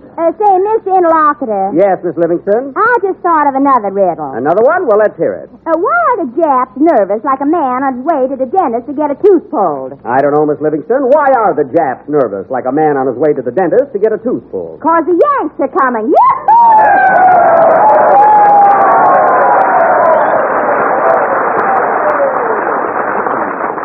Now, that was really brilliant, Miss Livingston. Yeah, Mr. Interlocutor, what's the difference between you and a bag of wind? I don't know. What is it? Bertha, you stay out of it! We don't want any more riddles. I'm awful sorry to hear that, Mr. Interlocutor, because I got one that's not only entertaining, but appetizing as well. All right, blubber lips, let's have it. When you go down to your neighborhood grocer, what is the very first thing that you ask for? Credit.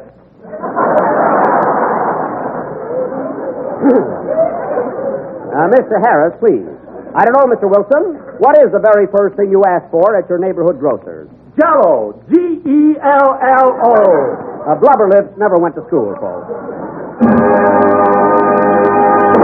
And now, ladies and gentlemen, as a special added attraction, Doc Benny offers for your enjoyment and amusement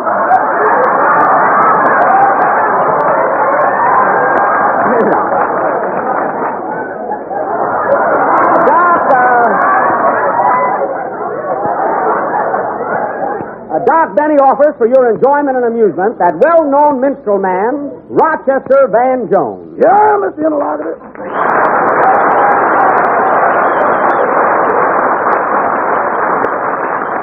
Mr. Van Jones will sing that ever-popular song success made famous by the late Bert Williams, entitled Somebody Else, Not Me.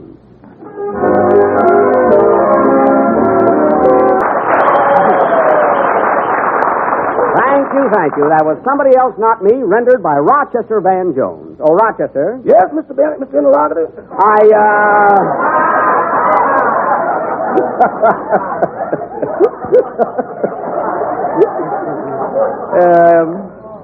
That mistake didn't either hurt or help the program, Rochester.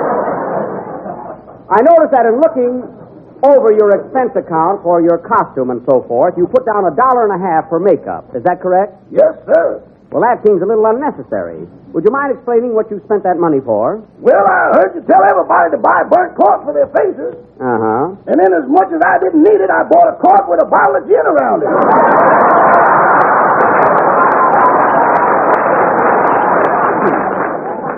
Oh, I see. Well, I have news for you, Rochester. You may collect that $1.50, but it'll be from somebody else, not me. And now, ladies and gentlemen, as you all know, every minstrel show has an masterpiece, and ours will be no exception. So tonight we are going to offer Doc Benny's version of the greatest love story of all time, Romeo and Juliet. The scene is the balcony of the home of Miss Juliet Johnson on Beale Street in Memphis, Tennessee. Curtain music.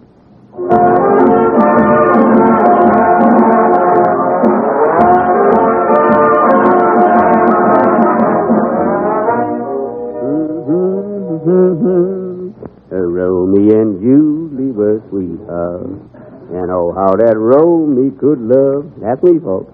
Yeah, they did. Oh, Julie, climb down this ladder. You know, we're going to elope tonight. I can't see you down there. Romeo, wherefore is you, Romeo? Here I is, gal, right below yon balcony. Well, get thee on that ladder, son. 4 2s, honey. I'll be there 4 2s. Yakum! I'll be right up, sugar. Just a minute, Rummy. Get thee down from that ladder. Hush up, son. I'm ascending to my lady friend, Juliet. Then move over, because I am the local, and this is the express coming through. I don't know what you did with that gag.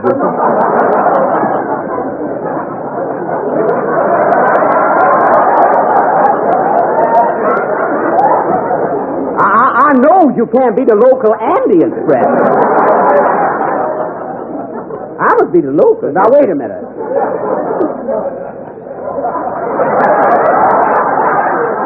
I mean, either you is the local or the express.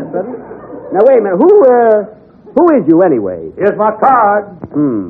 Julius Mushmouth Caesar and his orchestra, appearing nightly at the Biltmore Arena. That's me. Now, listen here, Mushmouth. You ain't got no business around here. Get off this ladder. Don't mess around with me, Romeo. Remember, flowers don't care who they lays on. I understand. Past friend. Gazook. Who that? Who that coming up the ladder, Romeo? Somebody else, not me. Now listen, Romeo. Is you coming up here or is you ain't? Be patient, woman. Keep thy cloak on. Yakum! Slow but sure, that's me. Hey, you get off that ladder. What, another one? You heard me. Juliet is my gal. Oh, no, she ain't, son. She's my gal. So you better hie thee away, Maeve, or I'm going to take my razor and you're going to be grinning from ear to ear. Understand? You make one pass at me and you're going to be playing Love and Bloom on a harp. Well, in that case, pass, friend. Egad. Hey, Romeo, what is this cane and bow? I'm caught in traffic, honey. Well, here I come, Julie. Here I come. I'll be right with you, Julie. Oh, pardon me, brother, but you're standing directly in my path. Now, who's that? Who is you? Othello. Othello who? Othello Jello. Oh, then you is the merchant of Venice. Past friend, unhindered. Look at that ladder bend. Hey, Julie, can it be that you is unfaithful? I ain't unfaithful, honey. I'm going to elope tonight. With me or not with me? That am the question. All these men climbing that ladder. I was regusted. Now, don't be jealous, honey. I'm just raffling off a Plymouth up here. A Plymouth? Oh, that's right. Where did I put my ticket? Oh, here it is. The lucky number, am 987X42. That's me. That's my number. I got it. Here I come, Julie. Here I come. A rhapsodize, Phil. Rhapsodize.